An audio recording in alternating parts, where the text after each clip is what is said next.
All right, good evening, everyone. My name is Kayla Maldonado. I'm the Internal Communications Manager for School District 49. Tonight we have some amazing nominees to cap off an amazing school year. We will recognize students and staff who are exceptional examples of how D49 is the best place to learn, work, and lead. For our honorees and who nominated them, when your names are called, please come to the podium for remarks, and then you'll head to the photo backdrop in the back to get your plaque and a photo with the individual who nominated you. Before I introduce our honorees, I'd like to always give a shout out to our sponsors. We are grateful to Dion's Air Academy Credit Union and Texas Roadhouse for donating gift cards to our honorees. Tonight our honorees get, I think it's a $40 gift card to Texas Roadhouse, so it's pretty exciting, yeah.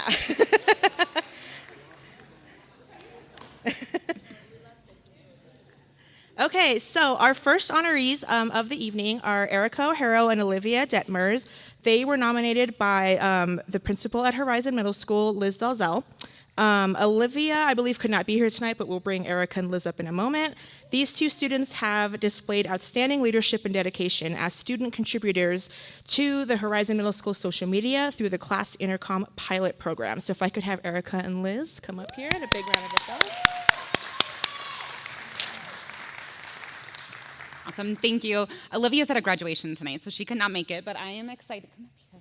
I'm excited to celebrate Olivia and both Eric. They've gone above and beyond as student leaders in our school, piloting this Class Intercom project, which started out in the fall, and they received training from District 49 Communication Department, and Joel came into training about what makes a good social media post, what's important, and how to kind of navigate the social media world, and they took it and ran. So their initiative, they've applied feedback from me, and they fully embraced the opportunity. They attend after-school events, they push into classrooms to create content, and they do a lot of high-quality posts with the hashtag student post, so if you check out any of our social media, that is all they're doing. They also make amazing videos for me that are relevant, more relevant than I can be. Their creativity, consistency, professionalism have not only elevated our social media presence, but they've given me valuable time back in my day, which I very much appreciate, so I can be a more impactful leader and more present with the students. Their contributions will have a lasting impact at Horizon Middle School, and they will definitely leave behind a legacy that will be hard to fill as they journey on to Sand Creek High School in the fall. Thank you.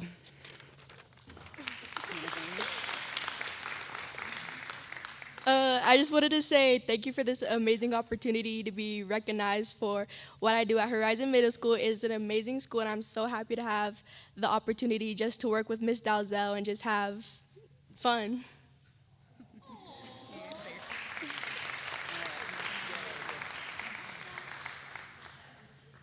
All right, thank you, Erica and Liz. Our next honoree, another student, which I am always a huge fan of honoring our students, Ludwig Aguilar Hernandez. He is a Vista Ridge High School student and Skyview Middle School CLDE Peer Pathway intern. He was nominated by Taryn Frazier, if you guys want to come up for a second. He has been a steadfast advocate for multilingual learners, and his commitment to ensuring these students receive the best educational support is inspiring and impactful. So one more round of applause, and I'll let you go ahead and All right. Hello, everybody. My name is Taryn Frazier. I am the Choice and Success Advisor at Skyview Middle School. I would like to begin to spotlight the exceptional contributions of Ludwig during his time in the Skyview CLDE Peer Pathway internship. From the beginning, Ludwig has showcased a remarkable commitment to our multilingual learners. His proactive approach has enabled him to build strong connections and advocate effectively for their needs, a quality that is both commendable and essential for this internship's objectives. Furthermore, during the Choice and Success program's draft day hiring event, Ludwig stepped up once again to provide translation support for multilingual high school students. His willingness to assist ensured that this student had a positive experience throughout the event, demonstrating his commitment to making our programs accessible for all. I was particularly impressed by an initiative Ludwig took when he learned about the tour of Vista Ridge High School for our Skyview 8th graders. Without any prompting, Ludwig reached out to Mary Holt and the Choice and Success Power Zone team, offering his assistance in Spanish translation. This thoughtful gesture ensured that our multilingual learners felt included in the tour and created a more engaging academic environment where these students could actively participate and ask questions. questions that would have otherwise gone unanswered. This kind of insight, leadership, and dedication to inclusivity is what sets Ludwig apart. Ludwig has also demonstrated his dedication to our work-based learning initiatives beyond his immediate responsibilities. He has learned about the dismantling of our Choice and Success program, expressing keen interest in using this topic for his ALP essay. He effectively articulated the significant benefits of this program, emphasizing its positive impact not only on his academic achievements, but also on his career pathway and life experience. With aspirations of becoming a politician, I firmly believe that Ludwig is on a promising path to achieving this goal and will continue to positively impact his community and this country. I have no doubt he will emerge as a leader in an arena he chooses. I'm incredibly proud of Ludwig's accomplishments, and I know that everyone who has had the pleasure of working alongside him shares this sentiment. Congratulations on your reward, and I cannot wait to see what the future holds for you. So proud of you. Hi, everybody. I'm Ludwig Aguilar Hernandez, and I'd like to thank Ms. Frazier for giving me this opportunity to work at Skyview Middle School. I absolutely loved working with Ms. Hull and Ms. Beer and everyone at Skyview Middle School. It's honestly been such a helpful opportunity to me to help all these students and help them with translation services and help them understand things that they wouldn't normally understand. It's been a delight to work at Skyview Middle School, and I'm so appreciative of this opportunity. Being a Vista Ridge student has taught me how to work better with the students and even work better with my own classmates. It's been a delight to work with all these people, and I cannot be more grateful for this award and the people that brought me here, including my parents. Thank you.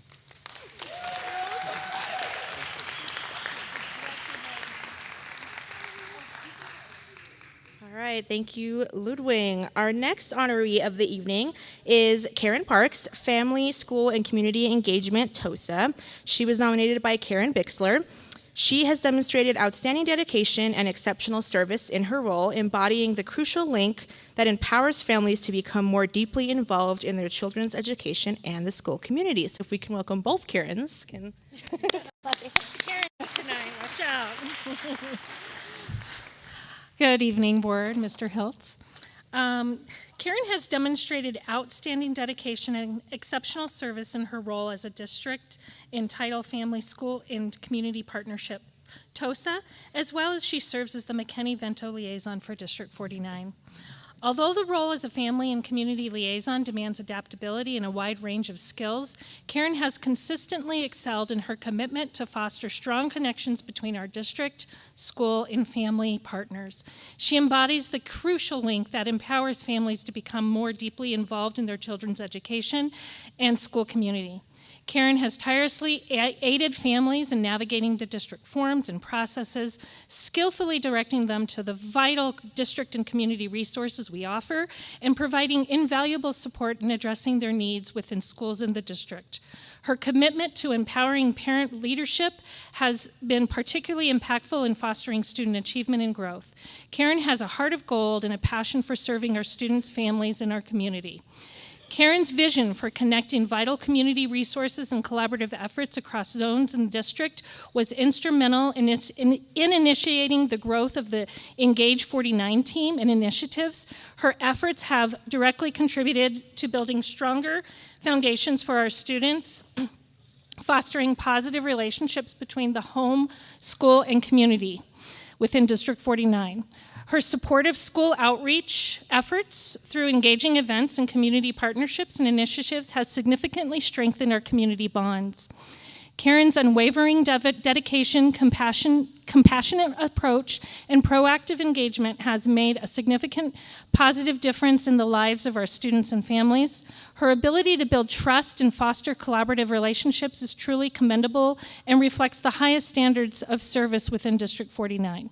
Her communication skills shine with her thoughtful and informative newsletters and her leadership on collaborative teams. Her participation in state-level forums and regional collaboratives has helped bring innovation and visibility to District 49's family, school, and community partnership efforts.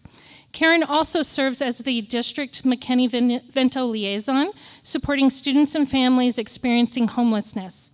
She has gone above and beyond in supporting vulnerable families, providing essential training to school staff, and maintaining open, resourceful communication throughout.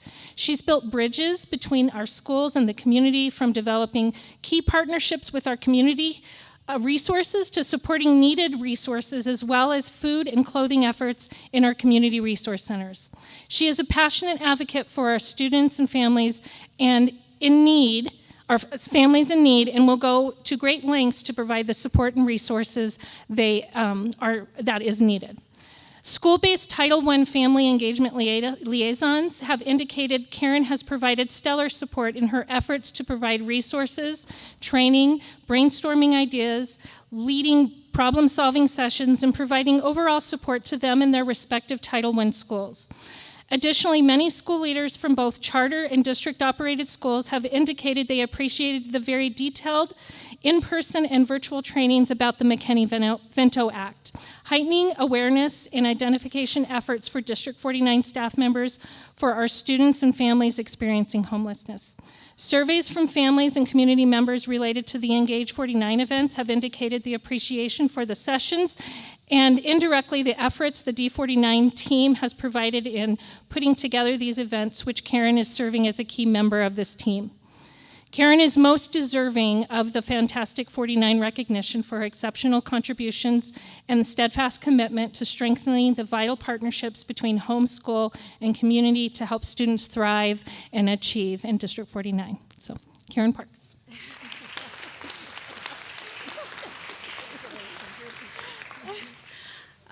Wow, thank you very much. I would be remiss in saying that I would not be able to do what I'm doing right now if it was not for the ongoing support of Karen Bixler and Lisa Fillo. And in all honesty, this year the board has come alongside us and supported us really well. Super, super grateful for that. And I'm super grateful to be doing this job. I absolutely love it. And I was Ludwig's 5th grade teacher, so I think I had something to, I don't know. But thank you.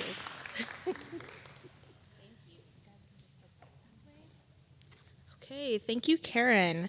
Last but certainly not least, we have Kim Marshall, math teacher at my old middle school, Skyview Middle School. Woo! She was nominated by Alicia Donald and Viola Lee. Viola, unfortunately, could not be here this evening.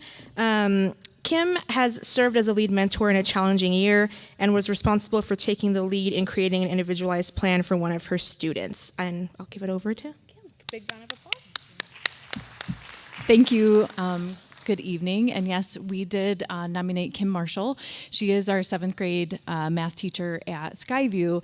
And so we were through the process of having new teachers, young teachers come in. So she exemplified those outer rings of teamwork. She worked together to be a mentor for those teachers. And during that time, she brought them into our culture. She made sure that they felt supported and cared for and kept up all of the academic growth and challenges that come along with our students in the 7th grade, helping them reach all of the goals that they needed to academically and through growth. She consistently works within PLCs with those teachers and helps them understand how to look at their data and how to for each student individually, bring them to the top of where they can be academically. So she's very strong that way. The thing that stood out, so I actually oversee special education as well, and so she took the time this year, she invested in several students and she created truly individualized programs for them. She helped the special education department create data sheets for that. She looked at the goals that they had, individualized it, and then she created a whole work program around them. And she worked with that case manager in order to have that student fulfill that. And in the long run, what ended up happening was those students were better supported and they have a stronger program because of that and because of the work that she did and the collaboration that she did. So that inner ring of innovation and care. She truly cares about all of her students. Today we had an assembly and I was working with one of our kiddos and I said, you know, we were taking a walk and I said, who is your favorite teacher? Because he's an 8th grader, and he said, Miss Marshall. And I would say that there is a whole significant crew behind her of kids that would say the same thing. And he sees her and he just lights up. And that's really what we're all about at Skyview, is building those connections with students so that they feel welcomed and included. And so just by the care that she gives to each one of them, and she is very she knows each one of her kids, and so she can actually have individualized conversations to help them along their way. And they recognize it, we recognize it, and we're just so thankful to have her in the building for these things. And we wouldn't be where we're at academically, but also building relationships with students without her. So we're so thankful for her, and it's my pleasure to recognize her today. I just want to say thanks to Alicia and Viola for all their support. But Viola has been there with me for some math things, and Alicia with what some of my crazy ideas I come up with, I think sometimes. She's right there behind me, because I will do what I have to do for my kids, and she sees that, and she supports me in that, and I wouldn't trade it for the world. I love being at Skyview for that reason. So, thank you.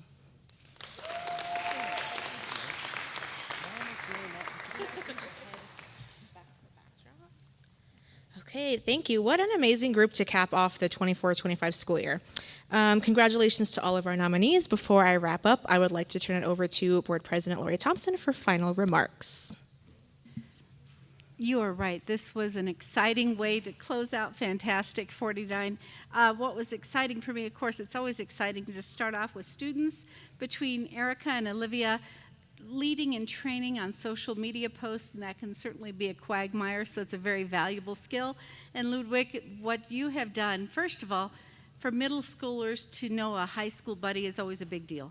But when you reach out to multi-language learners, and it gives them hope and it inspires them. And so you were demonstrating leadership to a younger generation, and that is amazing. When they were going through Karen's resume, I thought, how does she do all that? I mean, that was just really amazing, the number of people that she reaches out and touches and helps people in some of their most difficult time.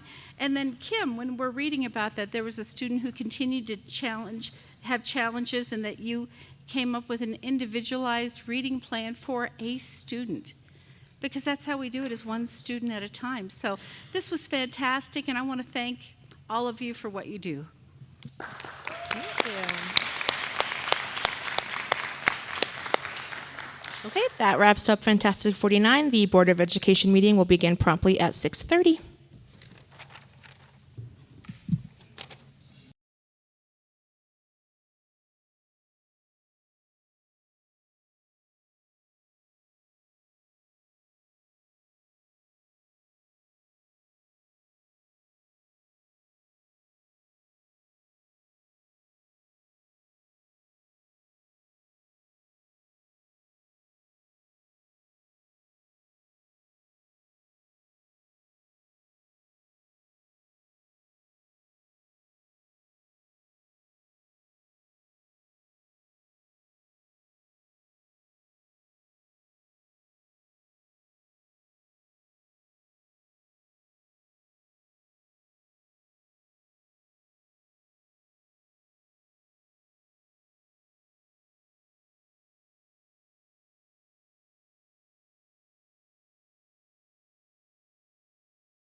We were checking on sign-ins, but thank you.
Okay, board, I need to get a quick consensus on something. Number one, a lot of people, there's two things that I need to get a board consensus on. We had people sign up, and there are a lot of people who are affiliated with District 49, and I wanted to have those people speak first that are actually affiliated with the district. And so if we take that one, do I have a board consensus to prioritize district residents and people affiliated with the district? Yeah. Yes. Yes. Yes. The second thing is, because we had to have time to sort, there were people who showed up too late to check in, and if the board is okay with it, we could let the people who didn't get checked in on time speak at the second session. Yes. Yes. Yes. Thank you. So if you arrived late to check in, and if you check in now, you can speak at the second public forum. So if you signed up online but did not get checked in before we had to shut down the check-in, please go ahead and you can check in. I don't know how we'll do that, Lynette, you know? We'll have you speak at the second session at the end.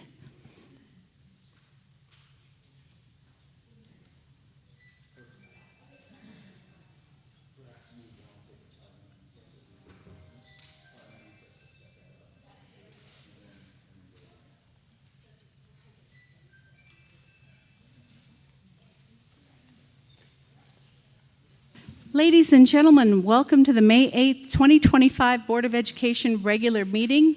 The time is 6:31 p.m. and I am calling this meeting to order. Can I get a roll call?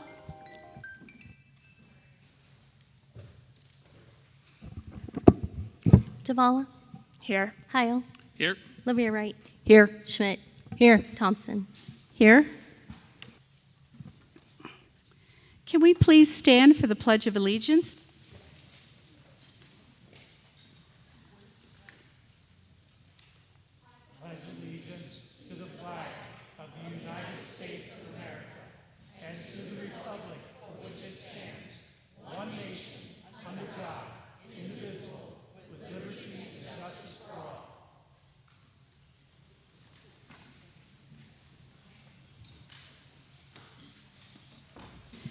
Can I get a motion to approve the agenda?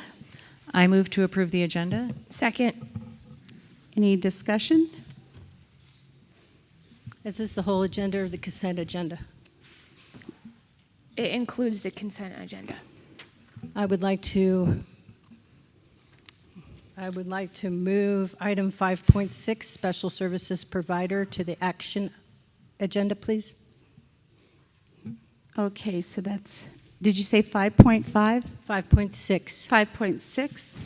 Point of order, I believe we do that when you call for the consent agenda, so I don't believe that requires an amendment at this point. So when you ask if anyone has an issue with consent agenda, at that point, Director Schmidt may then say that they would like 5.6 pulled off the consent agenda rather than amending the full agenda. I actually don't have opposition to having the amendment be made at this point, but Marie is correct that that would be the more standard approach.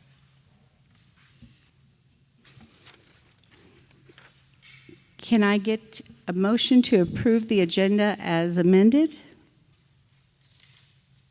Start with the amendment, please, which we don't have a second for. Would we be able to just do it the regular process way? Yes. Okay, that's easier.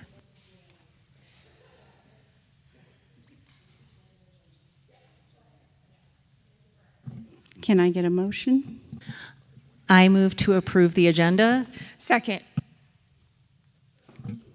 Can I get a vote, please? Davala. Aye. Heil. Aye. Livia Wright. Aye. Schmidt. Aye. Thompson. Aye. And that passes.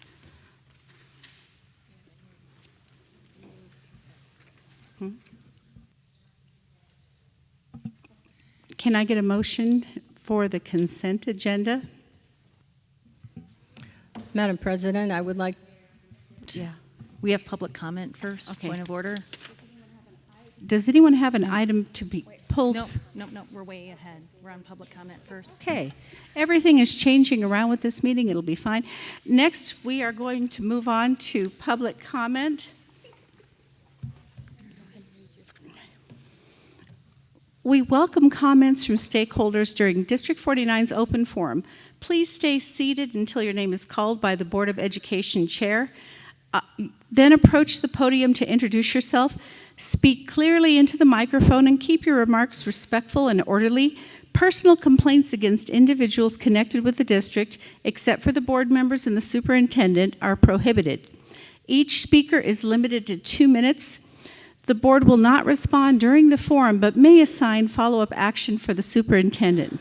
We also encourage you to use the stakeholder grievance process for resolving concerns, which may accumulate in a formal appeal to the board. Thank you for participating. The views expressed in the forum are those of the commentators and do not represent official policy of District 49 or the Board of Education. Now, I do notice that we have an on-deck section right here that is intended for the speakers, so if your name hasn't been called, if you could move to another location so we can keep those seats open. And as you probably heard before the meeting, the first set of speakers are going to be people directly connected with the district. She's currently sorting that for me, so I'll start calling names in just a moment.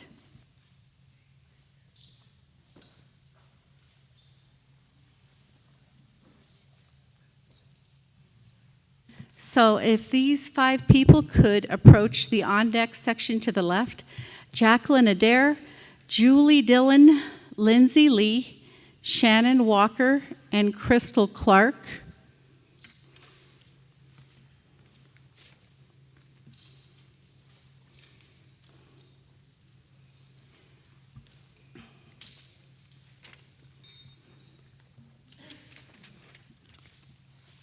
Jacqueline Adair will be the first speaker.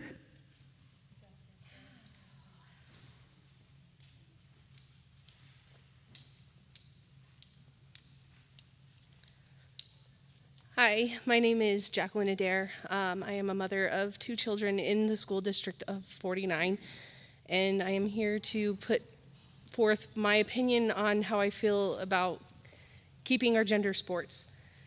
I'd like everybody to kind of keep in realization that sports started a long time ago, and when we had our regular Olympics, they were exclusive to men and only to men. And only until the 1900s in the Paris Olympics, women were allowed to compete within 5 different sport categories.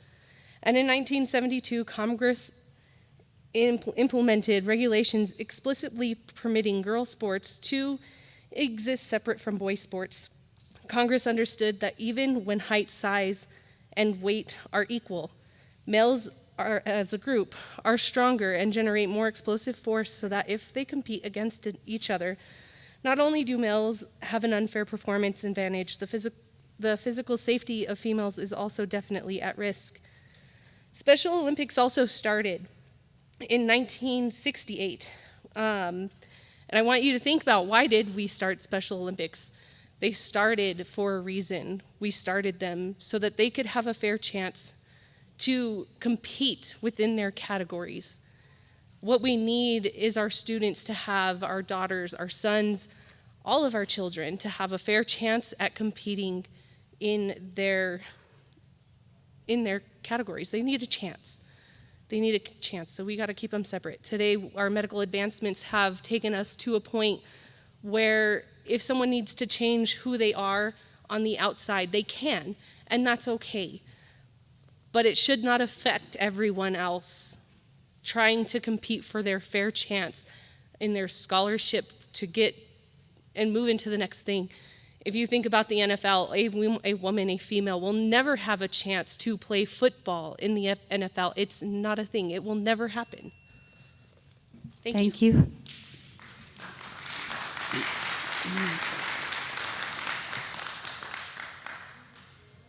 Julie Dillon.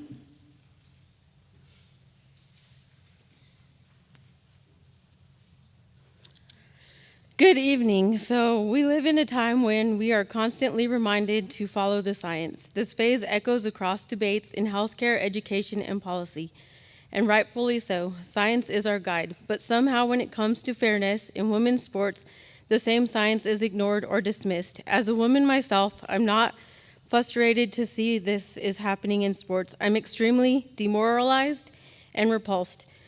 Let's talk about the science we're told to follow. Males on average have 10 to 20% more muscle mass than females.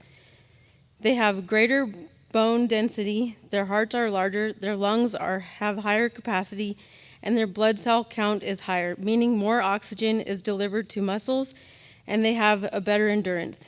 These are not stereotypes, these are biological realities, backed by decades of peer-reviewed research. These are undeniable factors that impact performance. Even after hormone therapy, studies show that biological males retain significant advantages in strength, speed, and explosiveness. This is why we have separate categories in sports to begin with. It's why we don't make 120-pound athletes compete against 220-pound athletes in wrestling. It's the very reason women's sports are created, to give a woman a level playing field. This is why we separate age divisions into youth competitions as well. Categories exist, physical difference matters. When a woman is forced to compete against a biological male in female divisions, it undermines everything they work so hard for. These women and girls train for years because they believe in the dream and a faith and fair competition, but that fairness is removed. It's chipped away at their motivation, their confidence, and their faith in the system. Thank you. Thank you.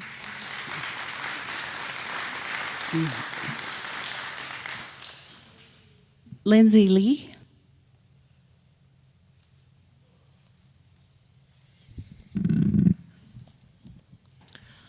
Hi, my name is Dr. Lindsay Lee. I'm a D49 parent. I'm a member of the Horizon and Sand Creek SACs. I'm also the vice president of Neighbors for Education. And I'm here to talk, well, first of all, I'd like to say, in honor of our incredible teachers in District 49, it is Teacher Appreciation Week, and I worry that that will get lost tonight. And I, for one, am so incredibly grateful for all the wonderful teachers that my kids have had at Springs Ranch, at Horizon, and at Sand Creek.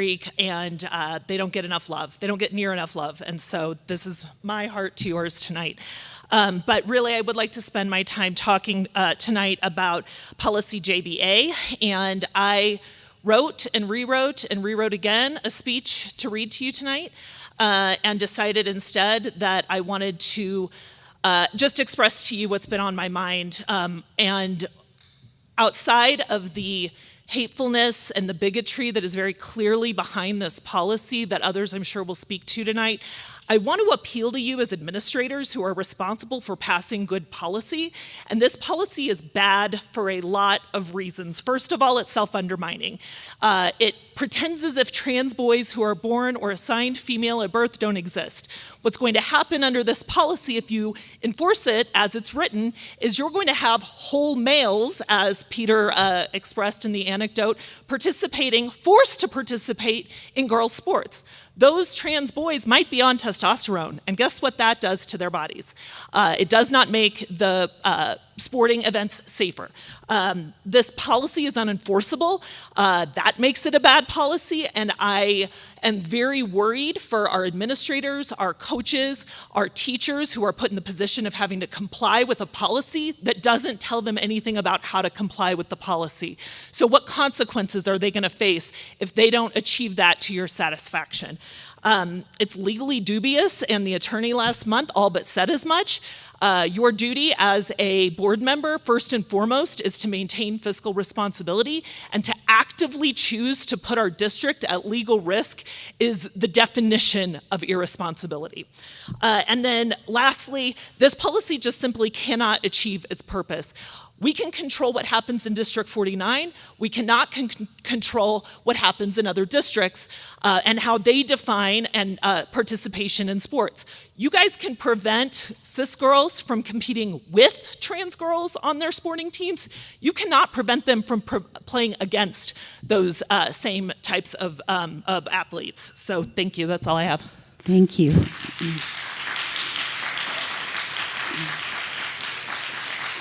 Shannon is next up, and while Shannon's coming up, could I have Michelle Kemp, is it Jen Davenport, Mark Youngston, Holly Withers, and Kevin, it looks like K-A-U-H, Kevin, if you know who you are, if you could come to the on-deck seats, that would be great.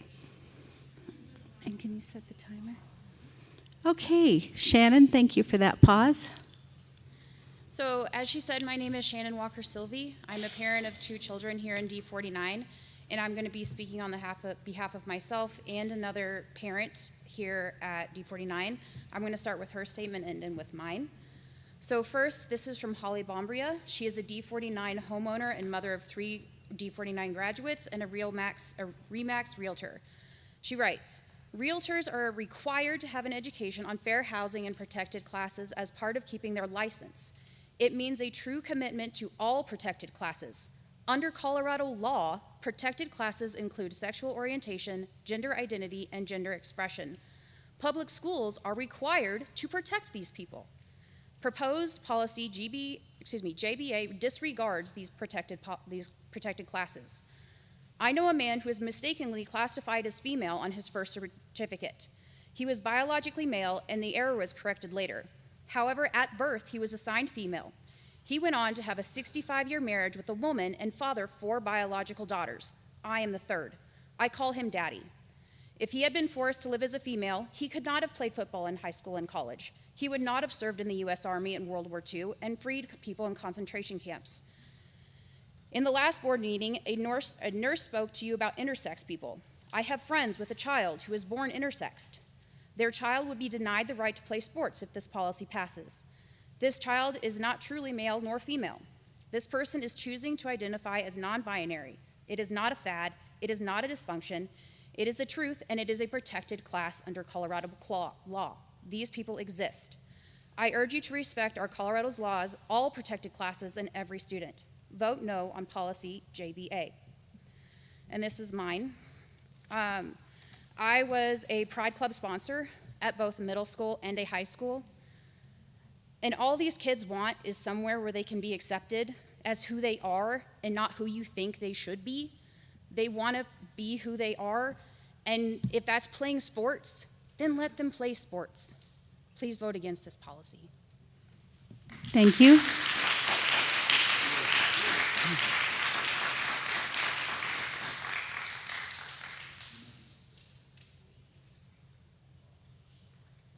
Next up, we have Crystal Clark. And Crystal, make sure that you speak into the microphone.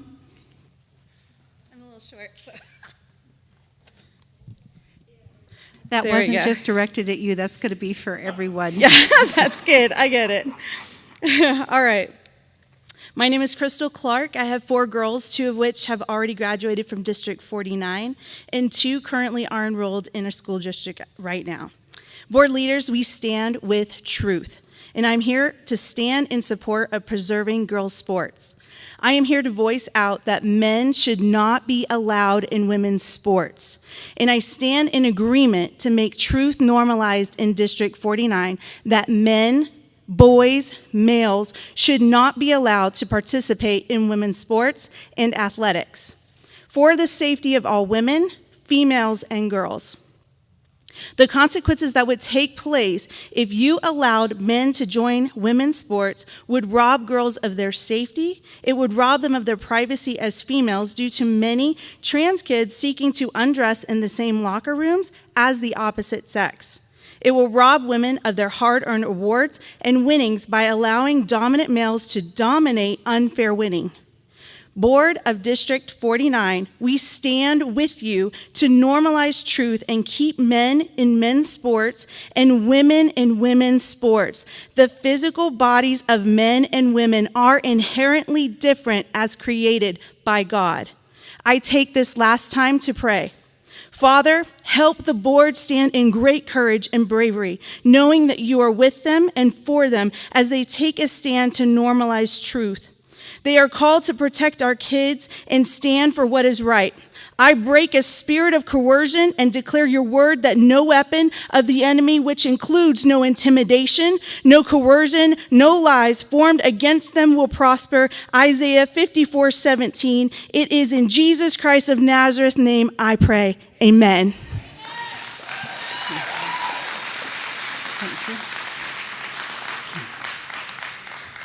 Next up, we have Michelle Kemp.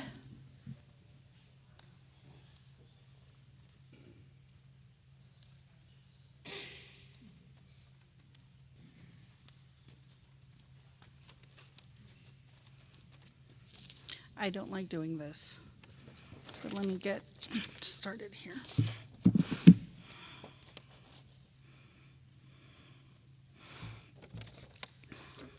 My name is Michelle Kemp. I am a resident of the Falcon Zone. I have 2 kids who attended D49.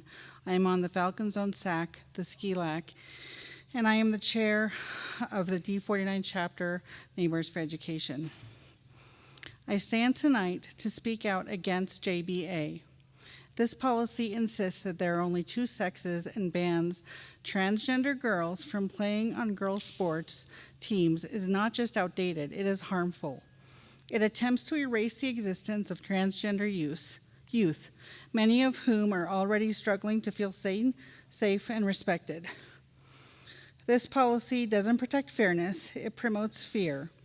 It tells transgender students that no matter how hard they work or how much they want to belong, there will always be a door closed to them simply because of who they are.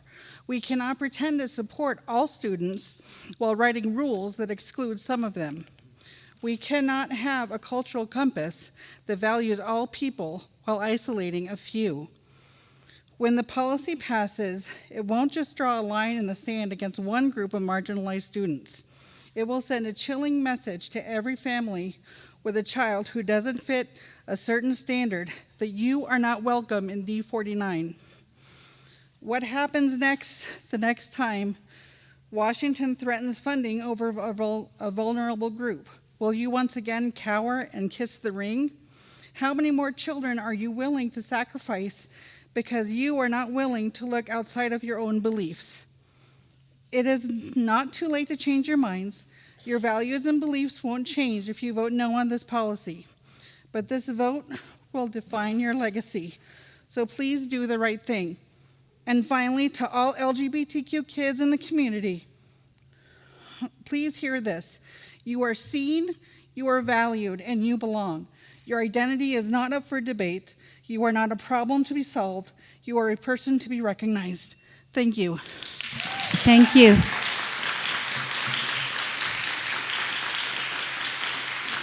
Next up, we have Jen Davenport.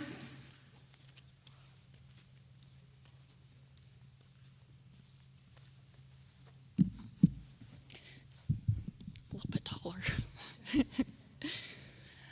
Good evening. My name is Jen Davenport. I have been a resident in D49 for over 10 years. I have 3 children who have attended this district in past years. I'm deeply concerned about the policies that you are trying to implement that will harm some of the students in your district. When I attended the last board meeting, I watched as multiple parents expressed their feelings against a blanket policy and asked for transgender students to be considered on a case-by-case basis in sports. Student representatives did an amazing job asking for the same considerations. The study brought up to support the policy was debunked. There were no peer-reviewed journal articles provided, nor was there data provided from this district to support this policy. I found myself wondering if this is how all policies are made in the district. I noticed on the wall that you have your strategic objectives for the school board. One of them is to sustain trust in the Board of Education. If you do not provide data and you do not listen to parents, residents, and most importantly, students in the district, how does this establish trust? This policy comes across as targeting a small group of students in the district who have an increased risk of depression and suicide. Why not spend more time focusing on policies that will reduce suicide and depression? I want to read to you what one of your students wanted me to share about the policies that you are trying to implement. I'm really worried about how I'll be able to express myself in the future. Gender is not a black and white thing, it's fluid, and it allows me to express my feelings as well as my personality. I am concerned that many other people and students like me will be forced to stop expressing ourselves. I have cried for many hours thinking about the possibility of having to go back to the sadness of how it was before I started expressing my gender differently than most others. As a mom, this was hard to hear. Didn't Jesus say to love your neighbors as yourself? Do you think that students feel loved by these policies? If students don't feel supported, they don't feel safe. If they do not feel safe, they're not able to learn. There's peer-reviewed research to back that up too. I'm asking you to vote no on policy JBA. Thank you.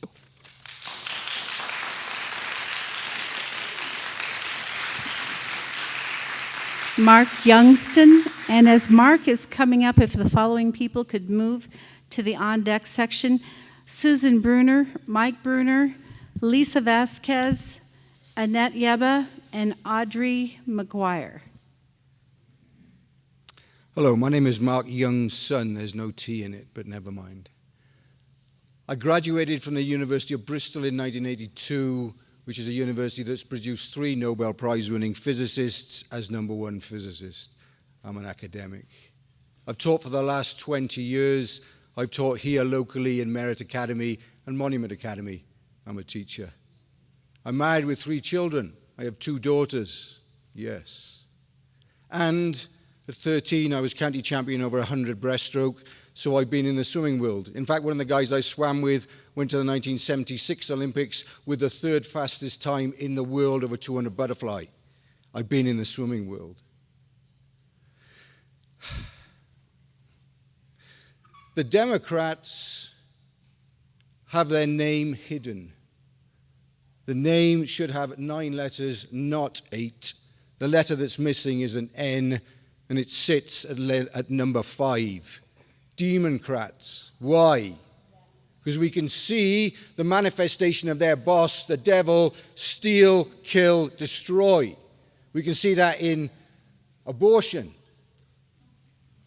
We're suggesting that confused males end up in the same changing room, swimming changing room, as ladies who take half an hour to put their swimming costumes on because that's Olympic standard. Riley Gaines takes half an hour to put her swimming costume on. We can imagine Leah Thomas, should she spelled L-E-E-R, not L-I-A, leering at her, thinking all the wrong stuff. Let me tell you a true story about a lady giving birth to my son. Young man walks in to see my wife deliver a child. What does she say? Get out! Absolutely. We need to protect these young ladies from the devil's manifesto manifested in the the Democrats. Thank you very much. Thank you.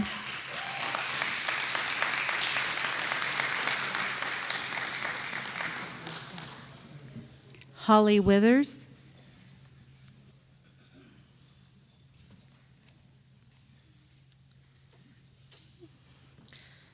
My name is Holly Withers. I am a parent of 2 D49 students.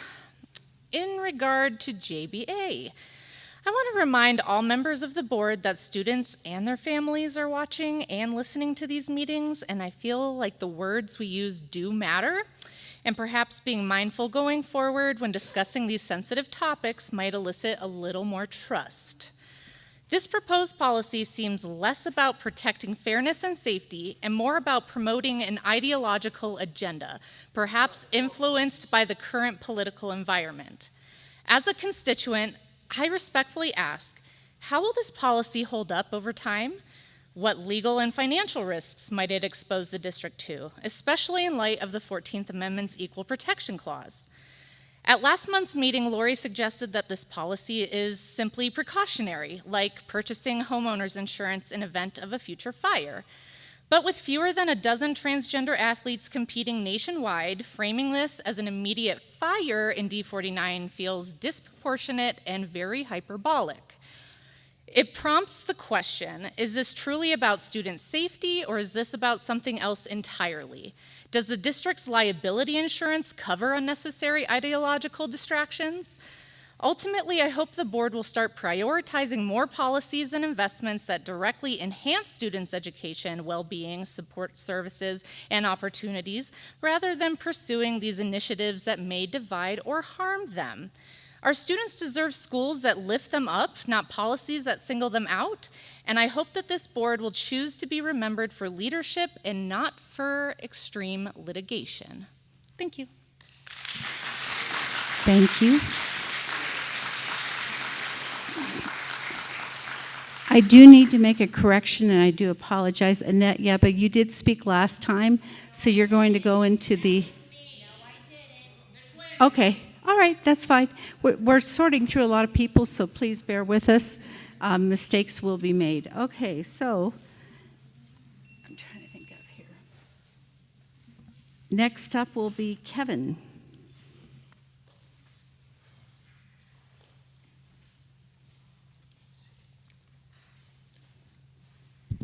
Hello, my name's Kevin. I can't believe we're here having to discuss this sort of issue when it's damn near common sense. Men do not belong in women's sports. I have no problem with the LGBT community, LGBTQIA, whatever, community. I have many friends of such, and they all, at the same time, believe the same thing. Yeah, school is for reading, writing, arithmetic. Not all this gender identity and all this stuff. You can identify as who you want. But when it comes down to sports, being a male and female sports, no, that's a no-go. That ain't even right. And you all know, as a woman, you are definitely not in competition with a man, especially at the sports level and the professional level and in any sport. A male is going to dominate the female sports every single time. Unless he really sucks, then he'll probably get beat by one or two of them. But it still don't even make it right. I have no problem with the LGBTQ community. I have many friends, and I've said that many times. And what you do with your sex is your deal. But keep it out of women's sports where you don't belong, okay? You can identify as who you want, but biologically, that's the sport you play. All this crisscrossing into sports, being into women's dressing rooms, bathrooms, and stuff like that, that's a no-go, all right? I've got kids that's come through the system, and I got grandkids coming up through the system right now. And I'll be damned if we're going to keep running this sorry old game back and forth when we know it's common sense, all right? Boys don't belong in women's sports, all right? Thank you. Thank you.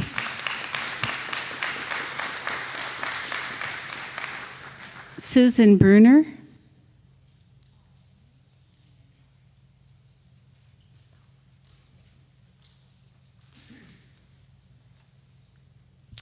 My name is Susan Bruner, and I have lived in District 49 for over 30 years now.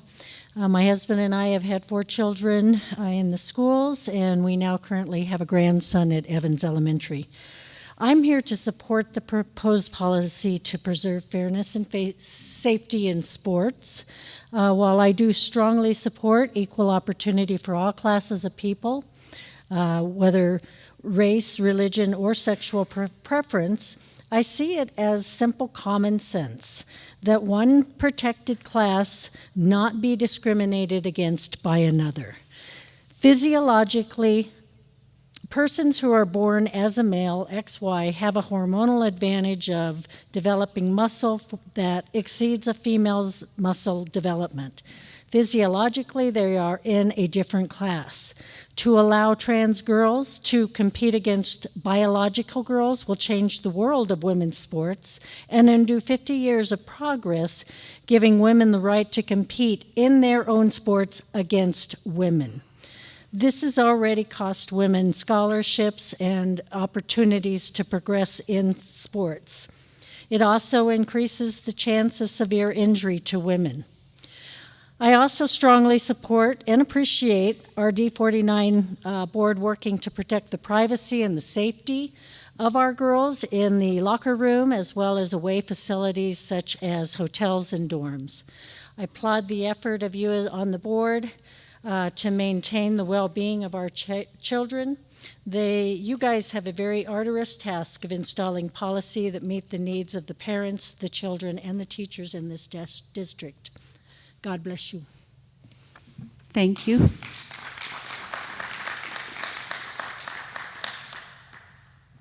Mike Bruner.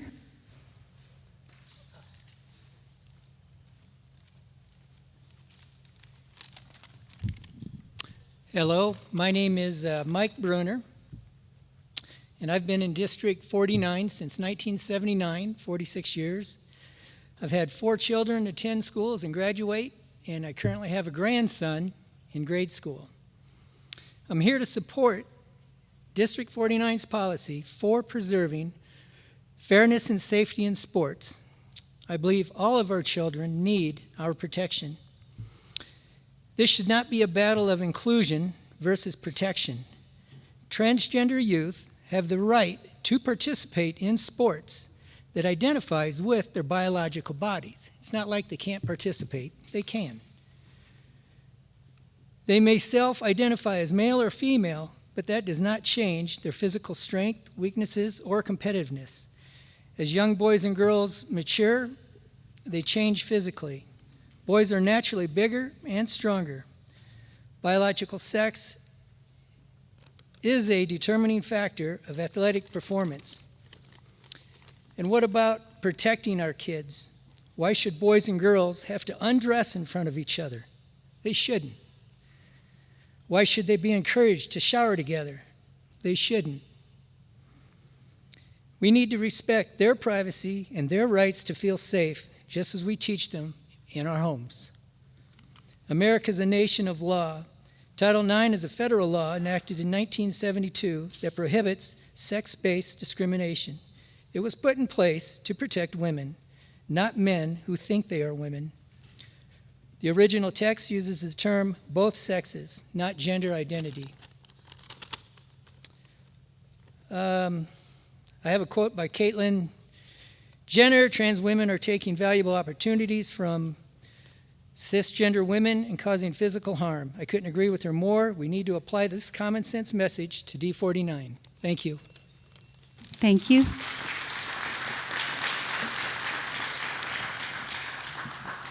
Lisa Vasquez.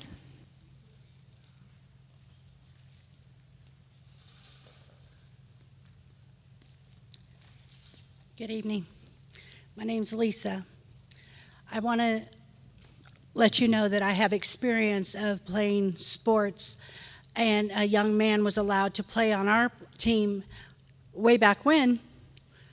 I was in middle school, and I stole the ball from him when I was playing basketball. I was a very good basketball player. I stole the ball. He came up and got me in the nose with his elbow, breaking my nose. It is not easy to walk around with a broken nose and not have trauma. It took me years to get over the fact when a guy would raise their hand, they weren't going to hurt me. Trauma is horrible. I became a counselor, worked with children that dealt with trauma. It is hard to get over. Not only is it trauma on the field or on the basketball court, but it's also trauma in a locker room. I worked with children who were abused, sexually abused. I was abused myself. The locker room was a safe place for me. I knew that if I walked in that locker room, I wouldn't be abused. But now, it's appalling to think of what could happen to these young ladies in these locker rooms. I'm a native Colorado, and I'm disgusted with what's going on in our school systems. And to the one about the making sure you're saying things correctly, I want you to know it is demonic. The school board, the books in the schools, and you're worried about a word about demons. Come on, people. Get it together. I pray, Matthew 18:6, whoever causes one of these little ones to stumble or fall should put a millstone around their neck and be cast into the sea. Because you will answer to Almighty God. You will. You may not think so, but I guarantee you the word says every knee shall bow. In Jesus' name.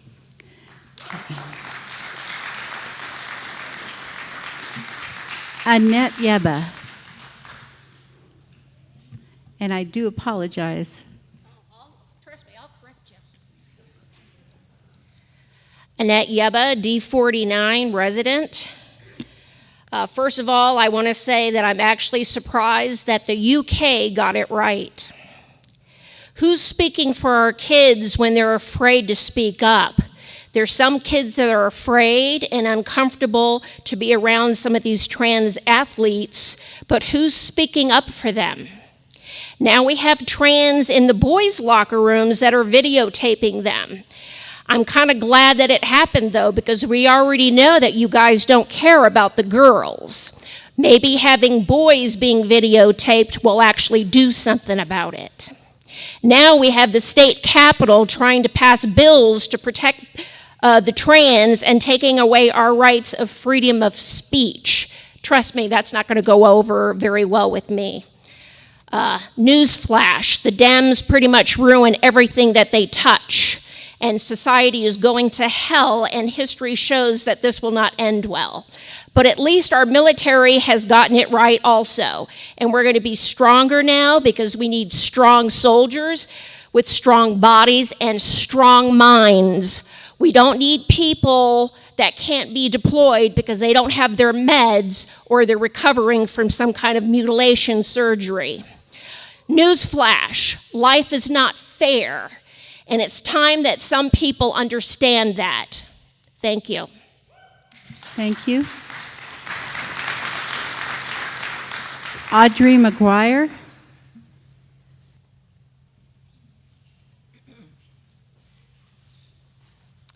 Good evening. I'm Audrey McGuire, retired counselor from Harrison District 2 and co-director of Public Policy-DEI on the board of AAUW Colorado Springs, which is American Association of University Women. Thank you for the opportunity to share my thoughts about the resolution. The documentation I emailed the board from the American Medical Association and the National Institute of Health confirms the scientific validity of non-binary individuals, including transgender identities.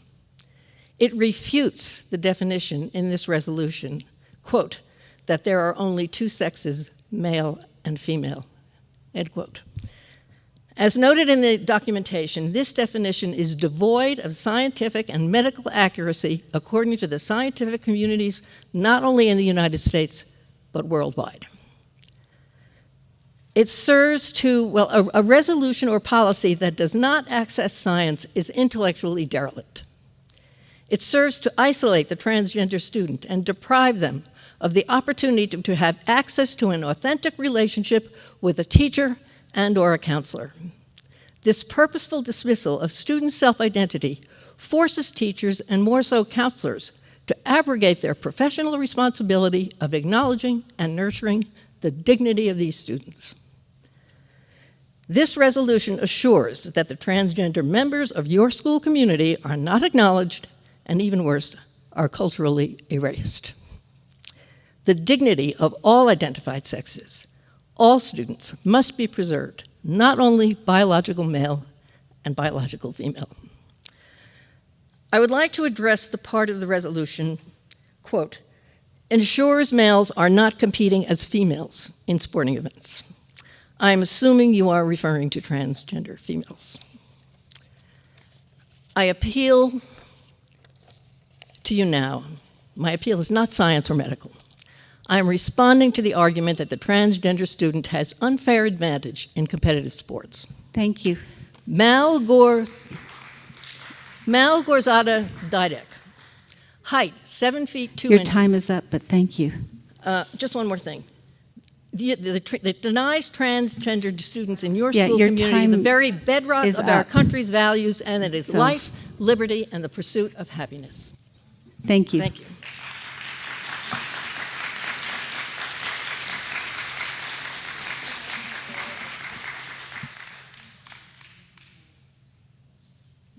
Okay, we are on to the consent agenda. Does anyone have an item to be pulled from the consent agenda? Director Schmidt? Yes, I'd like to pull item 5.6, special services providers, to be moved to the action agenda.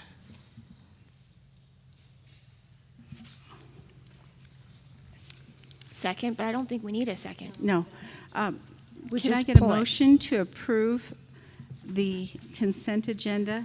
I move to approve the consent agenda as amended. Second. Okay. Can I get a vote? Davala?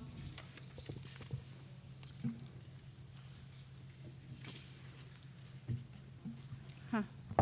She's lost her. Can you use mine for now? No, it has to be on the page. Aye. Heil? Mine's not. Share. Levere Wright? Aye. Schmidt? Aye. Thompson? Aye. And that passes. And where is Kevin? I'm working now. Okay.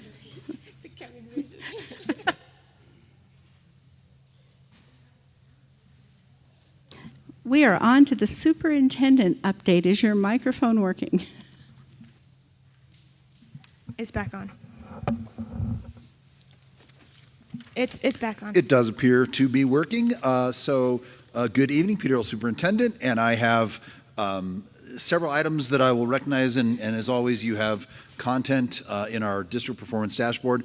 Like Dr. Lee, I want to thank our teachers who are finishing a really, really tough year. This has been a year of disruption, weather disruption, other kinds of disruption that come with particularly the political cycles. But it's just been a tough, long year. And we just went through our CMAS season. Our teachers and support teams did an amazing job. We had just minor issues with testing this year. And there's a lot of ways testing can go wrong. It can go wrong with technology. It can go wrong with timing. It can go wrong with weather. And it didn't go wrong. And I don't even have to knock on wood because we're done with CMAS testing.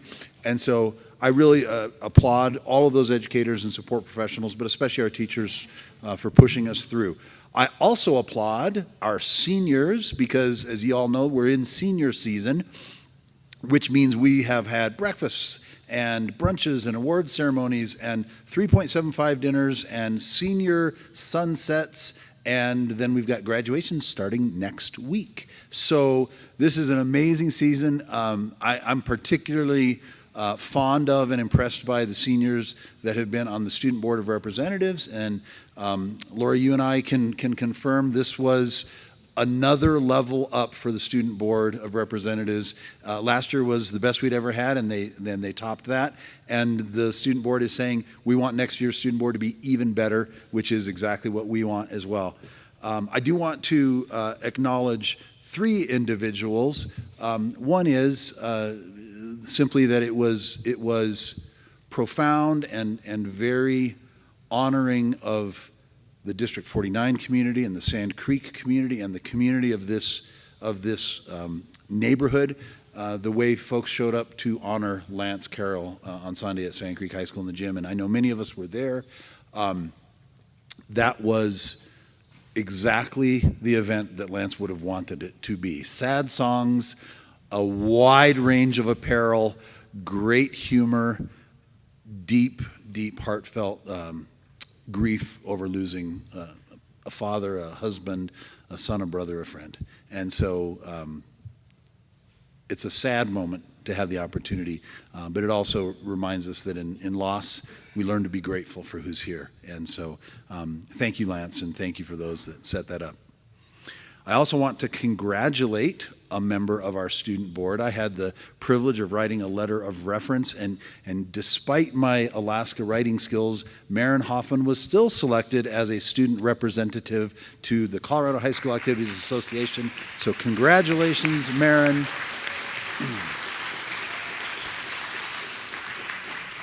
And my daughter, your former teacher, sends her congratulations. So Ms. Hiltz, Ms. Randall says, well done, and is proud of you. And then I'd like to invite Dustin Horace. Board, you have asked me to delegate more, so I'm going to delegate the final component of my superintendent's report to Dustin Horace so that he can honor our final honoree. All right, thank you. I don't know why Liz didn't come up with me. So Liz Dalzell is, as you know, is going to be the principal at Horizon next year. She thinks that's why she's here. But honestly, actually why she's here is a couple weeks ago, we were notified and she was honored that she was selected to join the Jostens Renaissance Hall of Fame. So, yeah. So that is a very selective award. It's the highest honor that Jostens gets, and as you know, Jostens is a pretty big company, graduation, yearbooks, rings. And so the conference this summer will have 3,000 or 4,000 people at it, and she'll be recognized significantly there. They only recognize or put in 1 or 2 people a year to this, and so Liz was selected this year. So I just wanted to take a minute to make sure everybody knew. Thank you. Yeah, thank you.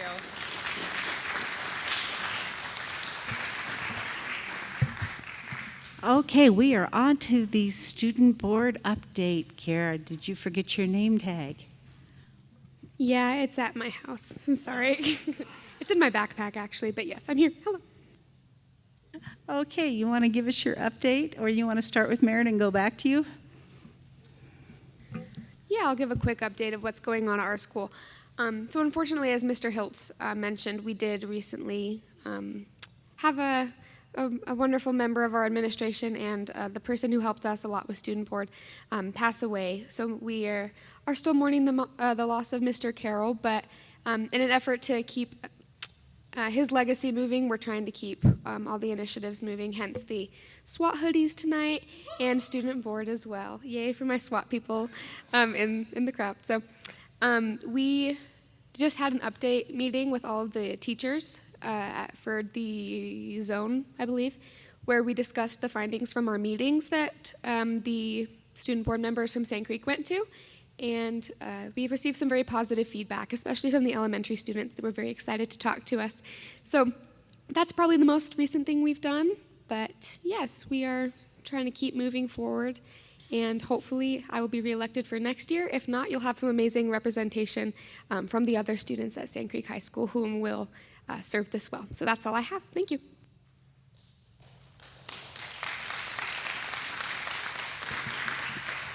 And Marin Hoffman, you brought your name tag. I did. I remembered mine. As far as updates, I guess I can kind of go over student board a little bit. We just had our last meeting of the year. We're losing a good amount of seniors, but we're going to gain some new kids, which is exciting. As far as this year, we got to work a lot with the younger students, which I think is super important to carry on, like you said, legacies that kids were leaving from before. So we're really getting to know the younger students for sure. As far as my school personally, seniors, like Mr. Hilt said, gearing up to graduate really soon. We just finished testing.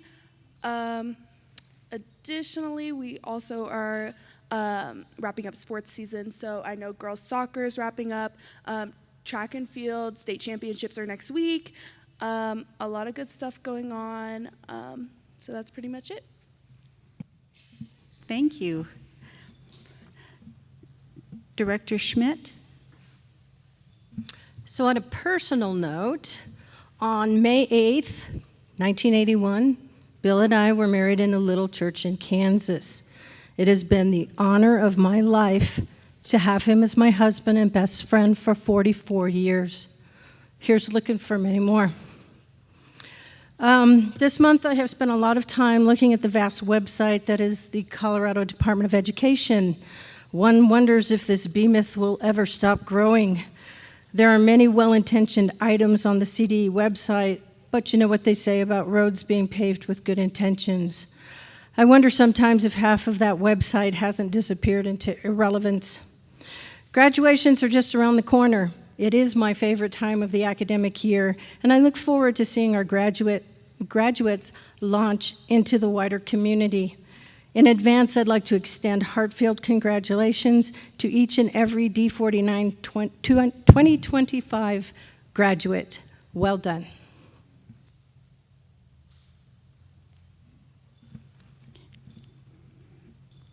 Director Heil. I just want to wish all of the teachers a happy Teacher Appreciation Week, and to let you know that later on in this agenda, we've got some real appreciation coming up for you in the discussion items, and I hope you see that we are putting real action behind it. It's not just hollow words. We absolutely love everything that you do for our students here. Been a crazy busy month. I'm just going to have to touch on some things really quickly. Falcon Education Foundation fundraiser was an amazing experience. I personally walked away 2 baskets heavier, but I had lighter wallets. I attended the Long Range Facilities Planning Committee, and we had an interesting conversation on contingency planning if a building were to come unavailable for whatever reason, kind of informed by the incident at Jenkins, but there are a number of things that could happen, so it's good to be prepared. Attended the SKILAC, and we can look for a upcoming policy on cell phone usage. It looks like things are going to be a little bit different. There seems to be some appetite out there for increased restrictions, so look for that. Attended the Career Technical Education Engage 49 event. I highly encourage any of you with especially younger students in the district to start looking into our career technical offerings. We have some amazing options, and it's a wonderful way for a student to connect with a career and decide if it's the right path for them or if they want to try something else.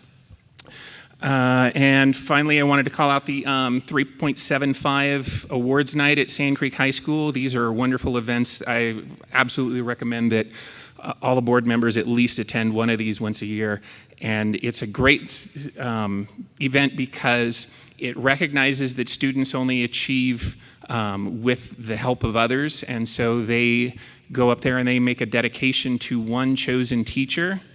And one thing that I found personally interesting was how many of the students who were high achievers credited the teachers specifically for how they address their social and their emotional needs, and then that unlocked high achievement.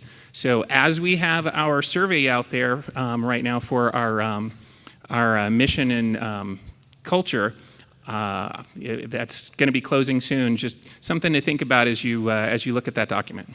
Thank you. Thank you. Director Olivia Wright. Okay, so first, thank you for the shout out to Falcon Education Foundation. I serve as the board liaison to the Falcon Ed Foundation. Our fundraiser was last month. We have the date for next year already. It will be Friday, April 10th. It will again be at the Antlers, but in the bigger ballroom because we beat the military for booking this time. So we'll have more space for more fun. Please put that on your calendar. Because of your support, we not only were able to co-sponsor those 3.75 events that Mr. Heil referred to for every high school that has requested them, charter and coordinated schools at a cost of about $5,000. But we also awarded $18,000 in mini grants to 28 teachers and gave $29,500 to 10 graduating seniors this year because of your support. So please continue to support. If you have a business interested in contributing by either a sponsorship or providing things for our gala and silent auction, please reach out and I'll connect you to the right people. The next thing I would like to bring up is the D49 Transitions team will be holding a Crumble fundraiser all day tomorrow at the Dublin location. For those of you that don't know about the Transitions program, D49 Transitions serves our students 18 through 21 who've completed their senior credits, who also still need help developing skills to enter the job market. These are students who were on IEPs and had special needs. It helps them develop independent living skills. They do unpaid work experiences to develop those work skills. It's an incredibly important program that helps create independence and joy, and it's just amazing. However, because they serve a few students from every school, they belong to no school at the same time, so they need funding just as all of our other programs do, but it's not like fun where we send a fundraiser notice out to the Falcon High parents and there's 1,200 parents being reached. So if you are looking to buy some desserts to celebrate Mother's Day weekend or to provide to your schools on the last day of teacher appreciation or any of those things, please consider going to the Crumble on Dublin and letting them know you're there also to support the D49 transition program to help these students gain those independent skills and jobs. Thank you. And I think that's all. Oh, and please, seniors, remember, at least at our coordinated schools, you have 6 more days. You can do it. I'm a parent of one who I'm trying to get there for the last 6, so I'm feeling your pain. Director Davola. All right, so Director Schmidt and I had the honor and privilege of visiting all of our middle and high schools, and so we were able to see Skyview, Horizon, Falcon Middle, Sand Creek High School, Vista High School, and Falcon High School, all in one day because my schedule only allowed me to have that one day off. And so I saw a lot of amazing things.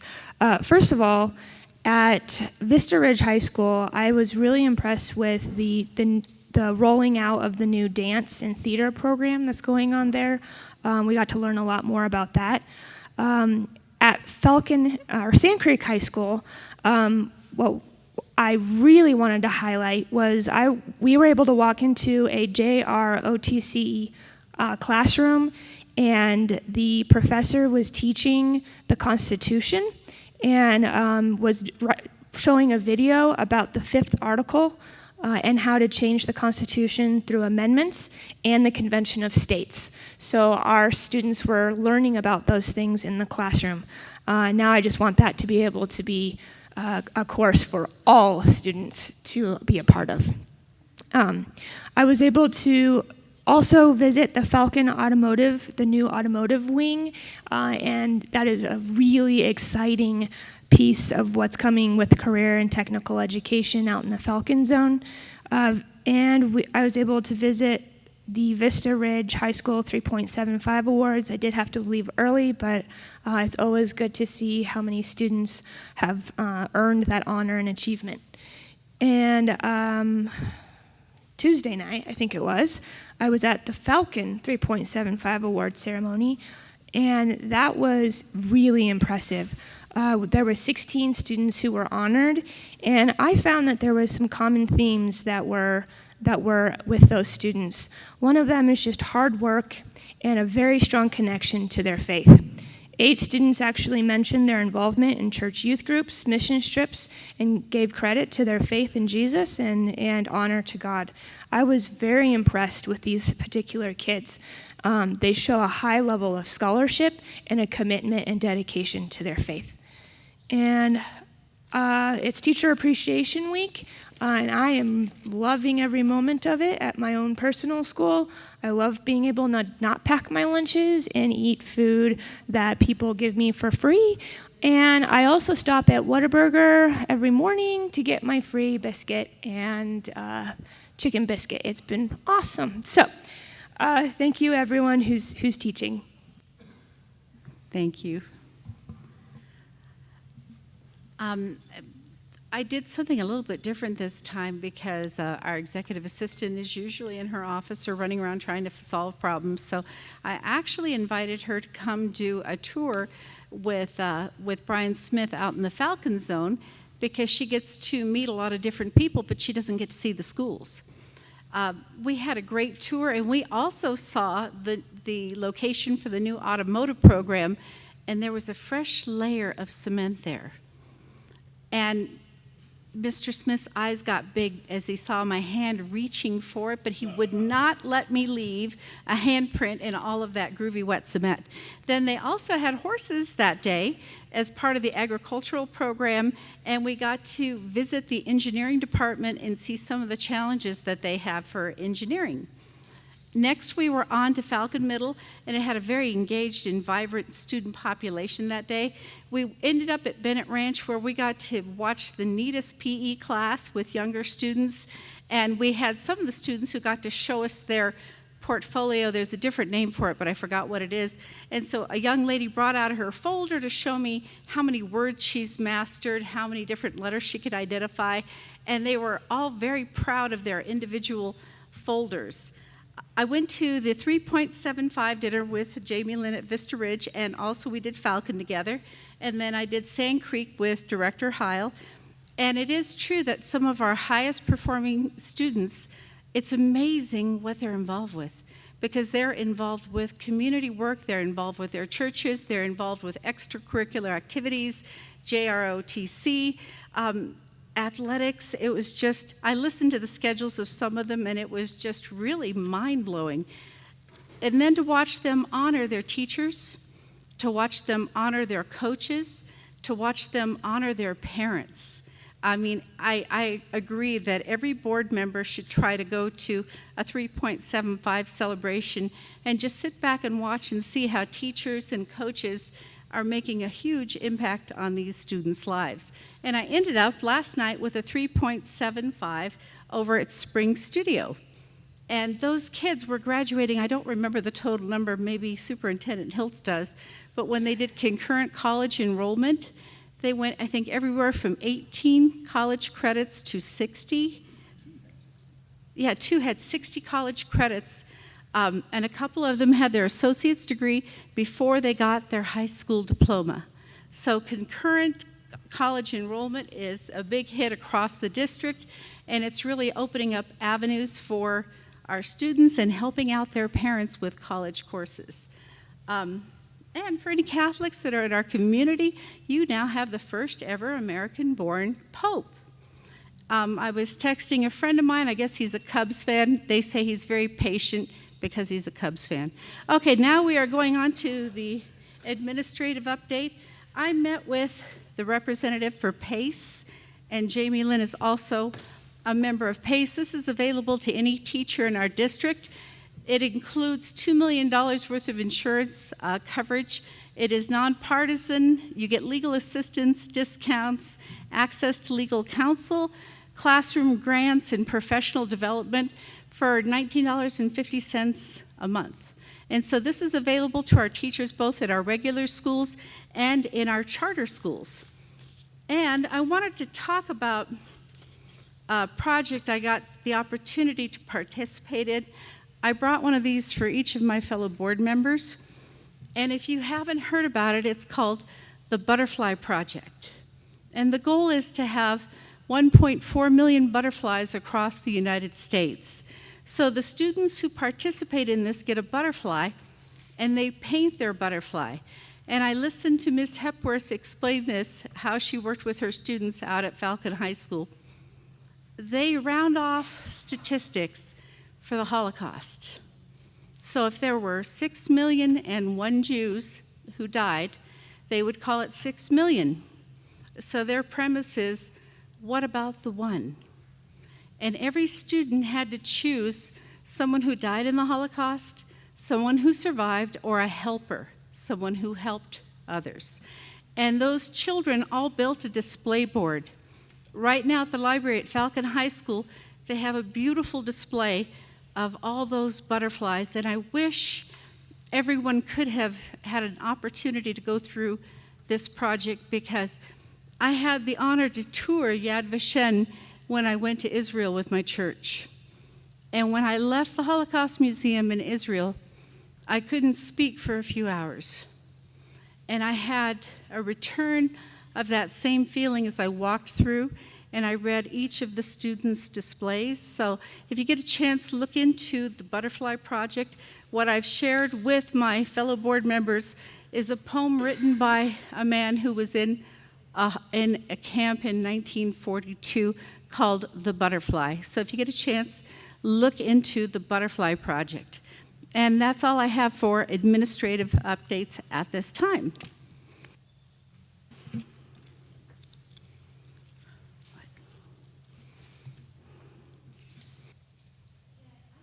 Can I get a motion for action item 7.1? I move to approve the Envision math curriculum from Savas as recommended by the Falcon Zone Administration. Second. Do we have any further discussion?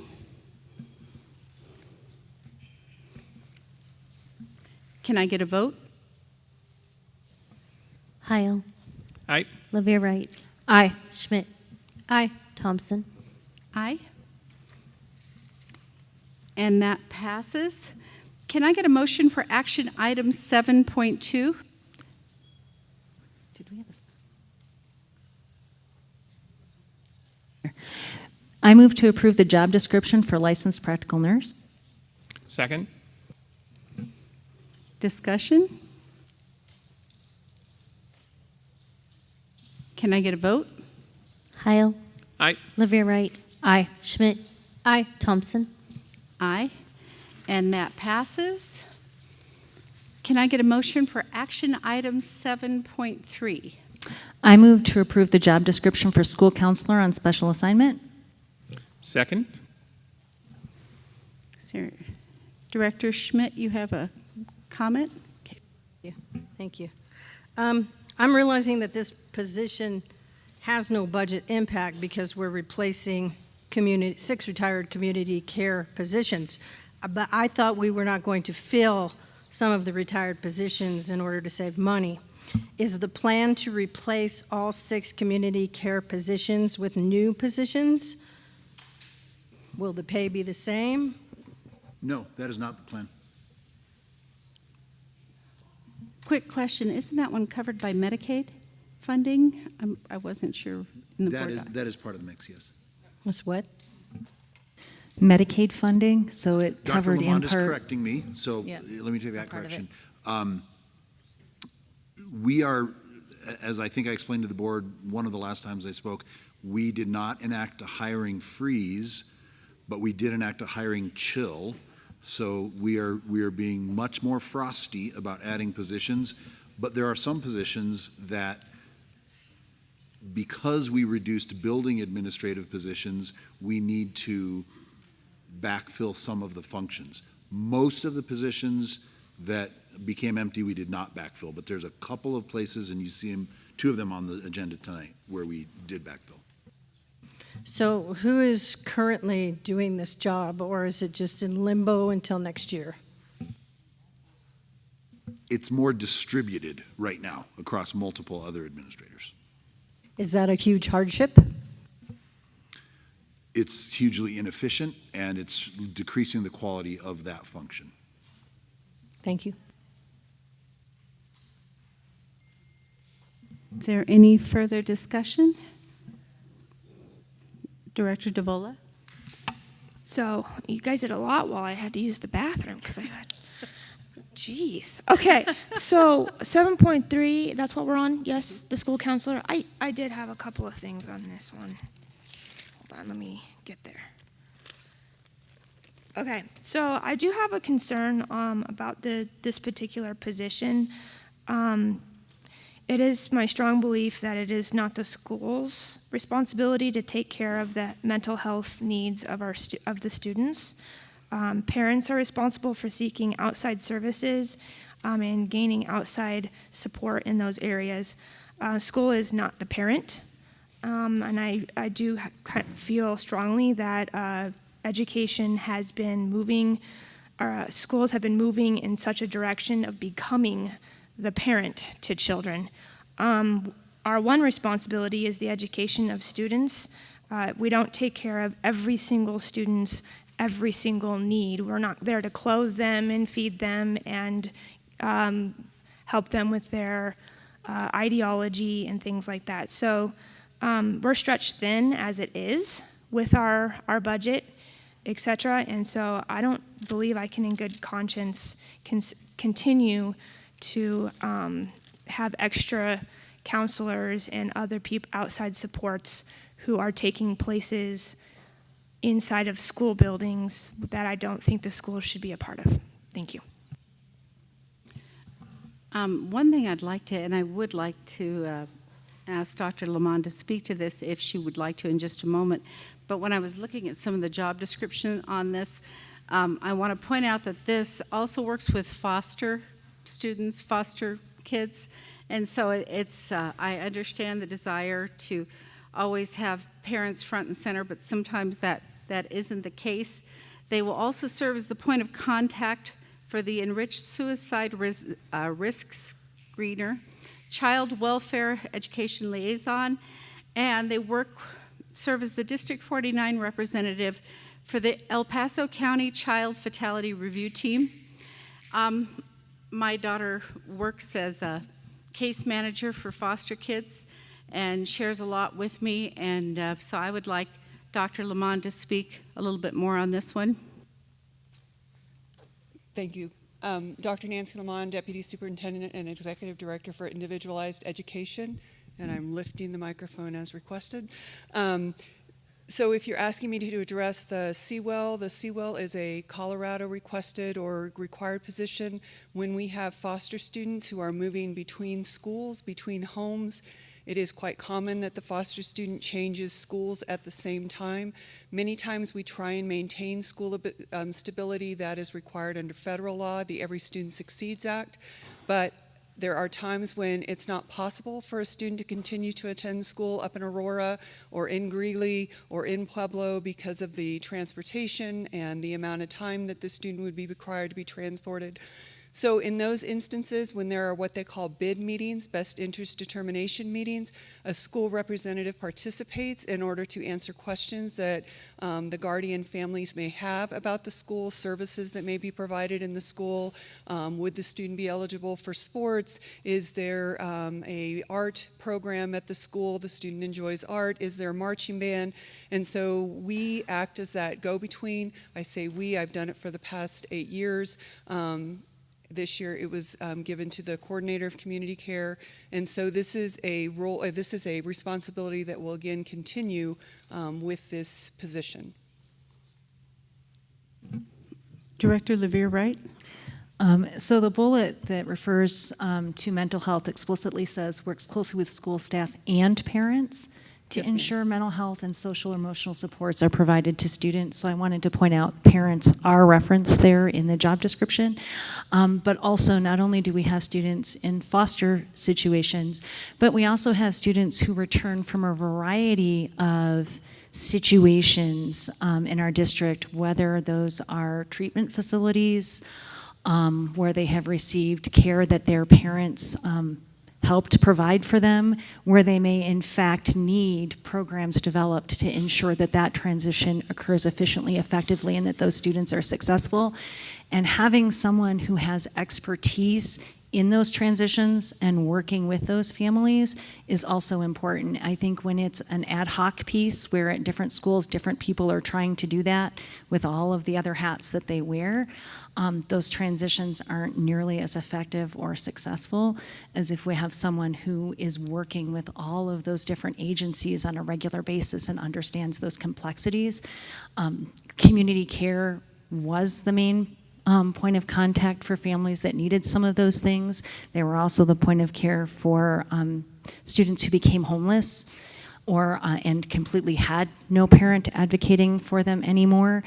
And so having one person who knows all of those systems, who can be the point of contact and the resource for those students, for those families, and for our staff members who are helping students and families navigate those things is incredibly important. And we lost some of those pieces when we had to distribute it because of removing those 6 positions.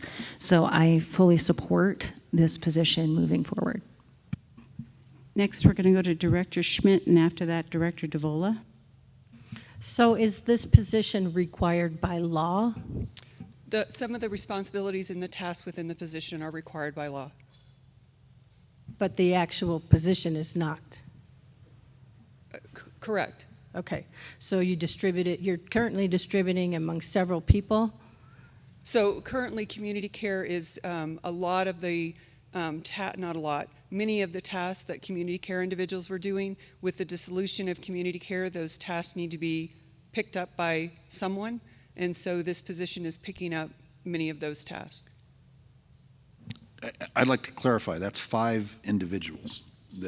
That dissolution is 5 individuals. And so there was a day this year when we had a student death at Vista. The same weekend we had a student death at Falcon High School. We were grateful that we had those 5 individuals because we divided into teams and took care of people. We don't have the capacity to completely eliminate this function. This one person would work hard to be a force multiplier and equip either school counselors or school administrators or district folk so that we could try and provide the same level of service that we have been providing. But I would argue that this is absolutely not usurping parental authority or responsibility. There are things that need to happen in school settings for sometimes groups of students, sometimes the entire community, and it is not possible or appropriate for us to depend on parents to provide those kinds of services. The specific grief counseling that went on at Sand Creek over the last couple of weeks is the kind of thing that this individual position would now equip our staff to do. I also just want to, as a bit of data or information, District 49 is now the 2nd largest within the Pikes Peak region educator of foster students. D11 still has the lead on that. District 49 has become the 2nd in that as far as the area. You can ask Mr. Smith. There are a number of group homes that are opening in the Falcon Zone, and those group homes fill quickly. And so again, we have a number of students that are coming to the district that need some tender, loving care as they make that transition, sometimes with only a plastic bag. Director DeVola? Yeah, I understand the compassion level for sure, because we want to do, out of the kindness of our hearts and our love for our students, we want to be able to take care of them as much as possible. The issue I'm having is that it seems like the taking care of students is riding solely on the shoulders of education, and that's not the proper place. I would agree with that. For that, and money. We are required by law to do these things, which require money that we may or may not have, because again, it's unfounded mandates that are happening, etc. And so education is no longer education we're now everything. And that is not okay. It's not okay for us to think that our teachers should be solving all of the problems of every student. It's not feasible. It's not feasible on our teachers and our administrators and our staff and our counselors. Now they have to have 5 different hats instead of just being a counselor to help kids to have career choices. Now we are having to have counselors for mental health and having counselors for this and this. It's not feasible for us to continue to just let the state tell us and mandate, we're going to do this. We have to have some sort of resistance against what they're requiring public education to be.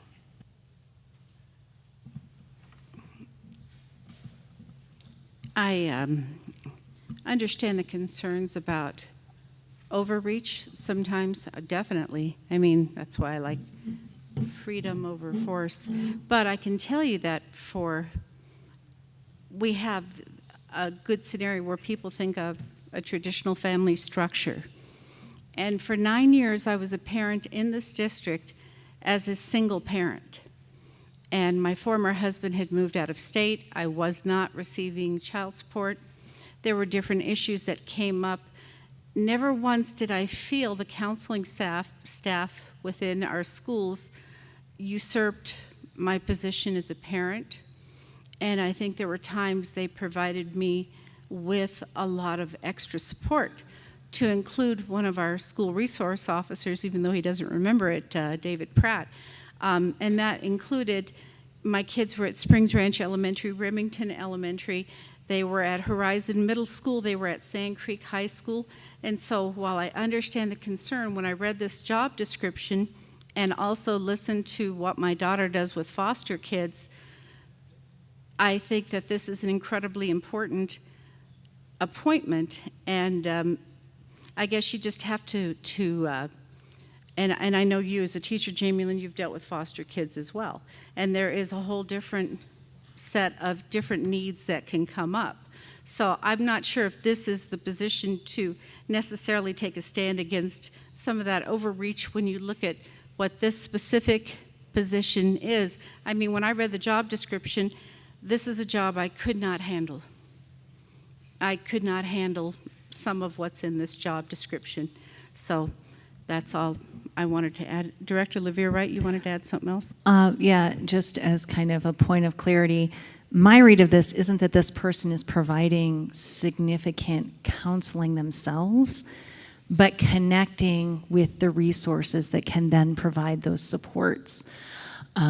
So it's not, and I would agree that there's all kinds of things that should be different in our society for providing those supports, but we have to deal with the reality, and the reality is these students are showing at our doorsteps. One of those group homes that she's referring to is just around the block, basically, from me, and it's a teen boy group home, and quite a few of them have gone fishing during their time in Falcon with my husband and my son. And, you know, we can wish the situation was different, but the reality is it's not. These children, in order to be successful in a variety of situations that are being linked to, not all of whom are necessarily foster, but kids returning from drug treatment, alcohol treatment, mental health treatment, having family tragedies where they may have lost a parent or a sibling. Helping families find resources is a part of this position. Making those connections is a part of this position. And the reality is that everyone within our system is more successful when that happens, because if this person's taking care of those pieces, then our other staff members aren't having to step in to do it. And what we're being told is we had 5 individuals who were doing this for years. Community of Care has been around for multiple years, at least 6, I think, because I think I accessed them when my daughter was in 10th grade. And we're eliminating 5 positions, having one that is still going to provide some of that access and resource and training and support, so that we don't put more burden on those who are in our buildings, which is what will happen. The reality is what will happen is without this position, the school counselors who are providing job counseling and college counseling and vocational pieces and helping kids think through their class schedules will end up taking on more of this because there isn't anyone else to step in the role. So this position is maintaining an ability to support the people in the building and keeping this from ending up on their shoulders, because whether or not we like that the problem exists, it exists. Whether or not we like that there's some legal obligation, it exists. And we need to meet it. And if we're going to talk about improving those test scores, disaggregated groups is one of the areas in which we need to improve them. And without this position, those statistics don't change. The only other thing I wanted to point out is this is a liaison. It says works closely with school staff and parents. So it is also sounds like a bridge. Does our student board have anything they would like to add to this one, or any thoughts on this?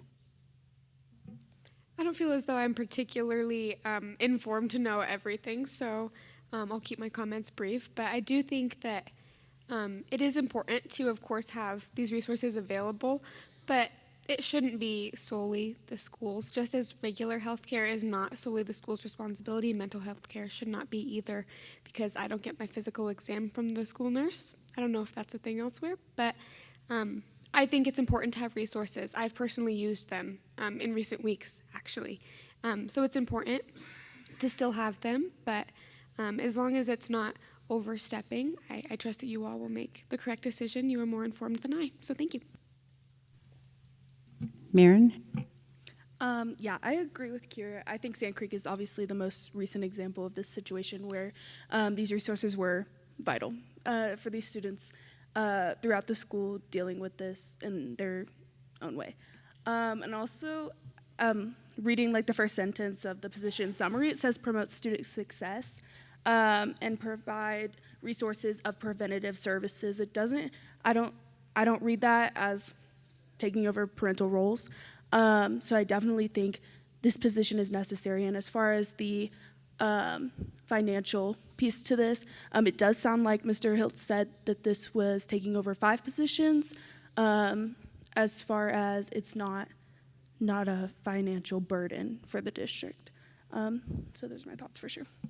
I believe you could equate this similarly to what our military family liaison does, but she's strictly focused on our military families that are moving into the area, that have questions that their children are changing schools again after 2 years or 18 months, or the family is, the father is or mother is no longer deployed. There's lots of things going on. So this is similar to what our military family liaison does. For our military families, only this individual wouldn't be focused on military families. We have someone doing that. If that helps at all with kind of explaining the support, the resources. Kelly doesn't meet with every family. She interacts with quite a few, but again, provides those resources, gets them in touch with the right person in the school. We can be very complicated at times. Director Heil? And I just wanted to briefly link this back to some of my opening comments about the 375 awards night, where so many of those high-achieving students called out their teachers who specifically helped them unlock, their confidence, or who gave them a safe space and helped them through some emotional problems that they were having, and then that unlocked their achievement. So we're talking about students who are in some pretty severe social and emotional places, and they are going to need support. If we don't give them that support, then they're never going to get to achievement. So I do want to clarify, this individual would not be providing any kind of therapy services. It Right. is finding those resources. It is providing that information that, again, a parent's trying to navigate, a counselor or a principal or anyone might be trying to navigate. Where do I find information about the food pantry? Where do I find information about whatever it might happen to be? So Yeah, and my comment, they're indirectly contributing to those things, though, and those are very important supports. Okay, can we get a vote? Davala, No. Heil. Aye. Olivia Wright. Aye. Schmidt. No. Thompson. Aye, and that one passes. We are on to item 7.4, course proposal for College Success Boot Camp at PPCC. Can I get a motion for action item 7.4? I move to approve the course proposal for College Success Boot Camp. Second. Any discussion? Okay, can I get a vote? DeVola. Aye. Heil. Aye. Olivia Wright. Aye. Schmidt. Aye. Thompson. Aye, and that one passes. Can I get a motion for action item 7.5? I move to approve proposed policy JBA, preserving fairness and safety in sports. Second. Do you want to ask the student board first? Do you want to start off or come back a little bit later on that one? How about we hear what you have to say and then we'll follow up, just in case there's any overlap. Thank you, though. Director Schmidt? So facts are the foundation of reality. They anchor us to the truth no matter how inconvenient. Decisions that are grounded in fact can appear cold or dismissive. Feelings, on the other hand, are subjective, emotional responses. Feelings are about how something impacts you personally. Feelings without facts can cloud judgment. Without policy JBA, there's a very real possibility of losing federal funds for noncompliance with the new Title IX rules. D49's most recent ACFR shows that about 10% of our funding comes from the federal government. We are also in a time when the state is pulling back money from K-12. Women have spent generations clawing their way to equal footing. In 1972, Title IX was signed into law, giving women equal sports competitions aimed at countering male dominance. Currently, biological female athletes are being forced to compete against transgender athletes who were born male and still have male attributes. Their only choice is to forfeit, risking disqualification, their reputation, and being labeled as prejudiced and hateful. Multiple studies have shown that even though testosterone-reducing hormones can shift strength, DNA stays male, and some prior muscle mass and bone structure may persist. After 1 to 2 years of hormone treatment, muscle mass decreases but doesn't fully align with biological female averages. According to the National Institute of Health, male-born transgender athletes have superior performance relative to biological female athletes. Male DNA contributes to larger heart and lung sizes proportionally. This results in higher red blood cell counts and increases in oxygen delivery to muscles, which enhances endurance, recovery, and sustained performance over time. Fast-twitch muscle fibers enhance explosive power, while narrower hips and longer limbs are biomechanically advantageous for leverage and reach. Allowing competitors who have male DNA, which gives them skeletal, muscle, endurance, or sustained performance edges, does not appear to be equal. In addition, biological females losing to transgender women lose a sense of agency in a domain meant to celebrate female achievement. A UN study showed that across many different sports, almost 900 trophies were awarded to trans women when competing with biological females.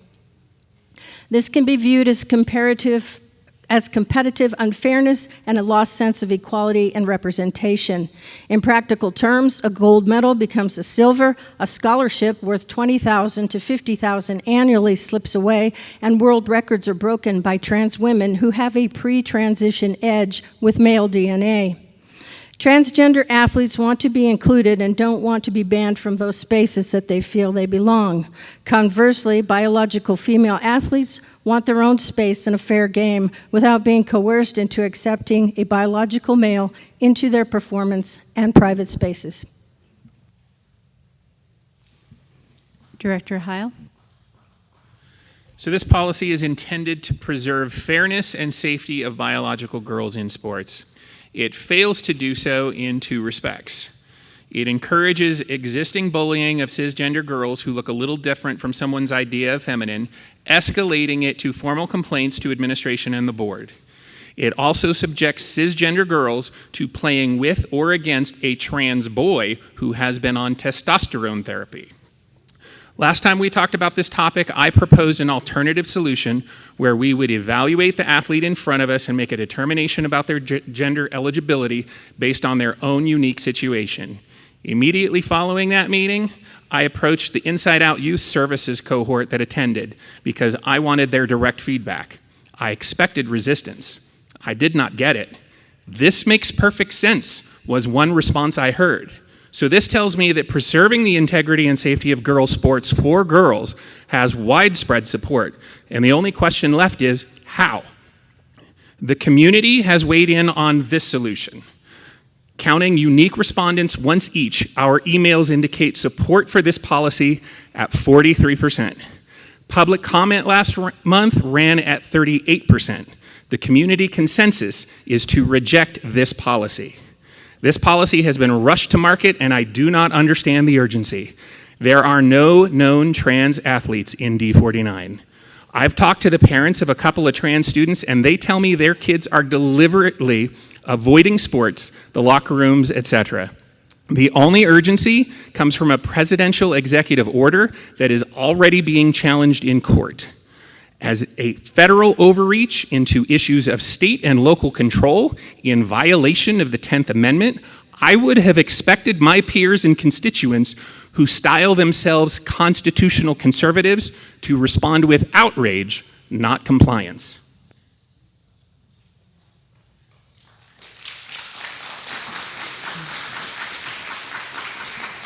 Director Olivia Wright. Before commenting, I want to remind everyone this is the business section of our meeting. So again, as I did last meeting, I'm going to caution everyone, regardless of where you are on this issue.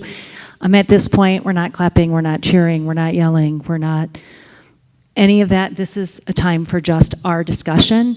Anything else is really a disruption of the business portion of the meeting. So I realize feelings are running high on both sides on this, but I'm going to ask for respect for what we're trying to do up here and for this portion of the meeting, just as we respected everyone's commentary and your ability to express yourself through that applause during that time.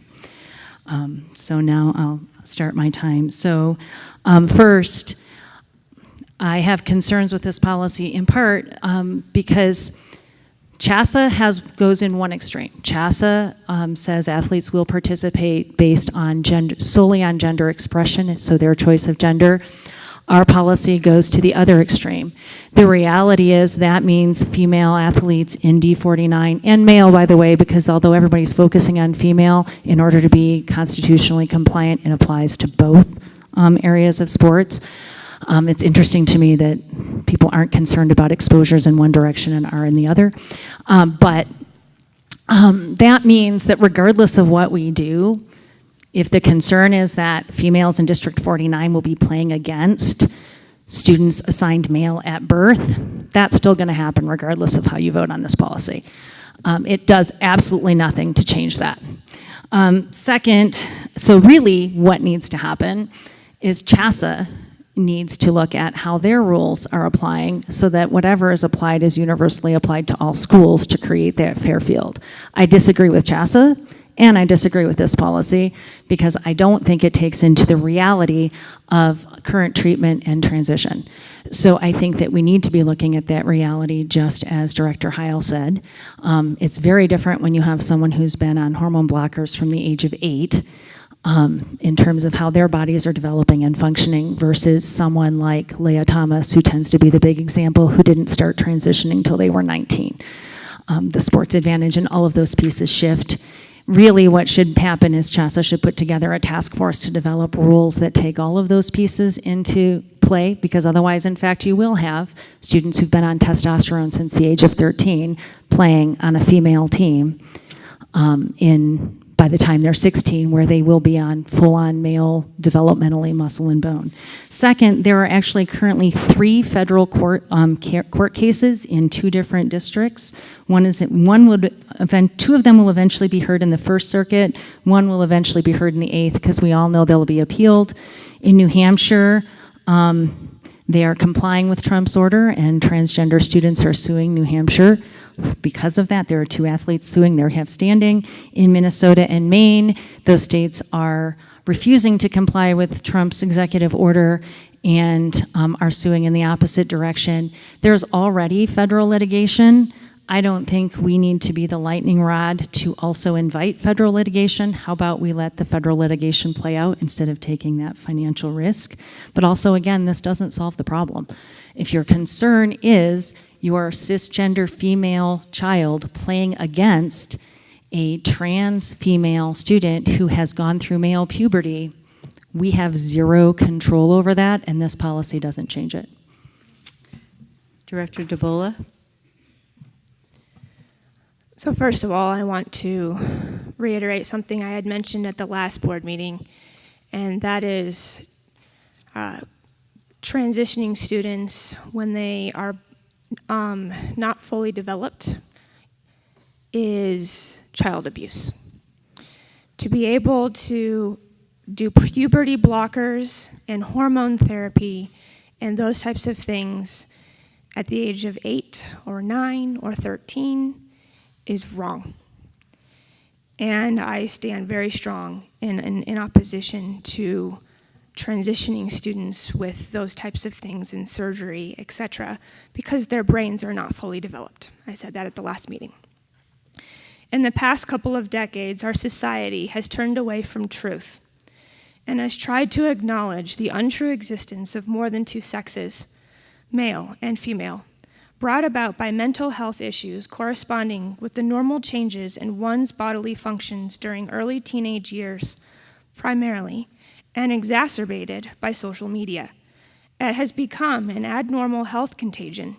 To promote ideology or encourage a child to believe that there are more than 2 sexes and that he and she can become the opposite sex is to teach a child a lie. State laws and policies passed that attempt to validate such mental health conditions as normal must not be acknowledged as realistic or valid by public schools. As a Christian, I must take a stand against transgender ideology, what goes against the laws of nature and of nature's God, and common sense. It is time for public schools to promote the truth that there are only 2 sexes, male and female, and that boys and girls do not belong in bathrooms, locker rooms, or on sports teams of the opposite sex. Thank you. Once again, just a reminder during this portion, just to hold applause and let us get through this one. You know, I've heard a lot of discussion, I've heard a lot of things at public comment, and some things have been stretched a little bit when they talked about safety, and as safety applies in here. There were a few people who mentioned predators and sexual different things. When this was developed, it was safety against a biological or physiological female playing against a trans woman, and there was a difference in another person mentioned it as far as punching difference. I had mentioned last time that if you have 2 equally matched athletes, male and female, a biological male would have 162% more punching power. And if you think about that, even with volleyball, if you look into softball, we do have a lot of co-ed sports, and there's opportunities for everyone to participate. They also talked a lot about suicide risk, and I was looking at the CDE website, and girls are at much higher risk than male students for persistent feelings of sadness, poor mental health, seriously considering attempting suicide. There's another subgroup that also has a higher risk of suicide, and that is the LGBTQ plus students. They were higher than among heterosexual students for persistent feelings of sadness and hopelessness, poor mental health, and seriously considering attempting suicide. So when we look at mental health indicators, it's something that we have to pay attention to as a society. I've also heard comments made about protected classes. And in Colorado state law, some of those protected classes are race, color, religion, national origin, ancestry, sex, pregnancy, that's for employment only, disability, sexual orientation, gender expression, gender identity, age, at least 40, marital status, and familial status. So we have two in here that we're talking about. One is sex and one is gender identity. Who triumphs? If a physiological girl is uncomfortable competing against a trans girl, does she have any say? Are her civil rights protected there as well? And I'll tell you the truth, that's a needle that I don't know how you thread it. But what I do know is when you get down to biology, and there's always differences, there could always be outliers and differences, men are stronger than women. Men have denser bone structures, longer limbs, they have greater muscle mass, they have, they're different. They have greater lung capacity and they have bigger hearts. They have more red blood cells. So, for years we were told, follow the science. I also like what one of our student board reps had said recently. I was talking with Kat at the Sand Creek one, and she said people need to be heard and people need to be seen. And so that's all I have. Student board, would you like to add to this, Kira? I just want to say thank you to everyone who's already spoken on this issue. I understand that this is very close to many people's hearts. And so I applaud everyone for each side for having the courage to say something about this, regardless of which side. It takes a lot of courage, and I ask, as I share some courage now, that you'll bear with me for just a second. I do agree with Catherine, whom Ms. Thompson has just spoken about. I love her dearly. She's one of my friends, and I agree when she says that everyone deserves to be listened to and heard.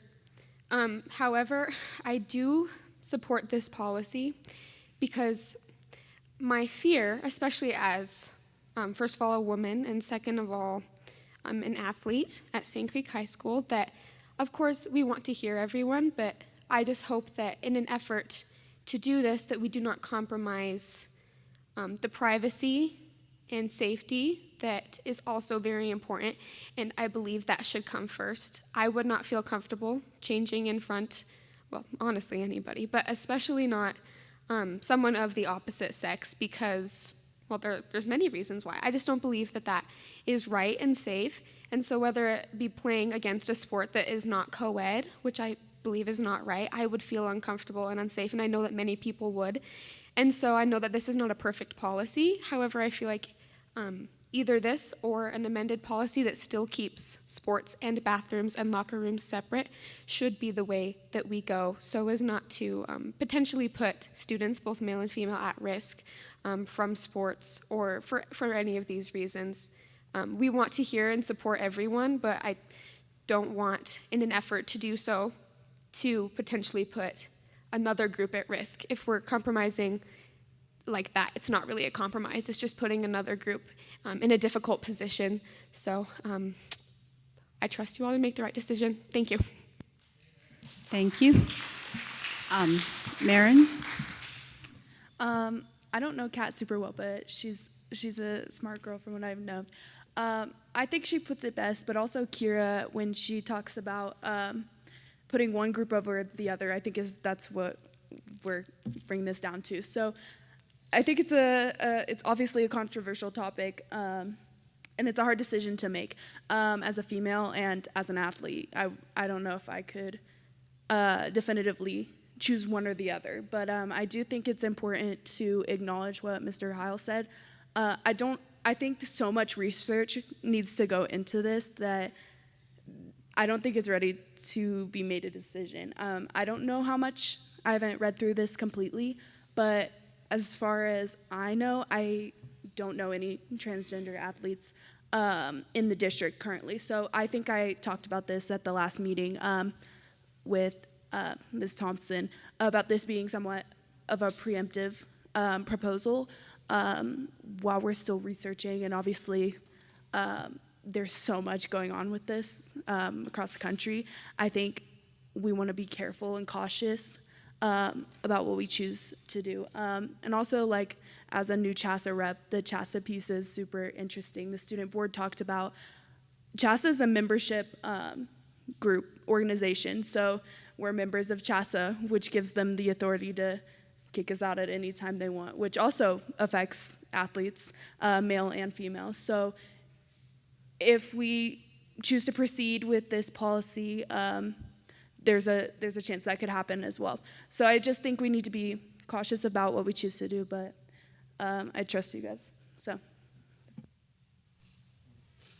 Director Schmidt?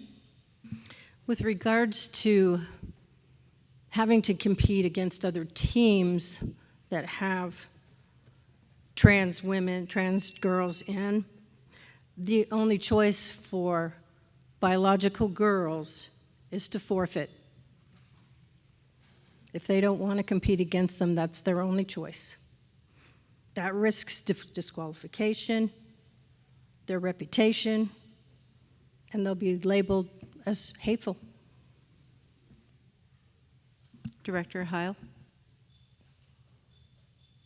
So it is true that on average, men are bigger, stronger than women, but not all boys are created equally, not all girls are created equally. When we're talking about athletics, we're talking about things that tend to attract the outliers. And so, the average height of a high school girl might be, and I'm just throwing these numbers out there, 5'6", but the average basketball or volleyball player might be 5'9", right? And if we have a trans girl who wants to try out for either one of those sports, they're 5'7", they've been on puberty blockers for years, they're clearly not going to be able to compete on the boys' team, and there's no significant athletic advantage that they would gain on the girls' team. Why not let them play?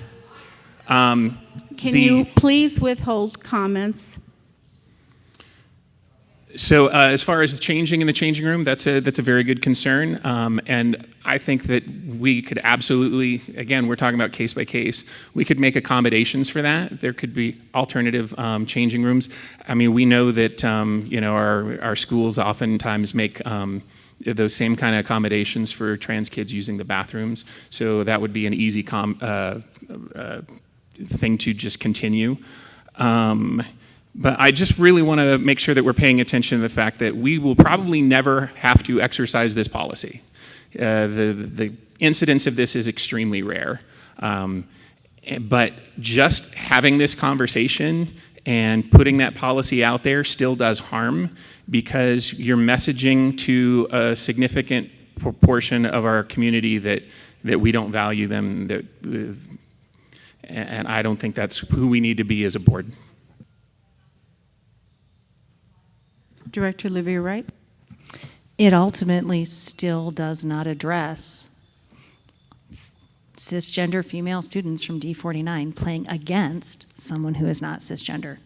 It does not, because we have no control who makes other schools' teams you're competing against. And the reality is those teams will be made up essentially based on what those communities say, unless and until CHASA develops unified roles. And CHASA is the appropriate place for that discussion to happen, with a longer and more careful discussion, especially given, like I said, that we have 3 federal cases going on right now. There's no reason for D49 to become the 4th and foot the bill when the First Circuit and the Eighth Circuit, which politically lean in opposite directions, also are most likely going to be hearing cases, because I'm sure they will be appealed once they've gone through the second set. And we're going to have more guidance at that point. So setting ourselves up to be the 4th target of litigation doesn't make sense to me, when it in fact does not change who our students play against, which is ultimately what we're talking about. And also, regardless of whether one agrees or disagrees with the fact that some parents of children make a choice different than any of us may or may not make for our own child, those children exist in that category, those families exist, and we have to deal with what that reality is, whether or not we agree with those families' individual decisions about the course of treatment they have chosen for their children. That's the reality. So our own personal belief of how we would handle that situation as parents has no bearing on what actually is happening within those families and how students present in our schools. And I think we have to consider that. Director DeVola. Yes, I just wanted to mention one thing really quickly. So this policy, of course, is the first step. This will be followed by regulations, which we would assign our administration to come up with, and I have been in conversation with Mr. Hiltz what those regulations could be. So there was some concern out there saying, well, how are you going to apply it or follow it, etc. And that is in the process. We would just want to get this passed first, and then the regulation would follow, and that would make it more clear to the public. The last thing that I want to address is there were also comments made or allegations that we would be checking genitals. That will not be happening. And just so, once again, that's going to fall under the regulation portion. I know that not everyone shares my faith, and that's the incredible thing about being an American is we do have freedom of religion. The second commandment of the New Testament is to love your neighbor as yourself. And so I look at a lot of people that I love. Sometimes we can have disagreements. Sometimes I may not like them that much. But I have to remember what that second commandment is. I care about women's sports. And as I had quoted last time from a distance, it was Caitlyn Jenner saying that if we don't acknowledge physiological differences, women's sports will cease to exist. That being said, I also want everyone to feel welcomed and included. And like I said, there's no way to make everyone happy, and that's okay. That's where you have to make tough decisions. So I think we will go on to a vote. You can make everyone happy with chocolate.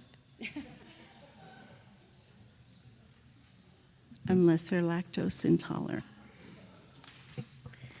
DeVola. Aye. Heil. No. Olivia Wright. No. Schmidt.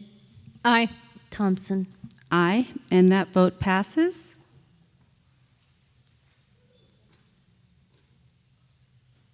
Remember, too, that anyone who didn't get checked in time or anyone who still wants to share, we are going to have a second public forum at the end where you can express your opinions at that time. Okay, next we are on to item 7.6. Can I get a motion for action item 7.6? I move to direct the lobbyist for the district to register a formal position in opposition to the enactment of HB 25-13-2. Second. Any discussion? Director Schmidt? Oh, hang on. I think Jamie Lynn's going to talk about it first, and then we can have discussion. May I request, please, a quick amendment? You would direct me, not the lobbyist. I'll work with the lobbyist because the lobbyist is not your employee. So just for clarity, you would direct me, and I would work with the lobbyist. I would encourage an amendment. I withdraw my motion. Second. Can I get an amended motion? I withdrew it, so now we'll do a new one. I move to direct the superintendent to direct the lobbyist for the district to register a formal position in opposition to enactment of HB 25-13-12. Second. Jamie Lynn, you want to cover some of the reasons for taking this position? Yes, so this is very important. The proposed action would help us to have opposition to House Bill 25-13-12 due to its requirements regarding chosen names and dress code policies, which undermine local control, and its introduction of new operational complications involving record keeping and existing district policies and protocols regarding parental notification and involvement in the education of their children. To give a little bit of background, 1312 was a very hot button topic at the state capitol. the main point that was contentious was the second section, which stated that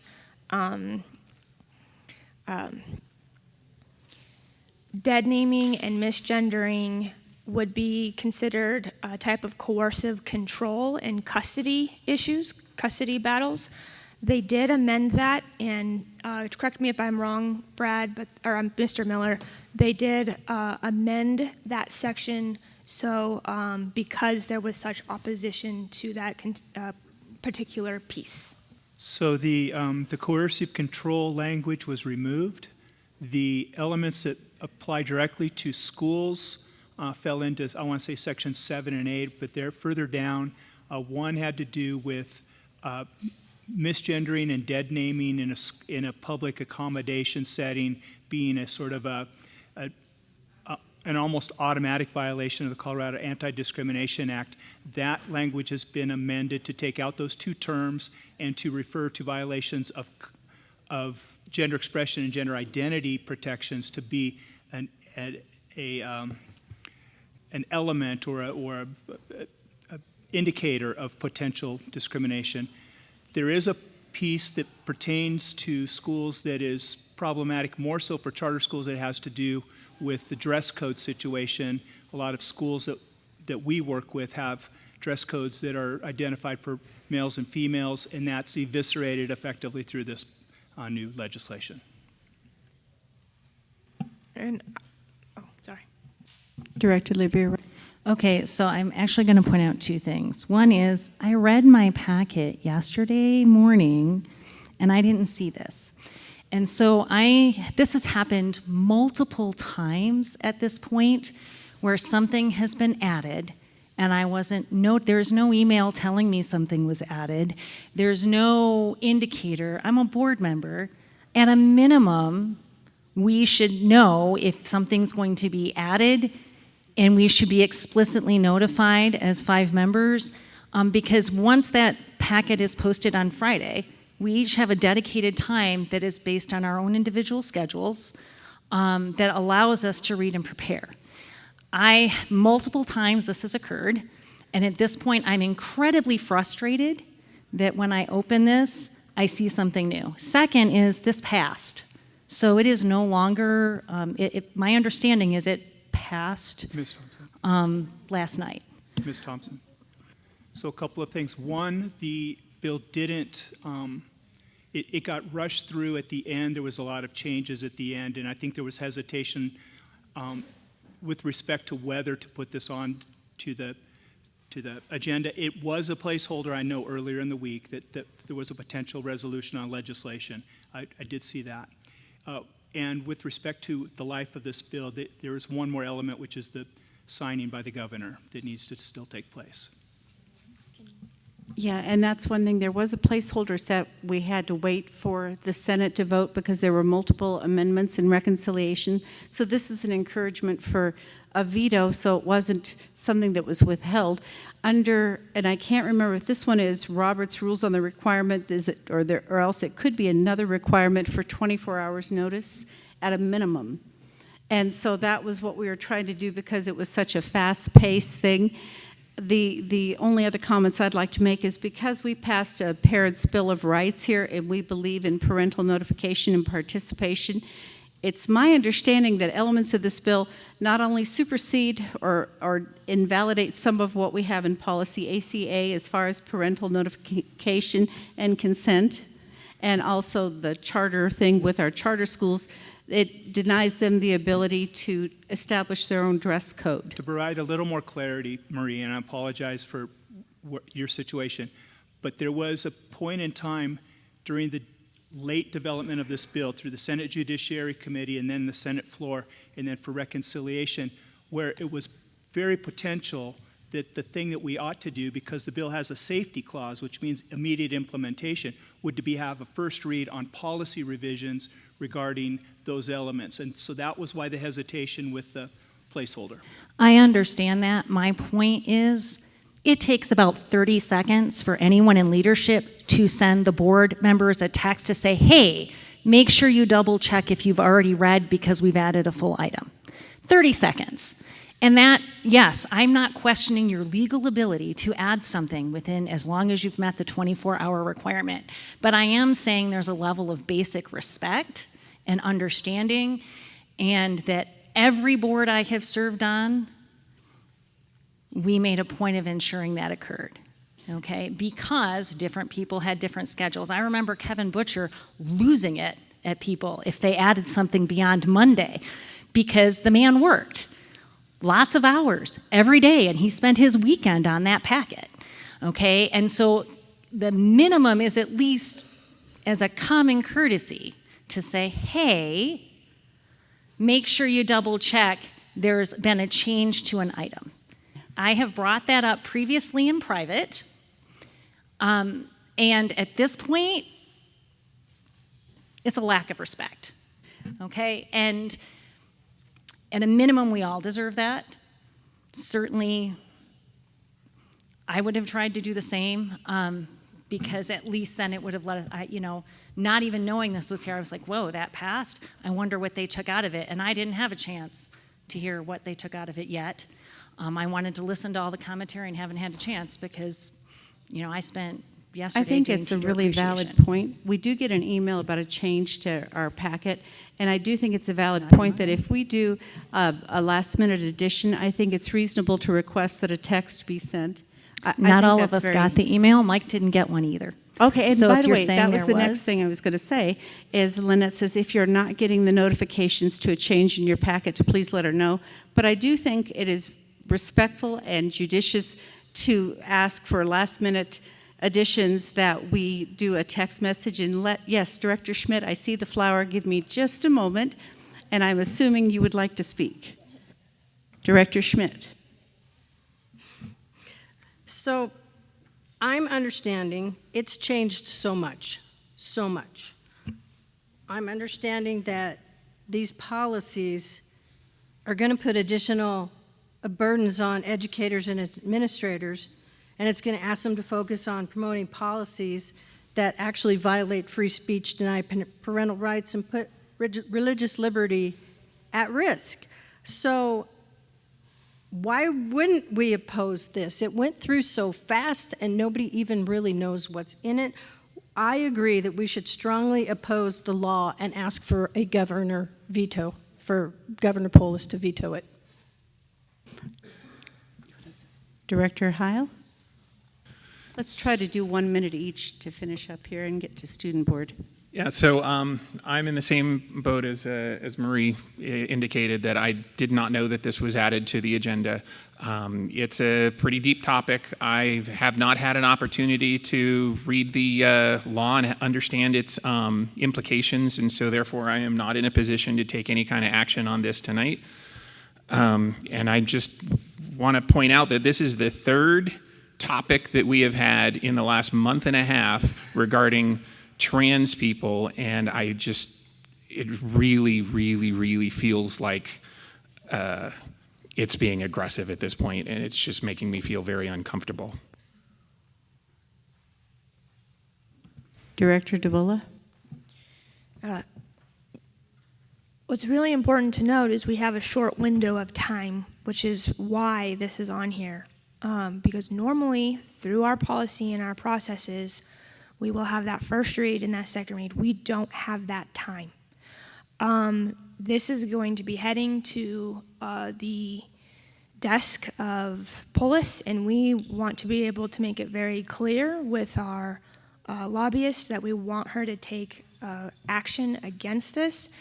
And to Mr. Heil's point, yes, it seems like this topic has come up a lot, and that's because our state legislature has become very aggressive with their transgender policies, etc., in the state of Colorado. And so we have to take a stand against it because of the aggressiveness that's happening in the House and Senate, which is very one-sided. And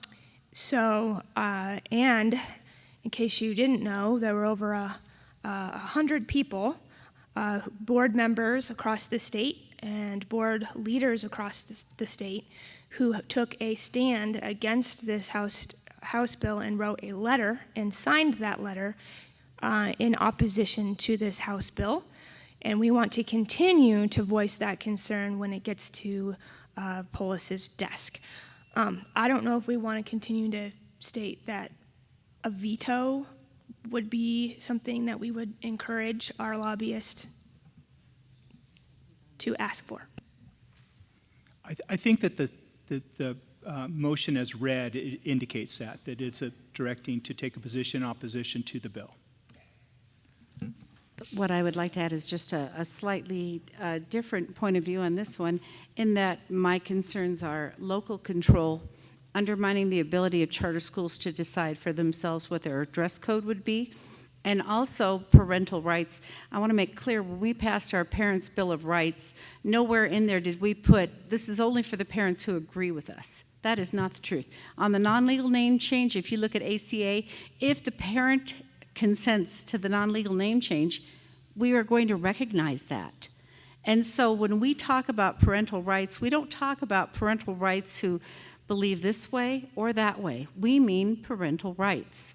And so I stand for parental rights, and if they are in favor of a non-legal name change or other elements in there, I support that because that's their kid. So anyway, I know we just hit you guys with a lot, but what we're doing is this is encouraging the lobbyists. It's for Superintendent Hiltz to encourage the lobbyists to encourage the governor to veto it.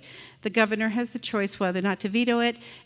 A veto could even be overridden by 2/3 vote within the Senate. So do you guys have any opinion on this one? And it's okay if you don't, because this was fast-breaking and late developing.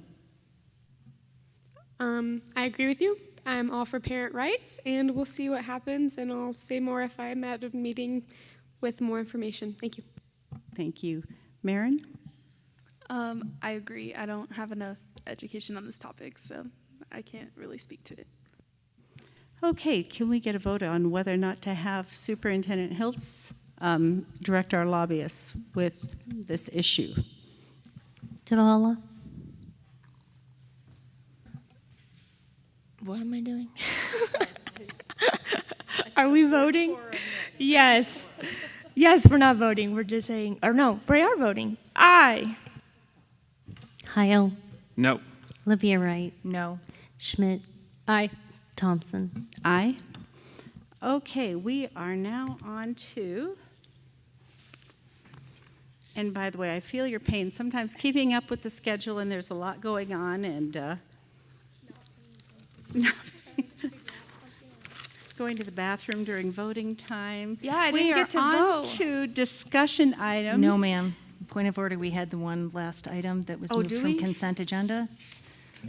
So 7.7, special right. service providers. Thank you for the reminder on that we moved. And on that one, I think Director Schmidt, you wanted that one moved? Correct, but I can make the motion. Okay. I move to approve matters relating to special service providers as recommended by administration. Second. Okay, any discussion? Okay, so I've been in contact with Mr. Anderson, and the specific number of the special services providers has been a little bit confusing. I'm still not really sure if the correct number is 87 or 108. That doesn't matter a ton. However, this document shows that D49 has 4 certified behavior analysts, 28 counselors, 8 school psychologists, and 8 social workers. If the number's 108, that makes up about 44% of our special services providers. Speaking as one member of the board, I feel that we have too many mental health professionals. I realize that part of the job description includes academic counseling, which is fine. However, in my opinion, if a student is experiencing any other difficulties, parents should be notified first and given a list of outside agencies that meet their needs. According to their job descriptions at all grade levels, these mental health professionals provide individual and group counseling to students with identified concerns and needs. Who decides that? Some job descriptions include conducting psychoeducational evaluations and assessments for referred students. Some provide diagnostic evaluations and assessments to determine learning, emotional, and behavioral needs of students. Some also provide mental health education. Should public schools be mental health providers, or should that function be under the parent's control? Some parts of the job description seem reasonable, however, some seem to be overreach. It is imperative to always initially bring parents into any situation involving a student's mental health. As one board member, I would like to know if parents are notified of these mental health activities prior to them taking place. I am not comfortable endorsing this until these questions are answered. Director Olivia Wright. The majority of those positions listed are required to provide services for kids on individualized education plans. As a parent who has signed at least 50 of those over the last 16 years, yes, we as parents are aware of those things. The psychoeducational testing is actually required by law for our students to qualify for those services. Some of the categories kids reserve services for, in fact, include things like serious emotional disability. That's one of the 6 major categories. They also include autism spectrum disorder, which is an affective needs, which qualifies under some of those testing. So students receive specific group lessons in some of those skills those need. Those minutes are all part of either MTSS, if they're not yet on an IEP, or part of their IEP service minutes, which I as a parent sign. So yes, as a parent, I am very aware of which services my kids have received, but these things are also required under law for kids to qualify for those special education services.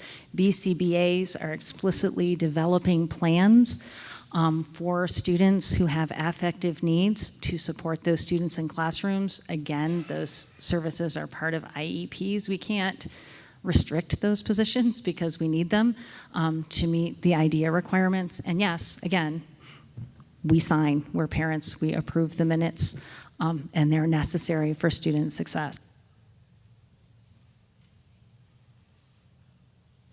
Director Davola? Yes, a lot of these positions are necessary, so we wouldn't be able to necessarily pull out one thing and not pull out another, etc.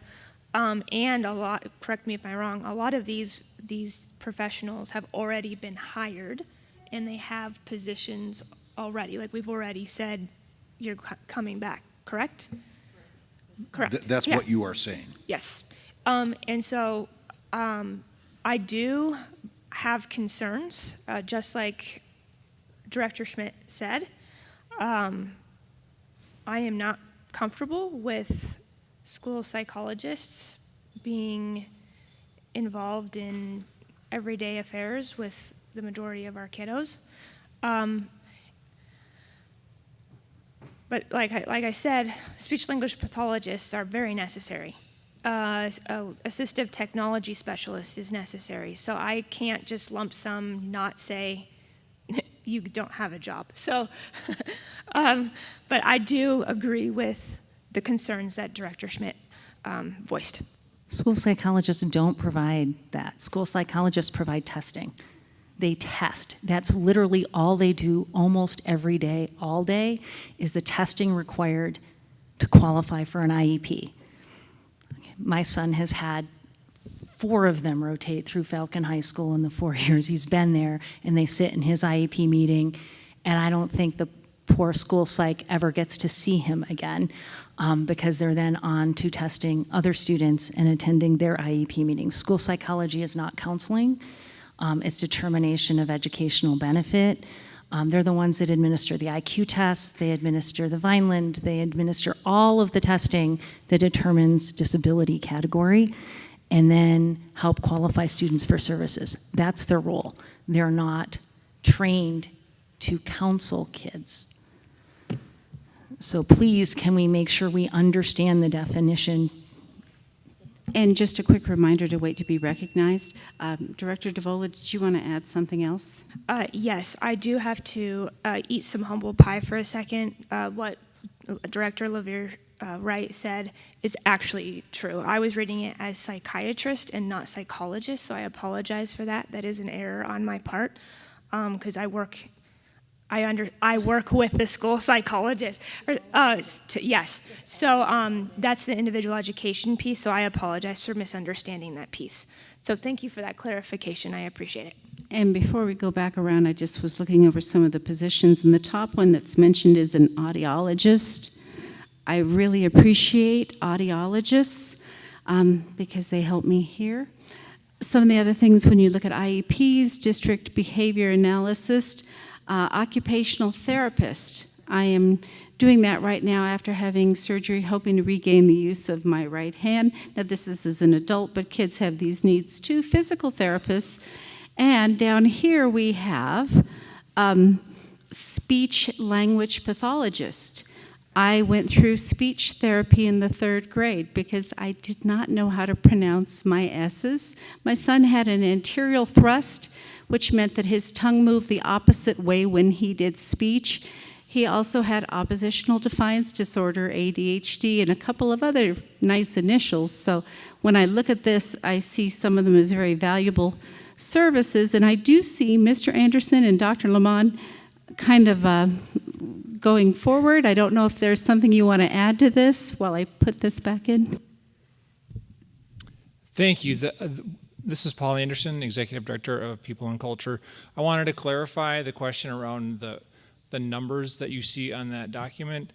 When we discuss our salary schedules later, there's a chart in there that shows 108 special services providers. That's our budgeted number of positions. So when we work on the budget, we count that, we count up those dollars.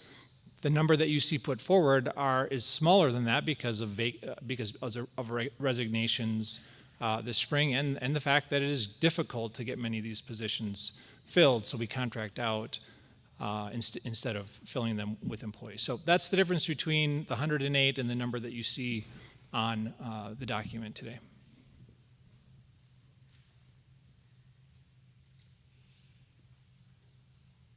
Director Schmidt? So just to be clear, the only positions I have a difficult time with is the psychology ones. My question would be, are these assessments only performed on special needs kids with parental support, or are these performed Yes. on everyone? According to their IEP, parents have rights. They have a packet of rights for their IEP, and they have to have that. And the school psychologist helps them to identify that they need special needs, special supports. It has nothing to do with what we previously, like you and I maybe have previously thought. So that was my error with the interpretation, because I work with the school psychologist at my school, and parents have to consent for it. And it looks like Dr. Laban wanted to add to that or not? No? Okay. Director LaVere Wright, you wanted to. I just wanted to point out that it's not, before the IEP process can even begin, parents have to consent to the beginning of it, and often sometimes the school recommends to the parent that they get tested, but often it's the parent. Parents actually legally have to request it.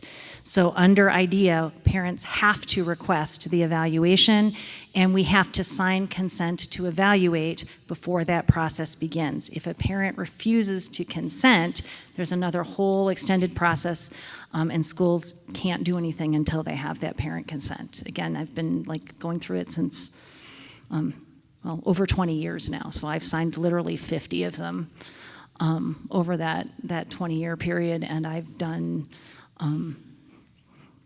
And each time I had to sign a consent. So, Director Schmidt, I just want to clarify that besides providing assessments, the school psychologist would provide services, and that is determined by those assessments that are given. So a school psychologist might be providing mental health services. It might be for a child who has it has been identified as having a serious emotional disability, or a student who has been identified as having autism spectrum disorder, but those services are provided with the consent of the parent. So just so there's no misunderstanding, a school psychologist does not only test. That would be the waste of a perfectly good school psychologist. So the school psychologist does provide services similar to a speech language pathologist providing services or an occupational therapist providing services, but those services are provided per the assessment data, what's determined that the student needs, and then with consent from the parent. Thank you. Okay, can we get a vote? Tavala. Aye. Heil. Aye. Olivia Wright. Aye. Schmidt. Aye. Thompson. Aye, and that passes. Okay, now we are on to, let me find my place. Discussion items. And what is the first one up? I got out of order here. Ah, the DAC. And we have Lauren Stewart. Oh, don't do that. Hi, everyone. I'm Lauren Stewart. Tonight I am here as the DAC secretary and a parent of 2 students at Remington. A lot of what I'm going to put in front of you is a little redundant because Jamie Lynn kind of stole my thunder last board meeting, bringing up a lot of what we wanted to talk about, so I'm going to keep this short. These were some of the state statutes, what DAC could do for the Board of Education for District 49. These were some topics that had been brainstormed by our chair and our co-chair, just ideas and to put in front of you so that if you guys ever need a parent committee, please come to us. We have really good representation from most schools in the school district. This is the one I wanted to focus on tonight. That is hyperlinked to the DAC responsibility inventory from the the Colorado Department of Education. As a DAC, we decided that this is what we were going to focus on. So submitting recommendations to the local school board as it pertains to district performance, at least annually, determining what areas you want us to study. If there's an issue and you want us to kind of look into it or bring in presentations, we would love to do that for you. Publicize opportunities to serve. We're always looking for DAC reps, same for our SACs. And then assisting the district in implementing the district's parent engagement policy. So every year we bring you this long list, and this is the only slide I'm going to show you from it. Hopefully you browsed before this. But the overarching view of this, and let me preface this with, we said to schools for their SACs to look at, if you had any amount of money, what would your budget priorities be? Not that we're going to spend it, but if money came up, and the SAC really wanted technology, but the principal wanted playground equipment, that you could see this is really what the school accountability landed on as a priority for the school. So most schools want more technology or updated technology. Safety and security, that included cameras or armed security personnel at the elementary level. Updating outdoor areas and equipment. And then professional development funding. We have a lot of opportunities. There's a lot of opportunities out there, but funding is tight, so. Do you guys have any questions for me? Okay, thank you. I just want to tell you you're amazing. I'm still convinced that you sleep somewhere here on site so you can be everywhere. Thank you, Lori. And I wanted to thank you because I went through the list and it was very informative. And I can tell you right now that our student board rep know how amazing Miss Stewart is. Is that not correct? So, thank you. Director Olivia Wright. So I know at a prior meeting we had discussed as a board some DAC priorities. Has that been shared with the DAC yet? And do we have any feedback from them on what they thought about those pieces? I think everyone was blown away when Jamie Lynn brought it up in the discussion that you guys had. Everyone was on board with what she said, what you agreed to. We just definitely want to be more involved. We felt like we put this list together, and I'll say I do, that I don't know what happens to it. Or do you scroll through the slides? I don't know. So we just want to be effective. We want to be here for you. We want to make sure that we're reviewing whatever that may be and giving really good feedback from the parent point of view. And I just think we have a lot of committees in the district, but this one, we meet every single month. We don't cancel unless there's snow. and it's just really good representation for you. But no, everyone was pumped. They were very excited. So thank you, Jamie Lynn, for bringing that up. And we're excited for next school year. Thanks. Director Heil? I just want to make sure that the entire DAC knows that this financial areas emphasis list that you have displayed right now, this came from direct conversations with the Budget MLO subcommittee that I meet with every month, where they were reaching out to me and said, how can we add value to the school board? And it was my suggestion. I said, you guys are producing this thing on a school-by-school list. It's a school-by-school basis. It's a lot to get through. And if you, as a group in the DAC as a whole, could review that and distill it down into something that is a lot easier for us to parse and prioritize, and maybe the superintendent can look at that and say, yes, there are some ways that we can address some of these, that is a huge value add. And so I just want to thank the entire DAC. I will be speaking to the MLO subcommittee about this soon. But thank you. This is really great information. And next school year, we plan to have our subcommittee meetings during the DAC meeting, just to get more buy-in. It's hard. This is a volunteer committee, and everyone's busy, and asking them to come an hour before just to do their subcommittee meeting. So we are going to plan time within the meeting so that no one has to give up any extra time. So you're telling me I have to have a free meal with the Every DAC? time, By the way, yeah. everybody, we feed the DAC, so if you decide to volunteer. Submit your application today. I will receive it, so. Anything else from anyone? Did you guys see the list of their most desired items and relate them to your schools, or do you have any thoughts? We love you, Miss Stewart. And thank you for this great information and for keeping everything well organized. It's fantastic. Thank you. Thanks. Okay, thank you. Which one are we on now? I'm trying to see. The next one we are doing is 9.2, Showcasing SWAT. And this is students working against tobacco. And I just have to say, you've heard a lot of us talk about the recent death of Lance Carroll. The first Engage 49 that I ever attended, he was there with the SWAT team. And I just don't think his legacy will ever leave this community. Superintendent Hiltz also shared with me how the special education students were especially hit hard by his passing. It's really incredible that one person could touch so many people, including SWAT, so I just wanted to put that in. But if you could make that presentation, this is students working against tobacco. Good evening, board. My name is Lauren O'Leary, and I'm the Dean of Students at Sand Creek High School. I am joined by Sarah Rawlinson, one of our Deans of Academics. Together, we've had the privilege of supporting the incredible students in our SWAT program, Students Working Against Tobacco. Lance Carroll launched SWAT at Sand Creek last school year, and it has grown into something much more meaningful than just a club. As Lance's health declined, he entrusted Sarah and I with the opportunity to get to know and help lead this inspiring group of students.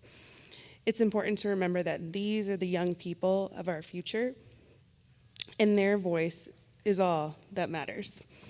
I'm really excited to introduce two of our SWAT team chair members, Ms. Kira and April.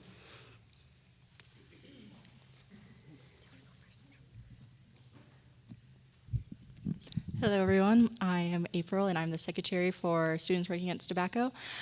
And sadly, our president and vice president, Zane O'Connor and River Merrill, could not make it today, but we just thought we'd mention them. And then, of course, Kira is here. She's our wonderful secretary, and she has designed all of our amazing swag. So thank you, Kira. And the next one. So we have done a lot of activities, as you can see with these photos here, and we like to commemorate those with just posting it on some of our social media and going out into the community. And I'll let Kira go. So you might have heard a little bit from Ms. Alir, but we just wanted to tell you a little bit about what SWAT is.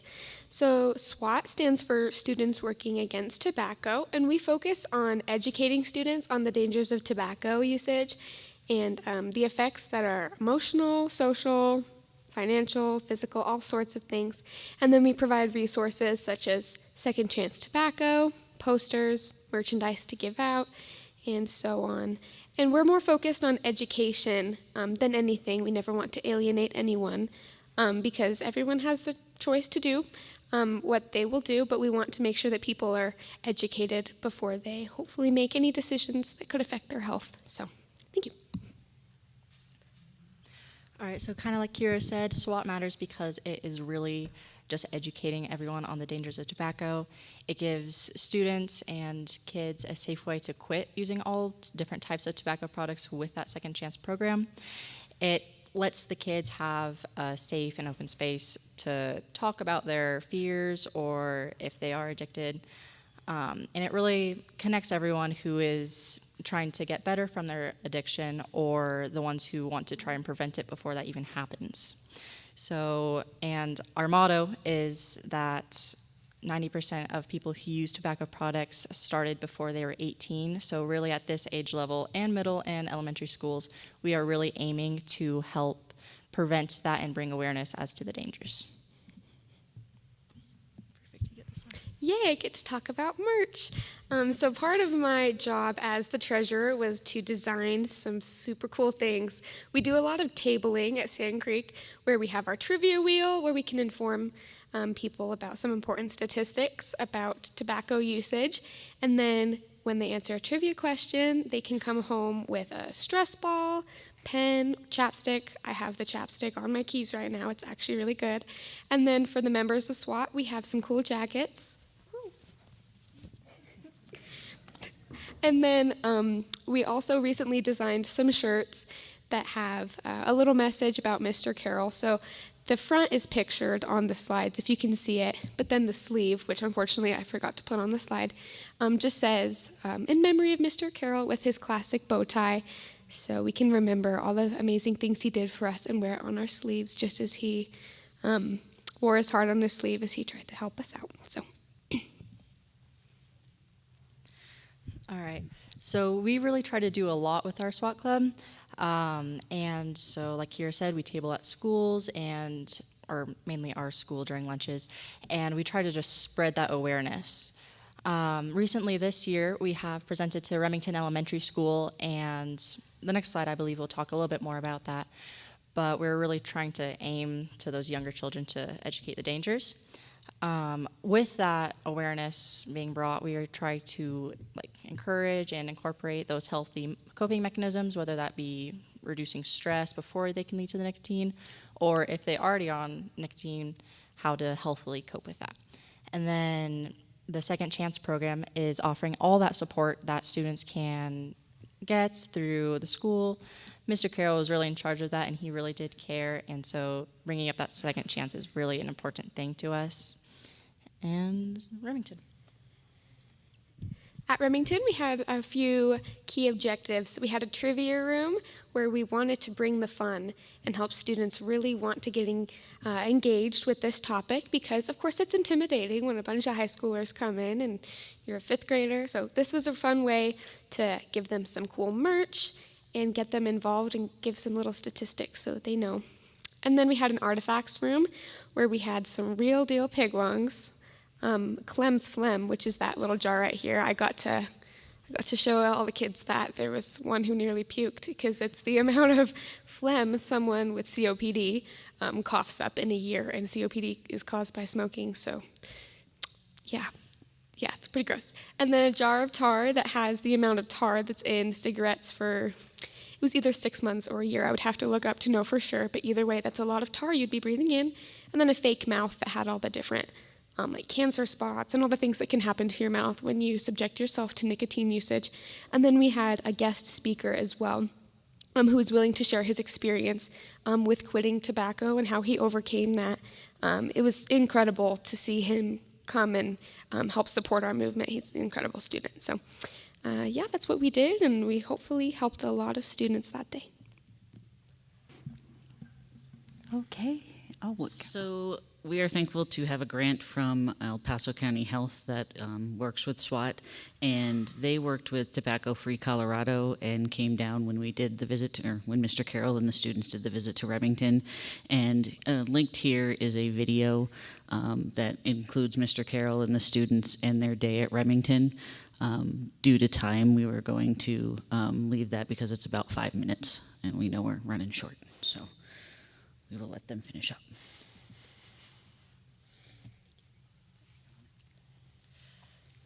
So luckily this year, I believe that we had a lot of new members during SWAT, and we are really maintaining that idea for hopefully that will continue on to next year.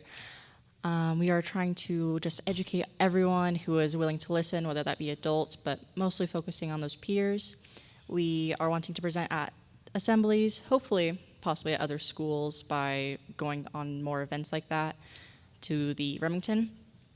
And we are also on, I believe it's Trivia Tuesdays, we are doing a trivia question that occasionally relates to SWAT and stuff. So it's like, oh, how many percentage of adults start nicotine use before they turn 18? And that's our motto, 90%. So we really just try to bring it out to all of the students at Sand Creek, and really, really hoping to educate and inspire other SWAT clubs at other high schools to really try to bring the message out and gain the confidence to also speak out such as we are. Is there anything else? Any other goals? All right. Thank you guys so much for your time. I'm going to dismiss them because they have AP exams bright and early, so wish them some luck. And we appreciate your time tonight. Thank you.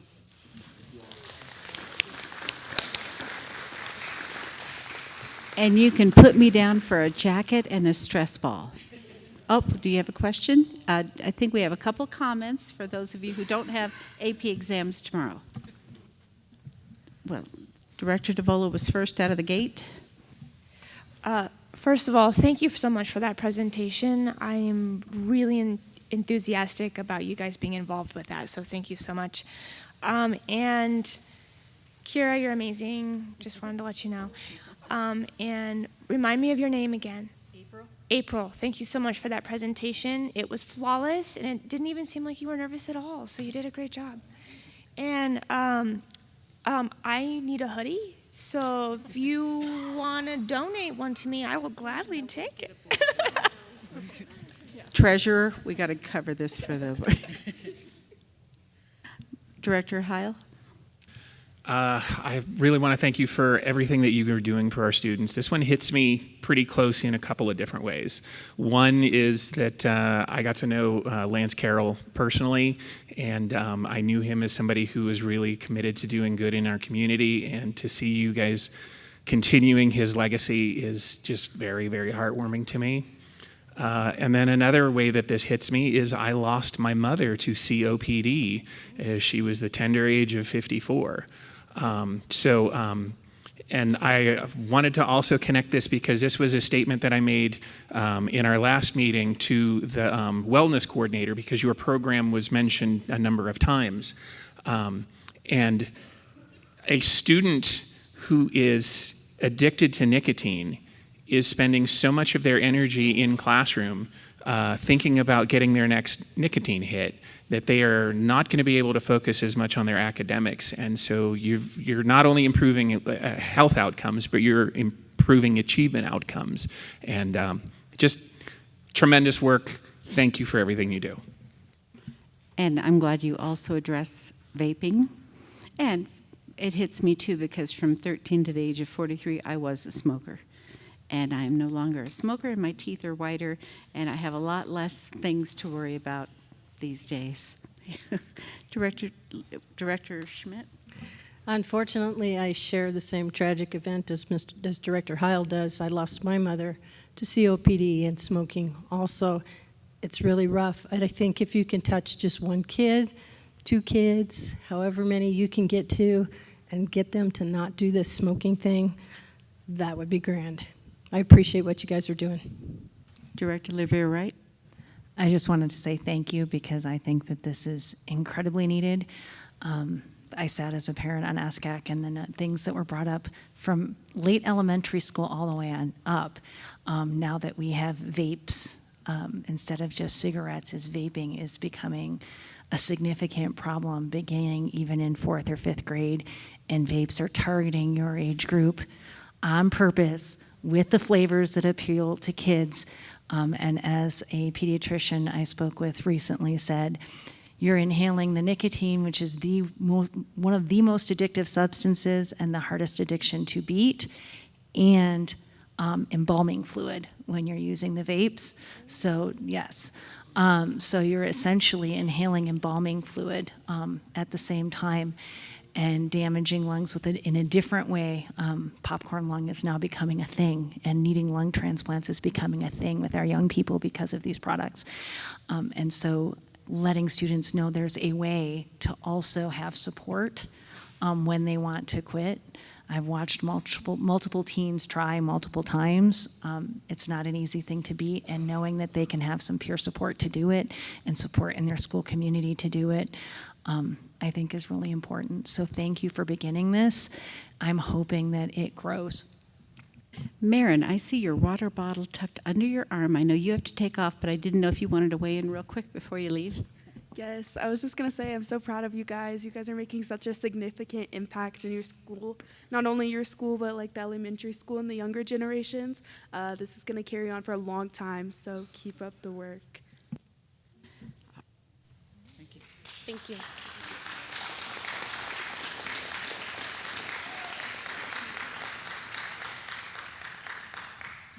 Okay, next up we have item 9.3, proposed update to board policy, staff leave and absences. And this, I believe, has to do with bereavement time off.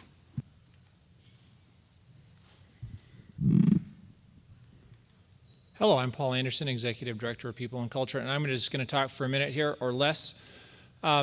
We are talking about bereavement. We appreciate the opportunity to talk about this new offering to our workforce. I think it's an important way for us to show care for our workforce, and it is a real enhancement to our current leave offerings.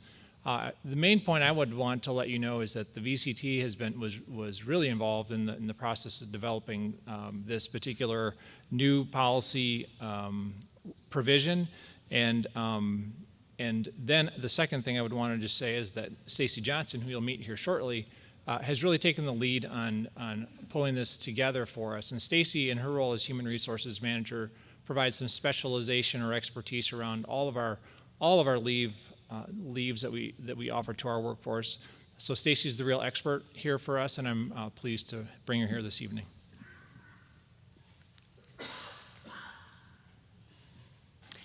Hi, I'm Stacy Johnson, HR Manager, and wanted to talk through some of our recommendations for an adjustment to our policy GBGI, which is staff leaves and absences. So I want to talk about what our current approach is, and then go through what we did, some of the conversations that we had, and then what we would like to propose for a new policy. So our current approach is we have our bereavement policy under staff leaves and absences, but it's also kind of tied to our sick leaves policy, and that is because we define immediate family kind of under both, and also if an employee has a death in the family, they'll use their sick time in order to take any kind of bereavement time. And so right now, an employee may be absent due to a death in their immediate family. The definition is up there. It's defined as a person related by blood, marriage, civil union, or an adoption. And that language was taken from the Healthy Families and Workplaces Act. We are to offer bereavement leave under sick for those reasons. And an employee may take up to 5 days of bereavement. The time that they take is deducted from their own sick leave if available. If they don't have sick leave available, then the time off is unpaid. And so I wanted to see if there were options to changing this.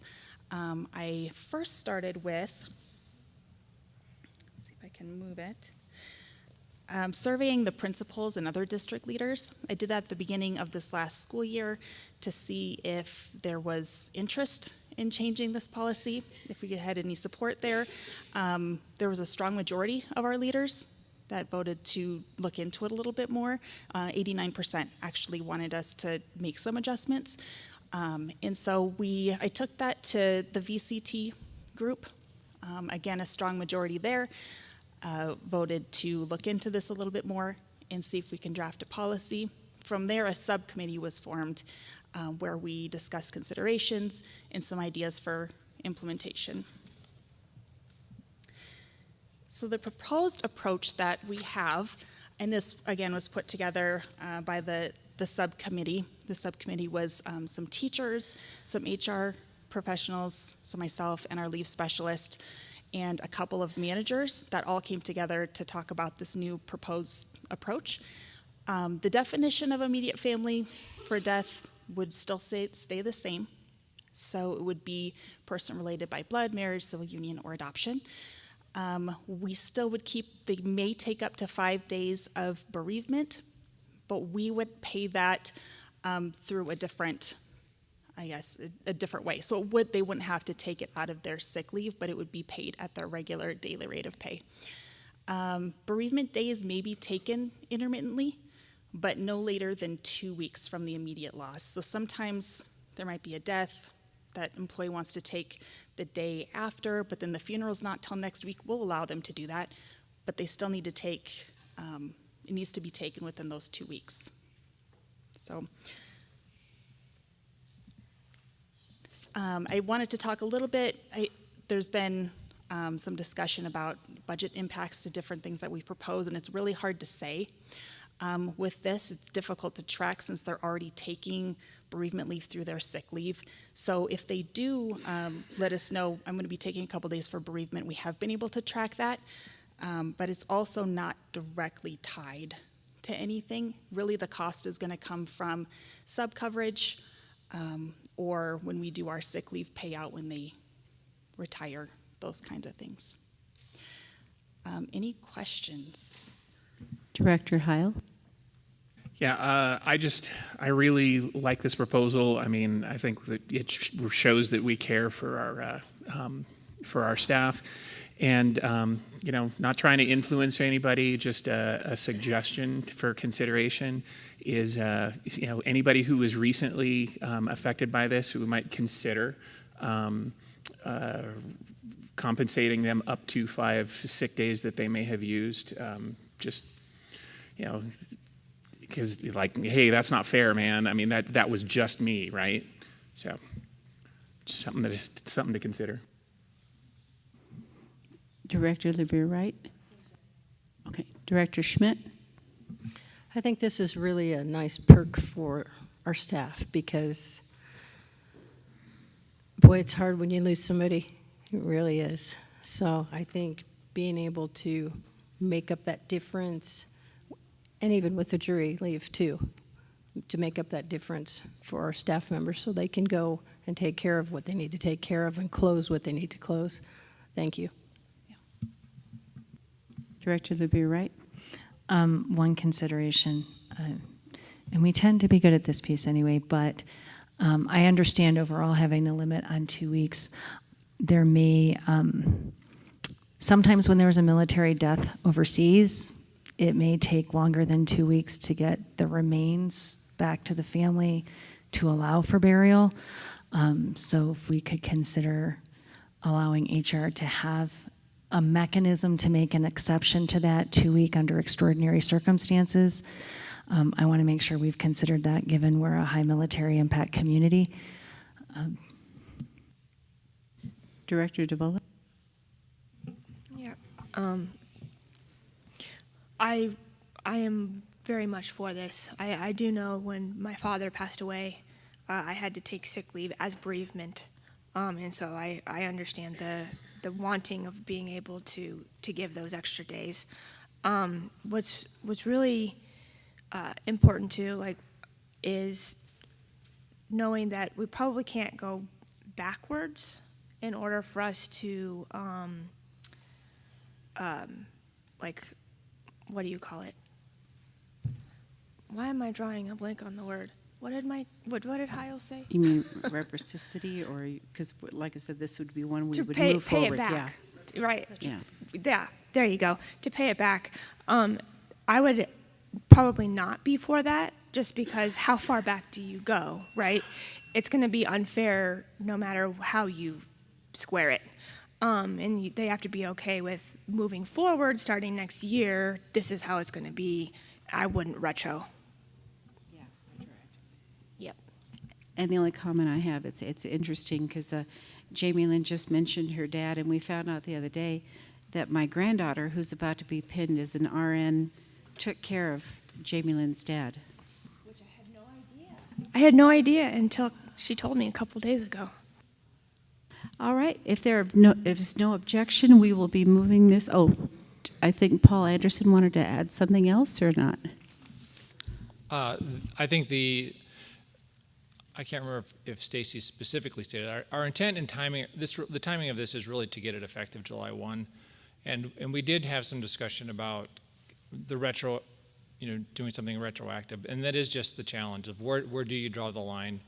And we won't be aware of all of the situations.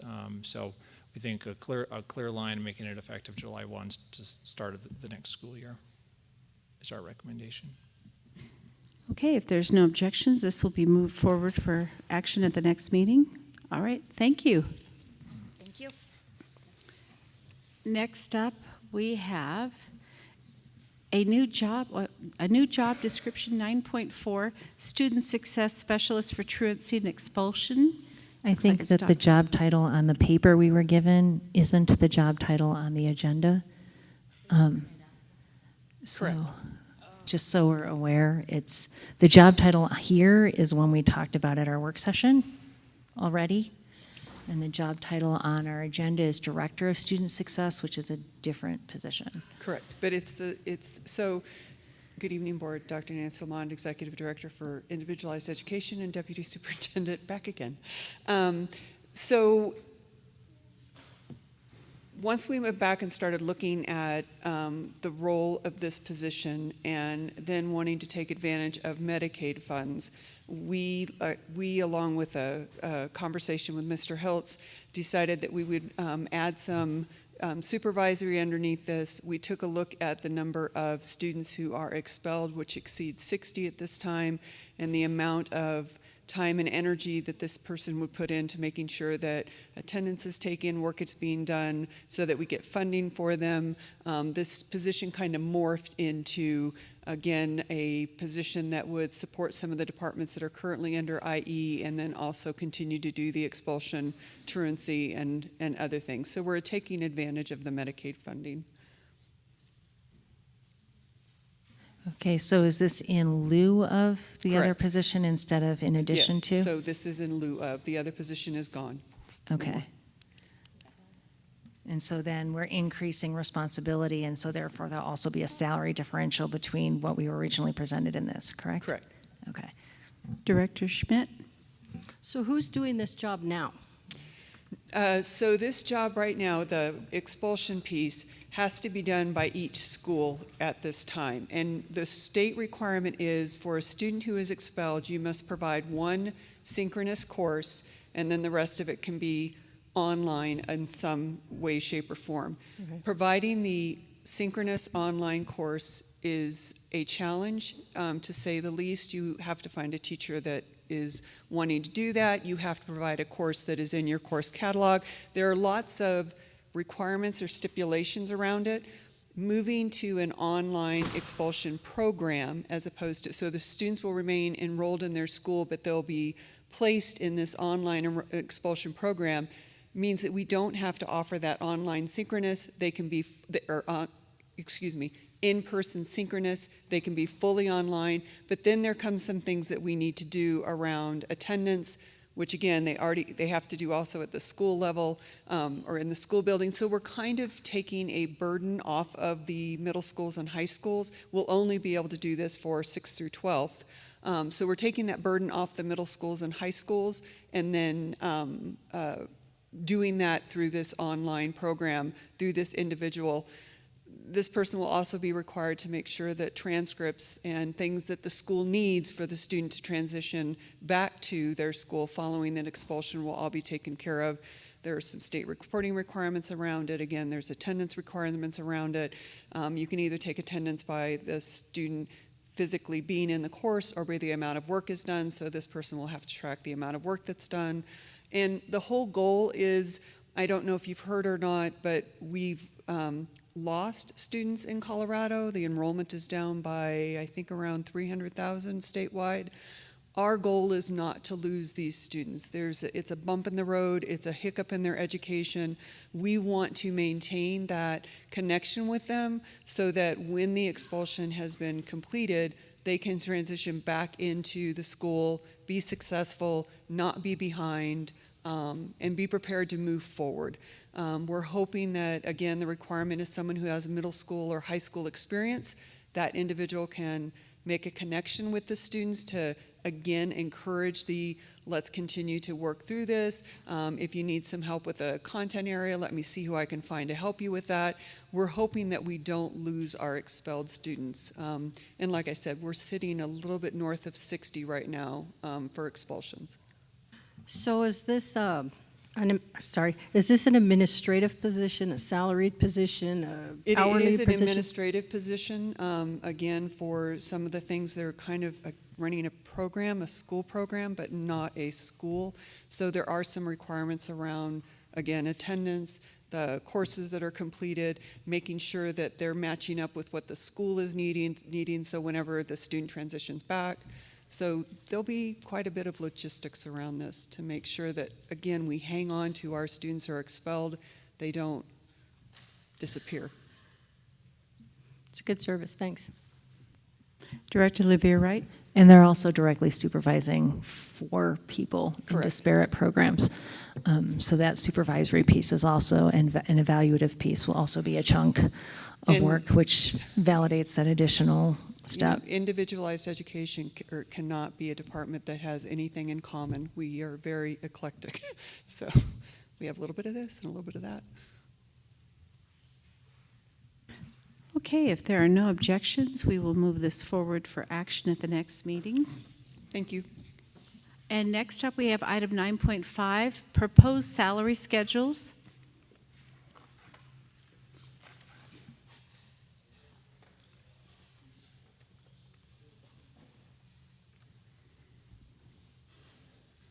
Good evening. I'm Paul Anderson, Executive Director for People and Culture. And tonight, we are talking about salary schedules. And we are running a little later than we would like to be.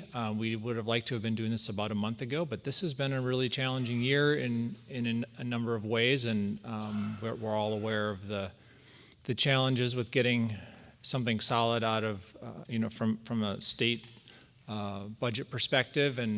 And so we finally know what is final, and so we're able to start working with numbers. So in the packet tonight are the 6 salary schedules that we're proposing moving into next year, and a couple. I'll point out. I'll go through some highlights. If there's any of the schedules that you would like to discuss specifically, we'll open those up and walk through those. The first thing I would like to just say is express appreciation for how the partners that I have that I get to work with in the finance department, Spencer and Heather, of course, and Rebecca Brooks, now our new CFO. Rebecca just jumped in both feet, and so it's been really good collaboration over the last couple of weeks in getting to what we see here tonight. We are stretching dollars, we are straining budgets with what we're doing, and I think we are, Spencer and Rebecca would report that we are doing everything we can this year, and maybe to the point of some uncomfortability with what we're doing with our salary schedules. We have decided to not transition to the new salary schedules that we've been working on over the course of this last year for educational support personnel, administrative, and professional technical workforce segments. So We the primary reason for that is that it was going to cost us to transition our workforce onto those schedules was going to cost about $2 million in new money, and that would be $2 million ongoing. So we simply don't have the money available to make that transition. So we're walking forward with the same construction, the same schedule designs as have been in place this year. We can say that there's an overall average increase of 3.7%. A lot of details behind what that number is, but that is our overall average. Returning employees will all receive some increase in base pay. Individual increases are going to vary based on the workforce segment, so we certainly don't want to say everyone's getting 3.7. That is the average across the district. And then all of the schedules are going to have a modest increase to the base of that schedule. So the teacher schedule, for example, is going to move, I think it's $441. So we really wanted to get to 51,000 or higher, and we're just not going to get there this year. We'll be at 50,500. The teacher schedule includes, and the cost of the teacher schedule includes the first year of teacher repositioning. And so the overall increase for teachers we have at 4.5% as an average. And I'll just point out that the average increase when you remove the repositioning part of that is 2.6% overall in the teacher schedule. On the administrator schedule, we're walking forward with that same format and applying overall a very modest increase to the base of that schedule. And you'll see in the chart here where we differentiate between building administrators and essentially all other administrators. And one of the things we learned this year through our work with our consultant was how significantly behind market we were with our building administrators, principals and assistant principals very specifically. And so we are paying attention to that and finding a way to do more to get us closer to market. We're getting about halfway from what our consultant says we ought to move to based on our comp philosophy. We're going to get about halfway there this year. And so that group, the average will be over 10%. And then you can see there that the central office or all other administrators averages at 1.7%. And beyond that, so the other schedules, educational support, special services providers, and professional technical are receiving those small increases to the base. The last thing I'll say about the raises that will happen will be whatever the increase to the base of the schedule is will ripple through that schedule, so every cell moves up a little bit, and then each person will receive a step increase based on the construction of the schedule. And the exception to that is anybody who's already topped out on the top step of step 60 on the ESP schedule or step 30 roughly on the teacher schedule. So there's a summary of what we're doing for what we're recommending for 25-26. Anything that you would like to add? Okay. Director DeVola? Questions? Okay, we want to start that way. Director Schmidt? So did I understand it right? This is in the proposed budget? Yes, okay. And then you also said that you would have liked to start it on this a month ago. I would have liked for you to start on this a month ago too, because I could have looked it over a little bit sooner. So, that works out great. If it doesn't, I understand schedules. Director Heil? Yeah, I just want to say that you guys have done an incredible amount of work on this in order to do something that is this generous, because I don't think that the public and all the staff really understand the significant budget pressures that we're under right now. We're expecting, possibly a small decline in student count for our operated schools. The state budget, they passed this year finally a budget bill that kept our funding intact at the state level, but they were under significant pressure to cut. And then, we're looking at an economy that is starting to show significant stress, and so we can expect declining tax revenues from that. So, in my professional world, 1.5% to 3% is, a pretty typical band, and we've been able to do better than that for, the teacher segment in particular. And so, I salute you for being able to hit these targets. Director DeVola?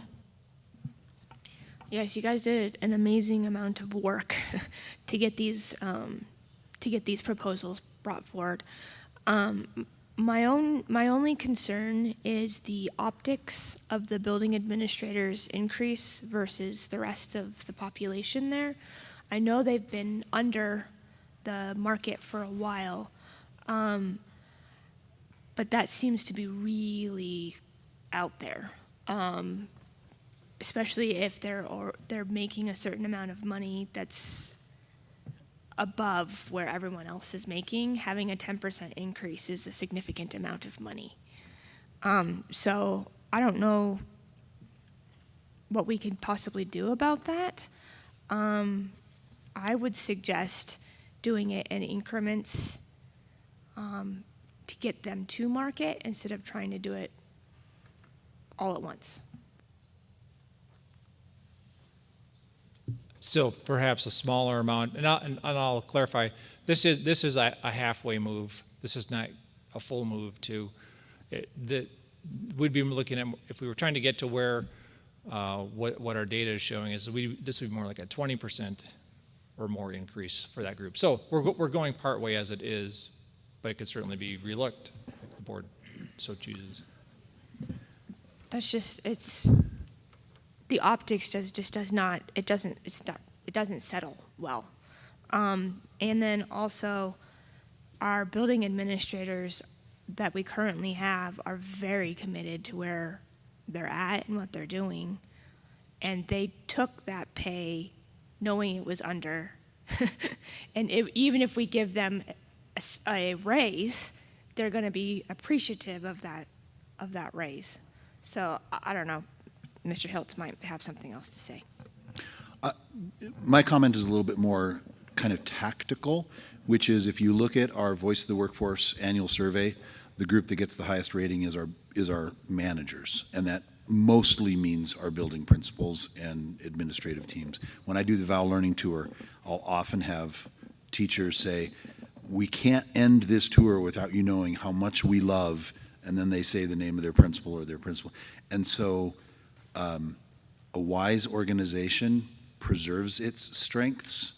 I think it's reasonable to be concerned, especially now that this information is public. It's reasonable to be concerned that we have already eroded our position. And you're right, we've been able to hold on to people, but depending on their goodwill, it becomes tactically unsound. And I don't want to end up a year later and say, "Oh, I wish we'd done that before those people that we lost left." And this is the season of May, June surprises, so I may end up sounding like a gloomy prophet before long. I would suggest 8%, but that's me. Just a quick note, when we were doing when we were doing school tours the other day, the one thing that really impressed me is when we were walking through the schools with the principals, is how many of the students' names the principals knew. That was just a point. Director Levier-Wright, I don't think you've spoken yet. So I think also kind of the way to couch that 10.2% is if we look historically at what the percentages have been and how our building principals who've been here a long time have purposely sacrificed. One who's a zone superintendent now, a long time ago, I remember him specifically coming to multiple people on the board saying, "Don't say this too loud, but I'm saying, please don't give me a raise because I need to keep my teachers." And so the principals who've been in our community for a long time have sacrificed for a long time. We did a huge jump with teacher amount in a prior year.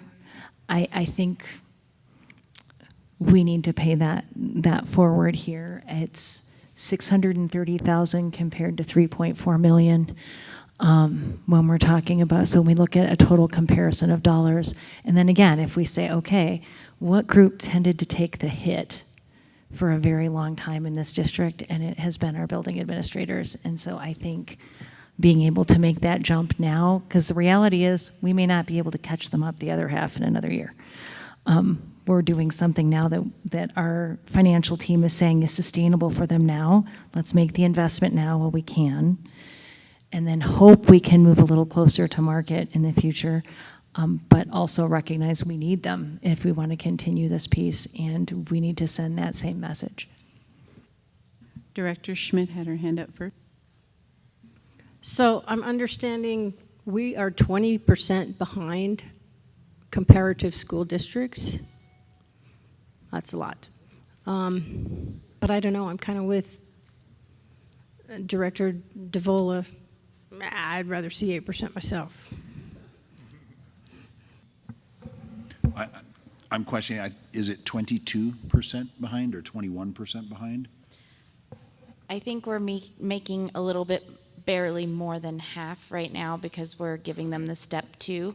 So we're probably just under 20% would be my high math calculation, just on the fly, yeah. Director Heil.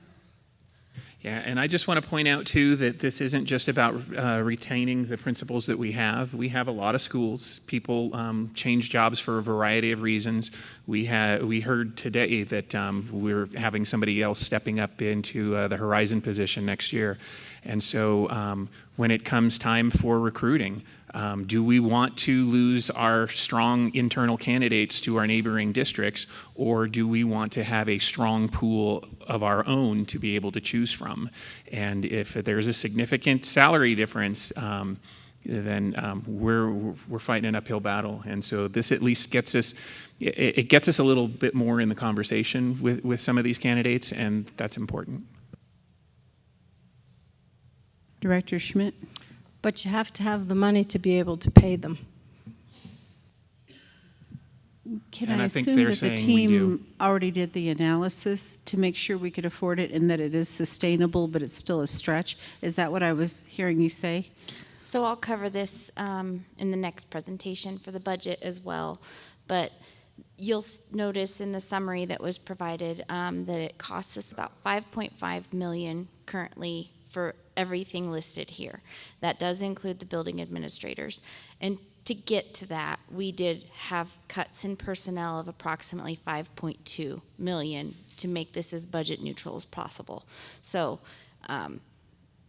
in short, we're going to make it work, and then we'll get into more details in the overall budget, and we have some other opportunities for other challenges. But for this, we made it a budget neutral with the personnel cuts. And just so the board knows, one thing we've been discussing, because we are behind the 8 ball, and to be totally fair, Rebecca, have you even been here a month yet? No.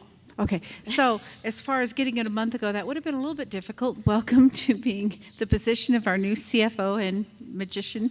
That we had already talked about having a Zoom meeting on the 22nd, and we could also have a special meeting at that time to discuss pay schedules. And I'll get in touch with the board to see if we want to do that Zoom or in person. But if you could, I think everyone has confirmed for the 22nd. A special meeting on the 22nd to vote on pay schedules, because this is the time of year that we need to get going on that. She literally just sent us the email, so there's no way everybody could have confirmed it yet. But yeah. We've been doing emails back and forth with the different board members, so yeah, okay. Thank you, Lynette. See, well, over here, I just thought she was going to keep handing me chocolates. Anyway, I think we're going to move on now to the proposed budget. I'd like to make one last comment.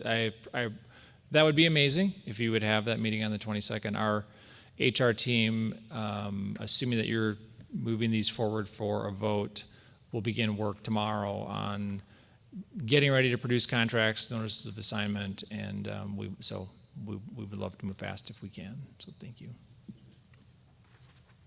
So are you saying that we need to do it sooner than the 22nd? What we were trying to take in mind is the employee appreciation events and different things that are coming up.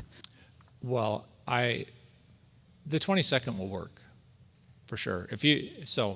The sooner would be great, but that I don't intend to dictate your calendar. If you can make that work earlier, we would love it.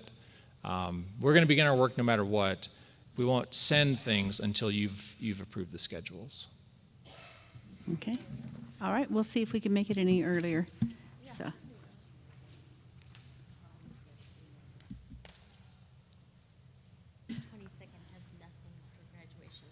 Yeah. Okay. So now we're on to the proposed budget. Hello, I'm Rebecca Brooks, Chief Financial Officer, and I have Spencer McCabe up here with me, who has been very integral in setting all of this up. We are going to talk about a few things here. First of all, we're going to talk about, I'm going to kind of breeze through some of these that are probably repetitive over past years, just because of how late we are. But basically, this is something that we need to do every year. You guys need to see the proposed budget. We need to allow our constituents and everybody in the community to look at it and have a month of feedback. So basically, this aligns to district policy and our own expectations of what we have to do. This is our first draft of our formal budget. So there will still be some tweaks and changes along the way before we bring you the full recommendation to adopt a budget next month.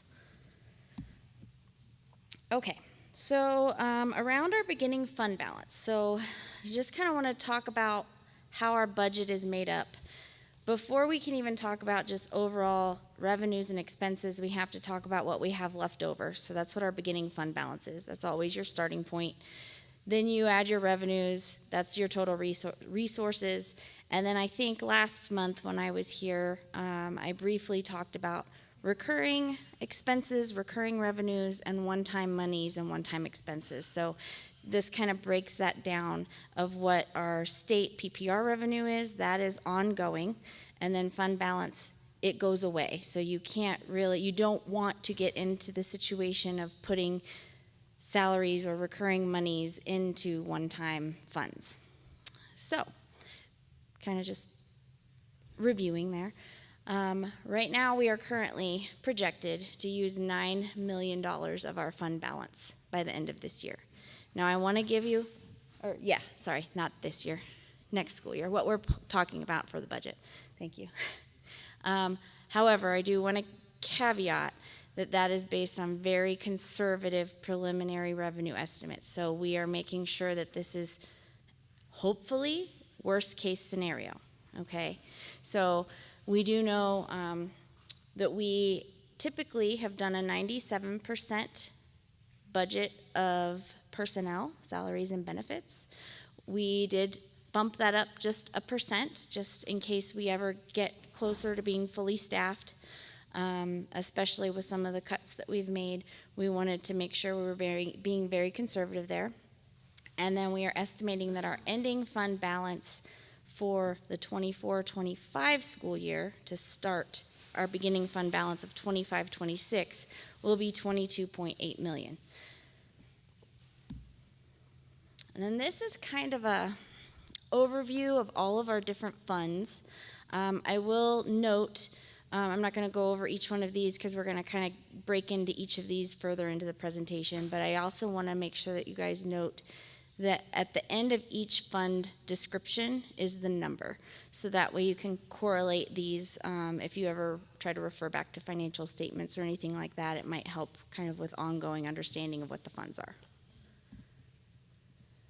And then these are our revenue assumptions. So our per pupil revenue is increasing by 2.9% or $316. However, we are expecting a student growth decrease of 0.5% in our operated schools. We do anticipate that charter schools will grow, so overall we will see more revenue coming into the district, but we'll be passing that on through. So it ultimately results in a revenue decrease for us of about $1.9 million. And then the long bill has passed as of yesterday. It had not when this was submitted. So we can confirm that the PPR, or per pupil revenue, that we have based this budget on is stable. There was no change. So the next thing that we're hoping for at this point is that our enrollment projections are higher than what we are currently basing the budget on. And then our total revenue, we just to give you kind of an estimate, I think we talked about this at the last board meeting that I was at. It's bumped up a little bit. Our projection went from about 154 million up to about 155 million. So that's a little move in the right direction. And then we're going to move on to our expenditure assumptions. So you'll see that we have a total budgeted expenditure of 164 million. So that doesn't math well. That is essentially where we get the 9 million that we'll dig into fund balance. We do expect an expenditure increase of 2.8%. We did add the 5.5 million to staffing, and we do have where personnel is currently at 82.6% of our budget, which is a really good spot of where we want to be. As far as that percentage that we talk about between 80 and 85, we really want to stay closer to 80, but 85 is that max. And then I would like to kind of just brace ourselves for some potential mid-year budget cuts, because we may still need to make some additional cuts. I would really love, once we find out what our actual enrollment is, to really be able to pivot and make whatever cuts to really reduce that 9 million, so we're not taking that big of a hit to our fund balance. There is something I kind of want to circle back and touch base on the 5.5 million increase to staffing. We have identified that there are a few people, well, actually I should take another step back. We took to VCT the proposal of the staffing increases and all of the things that we wanted to do, and we proposed removing the MLO 3B annual one-time payment. With doing that, which we had some questions, but overall there was really not a lot of pushback, which surprised me. But there are a few people that are at the very top of their scales that would actually see a pay decrease by taking that away. So Paul Anderson and I have been talking about some ways that we can maybe work through that. We've identified the issue, and we'll see what we can come up with to kind of bridge that. All right. So now this slide's a little counterintuitive. So this is called a revenue decrease walkthrough on this slide. And the reason this is a revenue decrease walkthrough is because these are all of the things that bring down our revenue in the general fund, which is the primary one that holds our fund balance for the overall district. So the reason that these are a decrease to revenue is because we are allocating more of our revenue to other funds. So while it is a decrease in our general fund, it's an increase in transportation because we've had additional expenses or increased salaries. We'll kind of go into that as we get to each of these funds. But those top three are revenue allocations to other district funds that the revenue gets shifted to those. And then the fourth one on accurately budgeting our charter school allocation for special education, for ECEA. In the past, we have not necessarily budgeted for the full amount that we pass through to them. So we are making sure we're tightening up our budgets and making sure we're more accurate. We are losing $1 million in our E-rate due to being maxed out. And then this is just a revisit of the same 1.9 million in per pupil revenue due to loss of enrollment. So this kind of gives you all the really big chunks of what that loss of revenue looks like. And then these, I think for time, unless you guys have questions, we won't go into each of these worksheets. This basically breaks it down by each different category. We talk about revenue and MLOs and everything, and it kind of, I'm going to kind of skip through these unless you have specific questions or have something that you'd like me to talk about. I will just point out on this slide, just so you guys know what the different categories are. Internal services includes central services and education services.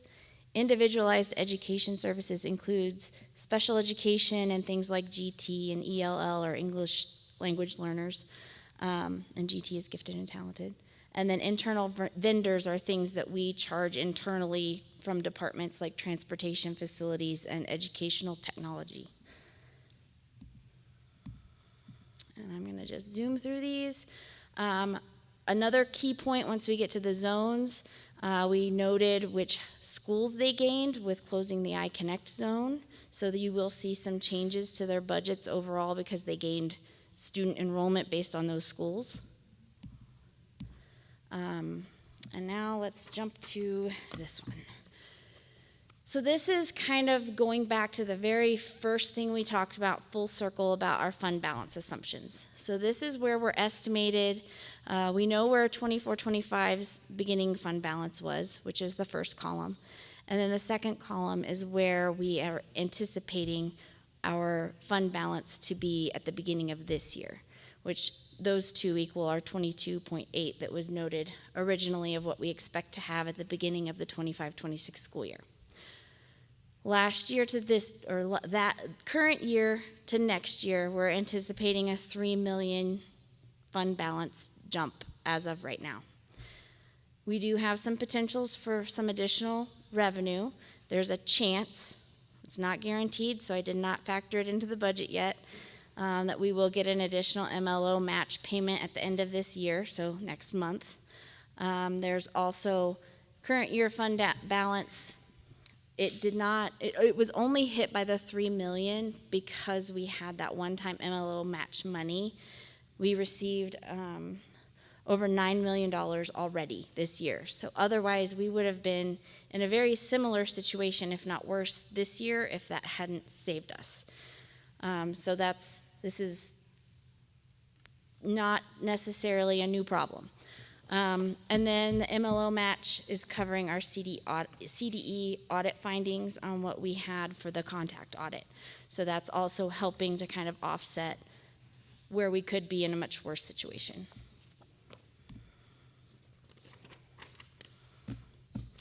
All of these next slides, there's 3 of them. They all have to do with our assessed value because they're MLO rated. We did conservatively project a 10% increase in assessed value. We do anticipate it will be slightly higher for all 3 of these, which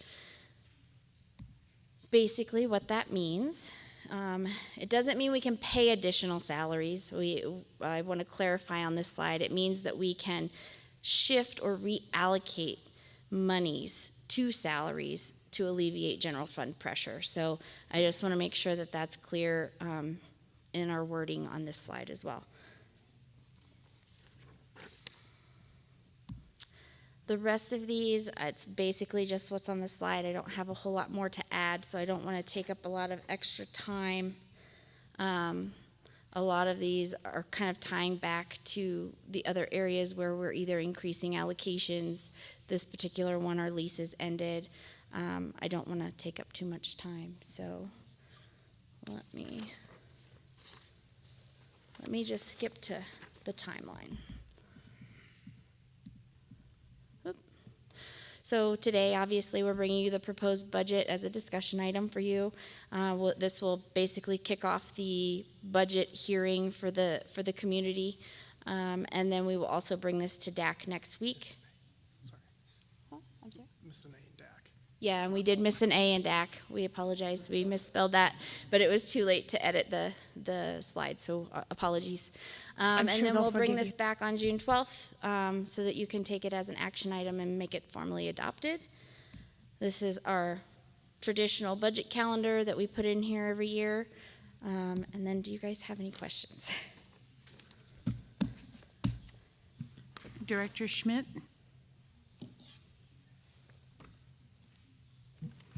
I just want to request a meeting as soon as possible so I can understand this just a little bit better.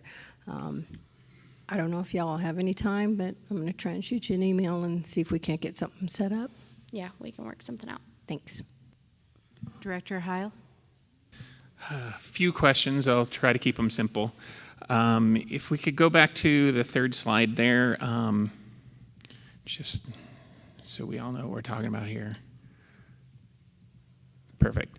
So that last line there about the estimated ending fund balance of 22.8 million. So that is the end of this current school year? Okay. Yes, and so with us going, it's actually a point that I had written down to make, and I must have skipped it in my nervousness. Happy to help.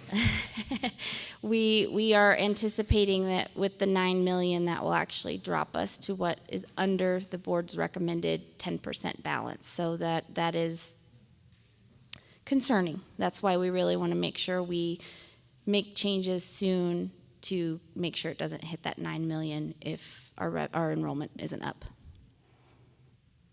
Okay, and on slide number 7, the loss of $1 million in E-rate revenue due to maxing out, I don't understand that one at all. Could you quickly explain? Yeah, I'm going to turn this over to Spencer. So E-rate is essentially a reimbursement for anything we spend on technology.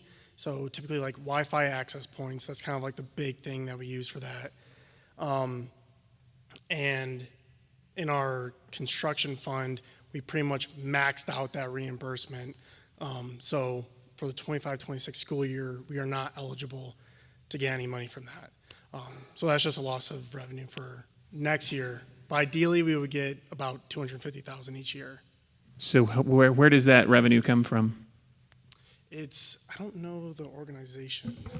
It's a federal program. Okay. This is the program that initially, Peter Hiltz, superintendent. This is the program that was initially instituted to help schools add internet at all. And up until a couple of years ago, we were using it, lots of districts were using it just to pay for your internet service provider bill. Well, they've taken that list off the menu, but we're still using it for other purposes. So this is the federal government supporting, really it's probably the end of about a 20-year cycle to bring public education, to modernize communications and technology access for public education. And if the Thank you. program continues, we would be able to just skip a year and then keep going. So we would potentially be eligible if the program is still there. And my final question for you was on the MLO with a projection that the assessed value will go up 10%. Is that primarily based on new construction? Because I just got my new assessment in and it actually showed us a small decrease. Yeah, so it's the net of both of those things. So it's new home construction, new commercial construction, any new growth that you have in the area, which we all know we're in a very high growth area, but then it's kind of taken back a step by any decreases in value from the last assessment. But this is an assessment year, so it is anticipated to be net high. And we actually, it was RBC, right, that kind of, we have a consultant that gave us recommendation that we were safe to definitely do 10% because it would come in higher. Thank you. And I'm going to make a suggestion that we're going to move this forward for action at the next meeting. And then what I would like the board to do in advance is to email the team with detailed questions just to help with the budget because of all the documents inside. So if there's no objections, we'll go ahead and move this forward for action. Okay. All right. Thank you so much. Thank you. All right. Now we are on to policy and procedure review.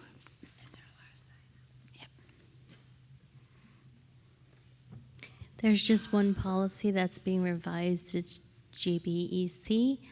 Just to clarify, I believe it is if the supervisor has suspicion of alcohol, they can take certain steps to get some testing.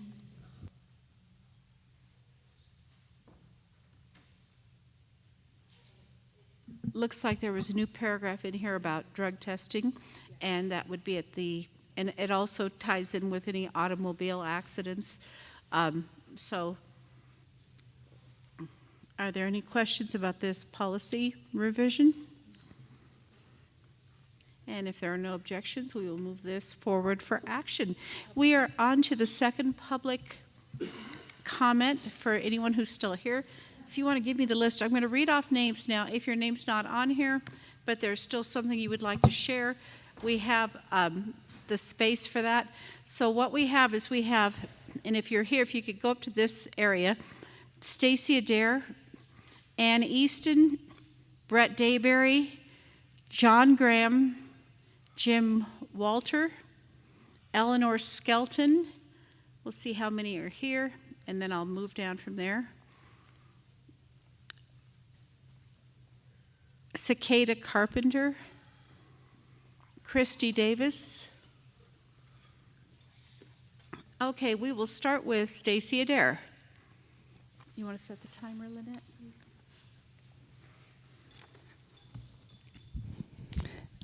Good evening to anyone who's left. As a public school teacher in a nearby district, I'm proud to stand in support of D49's new policy that organizes sports teams and facilities by biological sex. This policy ensures our student athletes can compete fairly, feel secure, and thrive in their athletic pursuits. The policy is grounded in a straightforward reality. The biological differences between boys and girls significantly impact athletic performance. Boys, on average, have physical advantages, strength, and speed that could limit girls' opportunities to succeed if teams were mixed. As a teacher, I see how hard our female students train, pouring their hearts into sports. This policy protects girls' ability to compete on a level playing field, earn victories, and chase opportunities like college scholarships. It's about valuing their effort and preserving their place in athletics. Beyond competition, this policy prioritizes privacy and safety. Locker rooms and hotel stays during team trips are deeply personal spaces. Expecting girls to share these spaces with biological males can make them feel uneasy, undermining their confidence. It can also make our girls unsafe, as we have seen by alarming instances in news reports. In my classroom, I work to create an environment where every student feels supported. This policy extends that care to our athletes, ensuring female students can prepare and compete with dignity and security. I had a telling experience recently that underscores the broad support for this approach. I wore a t-shirt that read, "Real women are not men." To my surprise, a colleague who identifies as liberal approached me and said they loved my shirt. She confided that she too believes men shouldn't compete in women's sports, highlighting that fairness in athletics transcends political divides. This moment reinforced my belief that our community, even with diverse views, values protecting women's sports. Please join me in supporting District 49's policy. It's a vital step toward creating a fair, safe, and supportive environment. Thank you. Next up, we have Ann Easton. Okay, Brett Dayberry.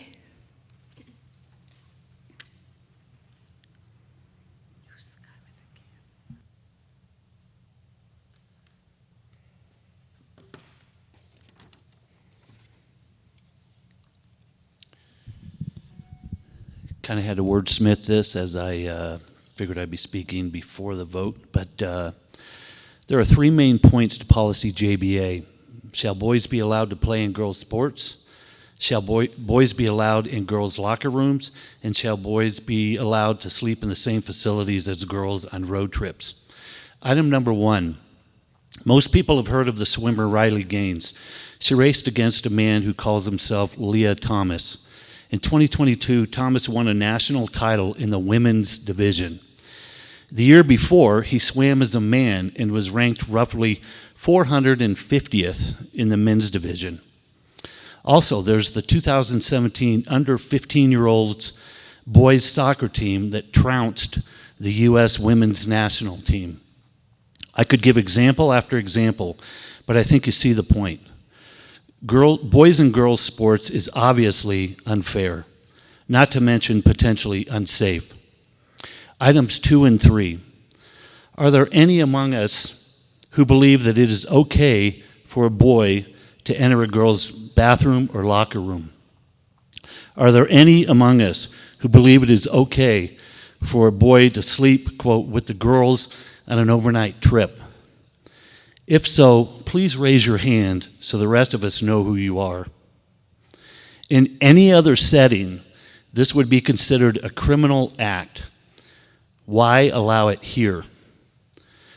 For those of you who are on this board who voted against the policy, did you consider how many lawsuits you could expect from irate moms and dads? This could cost the district huge sums of money. As we know, President Trump signed an executive order acknowledging the existence of only two sexes. If the district had chosen to go against this EO, this could have amounted to a huge loss of federal funding. Did you want to be responsible for putting the district in an extremely difficult financial situation? Thanks for the three of you. I've got a question. Actually, can you hold that till afterwards, because we have more I've got people somebody speak. that had signed up to speak on the phone right now. She was here, had to leave. I've got her on the If she- phone now. Can she?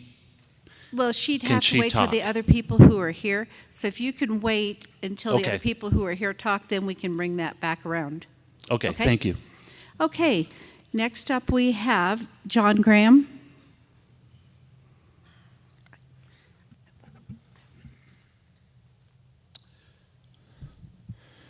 John Graham. I fill a lot of different roles in the community and with the school district, former board president as well, parent, et cetera, business owner. The purpose of the Board of Education is to improve student outcomes. The district's purpose is to prepare students for adult life. To do this, you must provide a safe environment for all students that walk in our doors. All means all. The Board of Education should take into account, or at least hear all points of view when making a decision. I think you've been doing that. Disagreeing with a point of view is not disrespectful and does not diminish anyone. Today we heard a lot of point of views. We hear about God, we hear about science, politics, ideologies, individuals and families, insults, agreements, and disagreements. Regardless of anyone's point of view, the role you have here is to keep students safe and respect their fundamental right to privacy.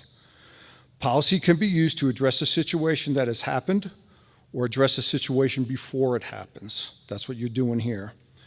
Trans kids have a right to associate under the Constitution and to choose their identity. They also have a right to be safe. Biological girls and boys have rights too. These rights are not obligated by anyone else's identity or any other family's point of view. XX chromosomes or XY chromosomes.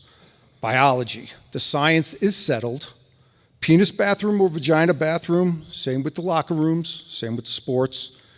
Keep all kids safe, respect their privacy. And I have to apologize to the staff for keeping you here so long on the days that when I was board president. This is brutal. Thank you all. Thank you. Next up, Jim Walter.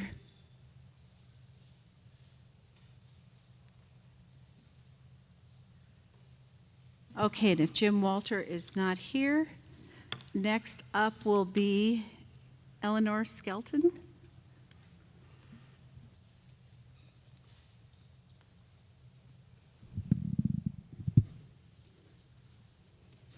Hello, my name is Eleanor Skelton, and I am a secondary English teacher in a neighboring school district. I appreciate the opportunity to speak on agenda items voted on tonight regarding trans students. I am currently in my 5th year of teaching, and I have taught in both Texas and Colorado. Every year, I have had at least one, if not several, transgender students in my classroom. I try to do everything I can to support all of my students. However, I have seen trans students face targeted, horrific bullying from their peers and even adults in the school communities where I have served. One of my high school students last year was a junior with unsupportive parents. Every day, she came to school and changed into clothing that matched her identity and did her makeup during first period. When the bell rang for dismissal, she rushed to the bathroom to change back into other clothes and take off her makeup. When the librarian and I found out that she was using Lysol wipes on her face to remove makeup, we helped her get actual makeup wipes that wouldn't hurt her skin. Can you imagine going to those lengths just to be able to live authentically? I am also non-binary myself. Part of the reason that I moved back to Colorado last year was because of discrimination that my LGBTQ students and I faced when I helped sponsor a GSA club in Southeast Texas. Policies like those discussed tonight harm both staff and students. I was homeschooled K through 12 within Christian fundamentalism. I was not enrolled in a public school until I went to college at UCCS. The church and homeschool communities I was raised in did not believe in reporting legitimate child abuse in favor of parental rights, enabling parents to raise their children how they believed God wanted, even if they harmed their children unintentionally. I did not receive mental health services until I was in college, despite severe anxiety, depression, and suicidal ideation. I wish I had received help before I was in my 20s. I am asking you to consider how rhetoric like this perpetuates harmful stereotypes about gender nonconforming people. Be better, choose kindness. Thank you for giving me space to speak today. Thank you.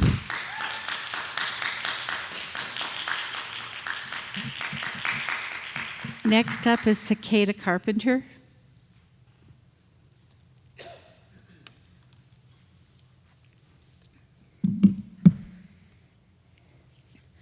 Hello, my name is Cicada Carpenter, and I have been a teacher for 8 years. Thank you for the opportunity to speak on Policy JBA. I acknowledge this policy has already passed, but I would still like to make my statement in hopes of preventing further harm. This policy greatly simplifies the complicated reality of both gender and sex, and it cannot be reinforced in a way that is safe or fair for the students. I'm here to voice my concerns as a teacher and also as an intersex individual. I was assigned female at birth, but I have had naturally high testosterone levels since puberty, as you can see by my beard. I am not a rare case. For every 20 people in this room, one of us will have PCOS, the same condition as me. Policy JBA insists that biological males have athletic advantages over biological females determined from birth. My high testosterone levels were not present until puberty, and yet by your own admission, they would give me an advantage over other biological females. Would you have allowed me to play on the girls' team? If so, this policy is not about fairness, it is about dragging politics into students' lives. If you would not allow students like me to play on the girls' team, your policy contradicts itself and must be reworked. I also have deep concerns over how this policy will be enforced. As in cases like mine, it is not always so easy to determine another's biological sex. How will you ensure that you always sort students into the correct team? Birth certificates can be changed. Secondary sex characteristics are not always reliable, as in my case. We all agree that physical inspections are a horrible idea. There is no way to enforce this policy fairly and consistently with such sweeping generalizations. Trying will result in a great deal of wasted educator time and funding. As a teacher, I have the best interest of the students at heart. I would hope that you do too. Please be kind to our most vulnerable students and reconsider Policy JBA. Thank you. Thank you.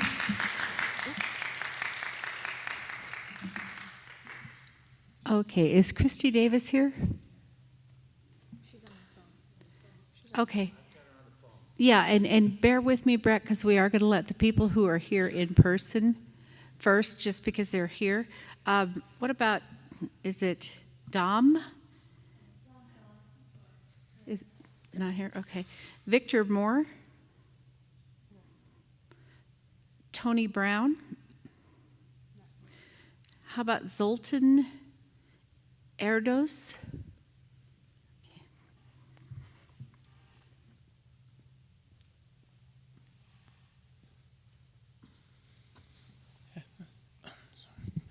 Hello, good evening. Thank you so for receiving me. I'm kind of tired. I'm sorry for my accent. My name is Zoltán, and my nationality is Hungarian. Citizen in this country since 14 years, living in the country 23 years, and sadly, seeing what this country goes changes.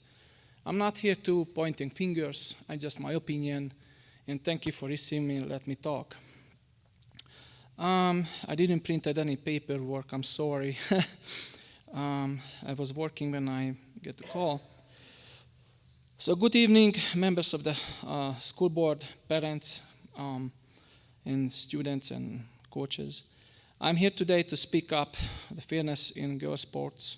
Female athletes train, complete, and strive for excellence in a system designed to ensure equal opportunity, yet allowing the biological male into girls' athletes undermines his fairness and compromises the integrity of competition.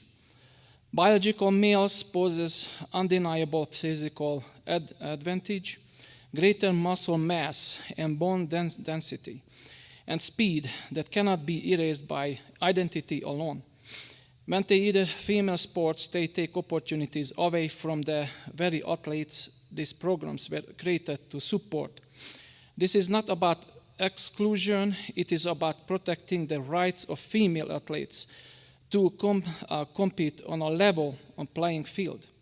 Girls deserve the chance to succeed, and based on their dedications, skills, and perseverance, policies must ensure that women's sports remain spaces where female athletes can push their limits without unfair competition. I urge the board to stand firm in defending the fair play and maintaining the competitive environment that truly honors the spirit of women athletics. And also, as a Christian, all right, sorry, thank you. Thank you. Okay, so next up we have Jackson Hoskisson.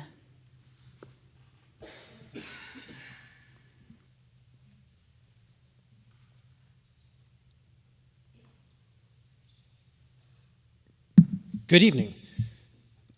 My name is Jackson, and I am the school advocate at Inside Out Youth Services. I'm here to talk to you about your proposed policy JBA. Actually, I'm here to talk to you about a letter to CHASA that some of you signed on about banning trans kids from sports. Or maybe I'm here to talk about the waste of time that you all spent on trying to talk about the Kelly Loving Act that has already passed. Or maybe I'm here because there's so much transphobic language coming out in proposed resolutions from this board. So it seems what I'm actually here to talk about today is Director Davola, Director Schmidt, and Director Thompson, and I'm pretty sure you too, who are continuing to refuse to acknowledge science, laws, and basic decency, and are choosing to use their seat on this board to fight culture wars that have no place in a board of education. In the past 2 months, there have been at least 4 separate instances of members on this board wasting time and district resources to make public attacks on trans people and trans students completely unnecessarily, begging for attention to be recognized as transphobic across the state. Because of that, nobody here believes that your reasoning is about safety, privacy, or fairness. And excuse me, I'm a little tired. I was hoping to have some really inspiring questions that would get you to rethink this position. I'm instead just going to point out why you're hypocritical and transphobic. Director Schmidt, I have seen you tonight not approve raises for your staff and not want to include mental health support for students. How dare you put the district at risk of a financial lawsuit this large, especially when we're talking about how tight the budget is. Director Davola, I don't care that you don't like trans people. Your seat on a school board is not the place to fight that battle. Colorado protects trans kids. If you don't like that, you can't serve on this board. You're gonna break the law. You have broken the law. There's gonna be lawsuits. You're putting people at risk. If you have personal problems with trans folks, get out of here. I'll email you mine. Thank you.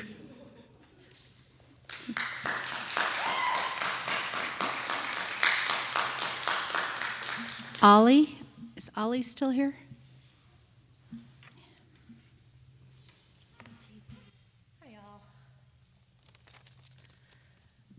So I wrote 2 different public comments for tonight, now 3, as you can see from my very messy handwriting. So you're going to have to forgive me for any stumbles I may make. But my name is Ollie Glessner. My pronouns are they, them, and I am the Communications and Advocacy Director with Inside Out Youth Services. I want to start by thanking Directors Heil and LaVere Wright for their opposition to Policy JBA and their opposition to the board's opposition to the Kelly Loving Act. It's really nice to see y'all taking your position seriously, your responsibility seriously, doing the research, listening to the experts, and listening to the lived experience. So thank you for what you've done. Everyone keeps saying that this is about facts and not feelings. And yet, for 3 meetings now, we've tried to share facts, and they don't seem to have worked.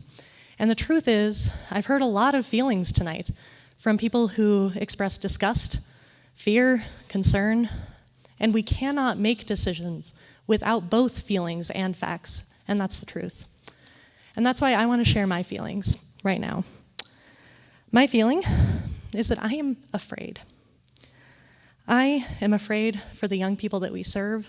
I'm afraid for myself as a gender-expansive person. I'm afraid for my little family that matters more to me than anything else in this world.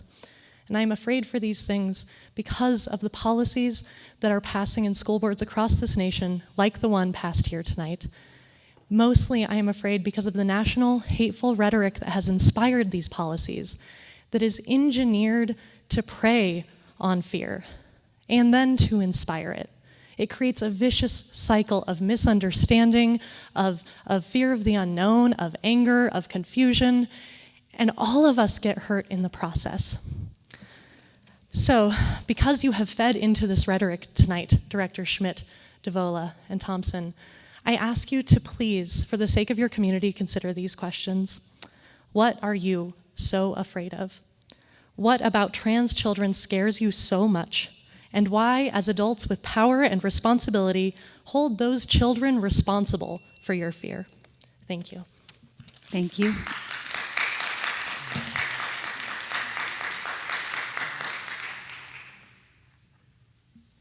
Is Larry Langston here? Okay, then we have Ivy Lou, Chris Harrell,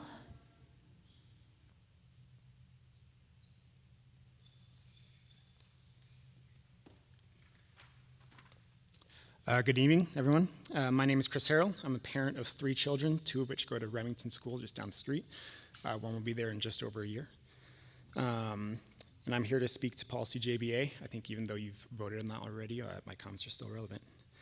So across the country, there are very few male to female trans athletes in high school sports.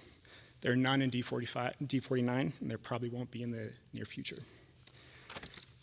I'm concerned that this is being proposed simply for political reasons. It certainly isn't going to help my daughter or keep her safe. There are some very real consequences of this policy, however. It opens us up to completely unnecessary lawsuits, and that at a time when the district finances are in a concerning place. Worst of all, there is no way to enforce this policy, or at least I'm skeptical of plans to enforce this policy, without violating the privacy of students. This will put district staff in an impossible position. National politics and cultural war issues are important, but this is Falcon School District 49. I'd like to see the board focus on the education and well-being of our students, including my children. So to your credit, when the issue of inconsistent compensation of district staff was brought up just a couple of weeks ago, most of the board agreed that was a problem that needed a solution. I'd like to see more of that. My kid's school depends on Title I funding and will be in trouble if the Department of Education is abolished. Why hasn't the board done more to prepare for that? Many teachers in District 11 are dissatisfied with their leadership. What is the board doing to pull those teachers over? I know that the word trans is effective at generating political clout, but I'd like to see the board to do the hard work of tackling real issues in our district. Thank you. Thank you.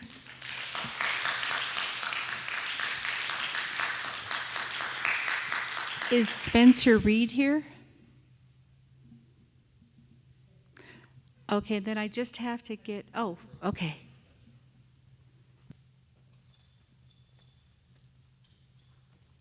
Hello, last name was incorrect. My name is Spencer Nelson, and I'm here to speak on behalf of my younger trans siblings. So, regarding policy JBA,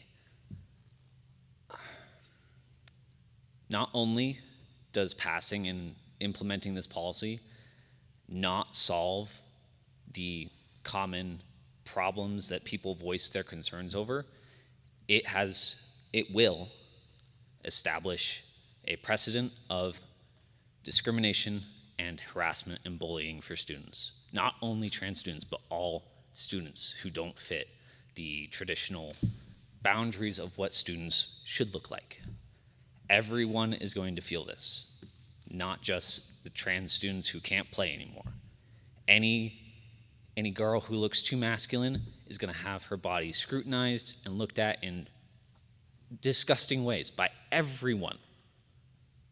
And I cannot think of something more horrible to go through in high school than that. All these students are trying to do is just play sports, have fun, socialize, and just be kids. And now they have to worry about their coaches, other people's parents, and just everyone around them looking at them way too deeply. And that's a real shame. I was really hoping better. Thank you. Thank you. And I do need a board consensus because on our policy, typically to speak, you have to be here when you're called.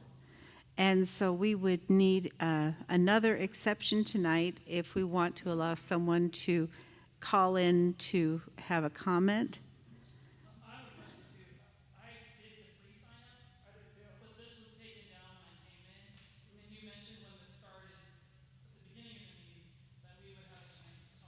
Okay, no, if you're here, that's definitely, what is your name, sir? I'm sorry, I didn't mean to, yeah. What is your name? Okay, if you would like to come up and speak, that's fine, because you're here, so. Yeah, she's on the list. Okay, is she? Yep.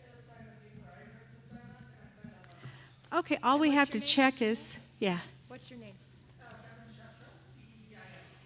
Okay.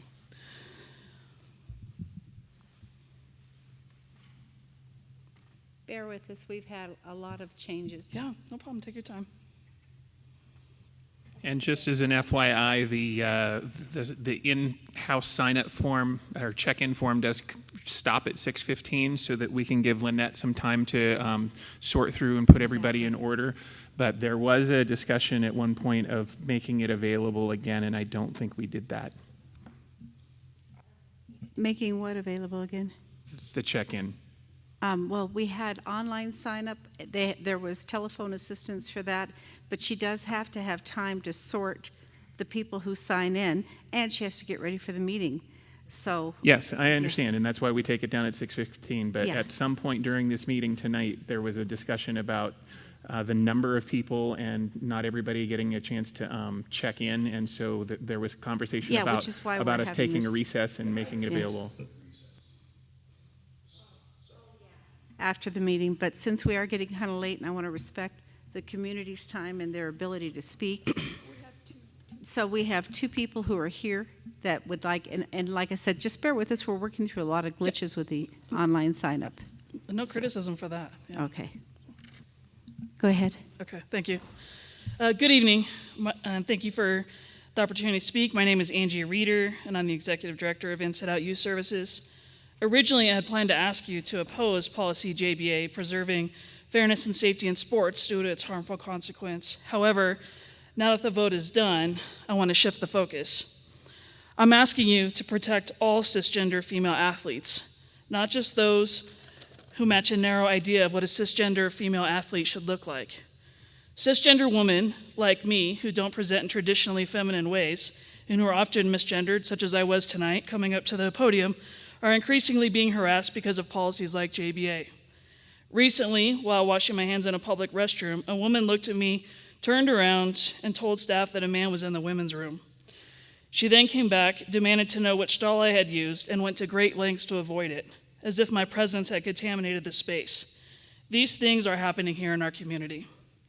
Because of policies like this, cisgender women and girls are now being policed and scrutinized in public spaces. Some are even asking more feminine presenting friends to escort them to the restroom for safety. So I ask you, how will you responsibly implement this policy? How will you ensure that all cisgender girls can play sports without fear of being questioned, harassed, or forced to prove their sex? This is not an effort to protect all women and girls. It's an effort to protect all feminine presenting women and girls and to prophesize what a cisgender female should aspire to look like. Tomboys, athletic girls, and non-traditional women exist, and they are confident in who they are. They deserve dignity and respect. I'm lucky to have a strong support system, but those young girls out there, they need to know that they can count on you to let them show up as their full selves without fear of being punished for not fitting someone else's ideology. Thank you. Thank you. And I would like to also formally apologize for misgendering you. That was not intentional. Okay, you want to come up? So my name is Devin Shetron. I use she, her pronouns. I am the transgender boogie woman that you guys apparently don't like. I would just like to say that your attorney claimed that you guys wouldn't face any major issues with lawsuits. State law is still state law. People could still sue you for discrimination. You guys might be avoiding one type of lawsuit. You're not avoiding the civil rights lawsuit that is 100% coming. None of you guys thought about that when you voted on it, except for those two. And I want to thank you personally. You guys actually did your job, you did your research, and you care about your students. The other ones, though, I don't think that they do. I honestly stand by that. They are more concerned about their politics, personal politics, than paying attention to their students. I was a transgender kid. I got treated like trash because I cross-dressed. You guys are the people that defend that. You guys aren't helping trans kids. You're not helping cis girls. You're not helping anybody but yourselves.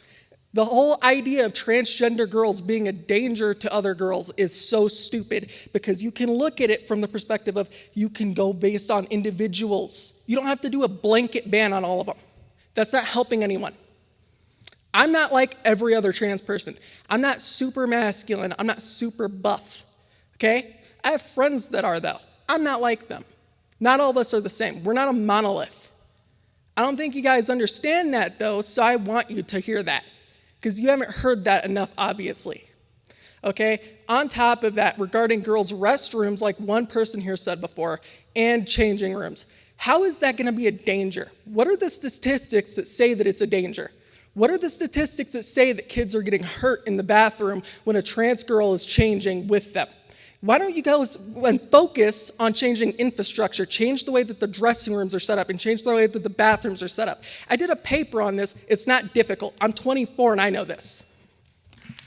Thank you.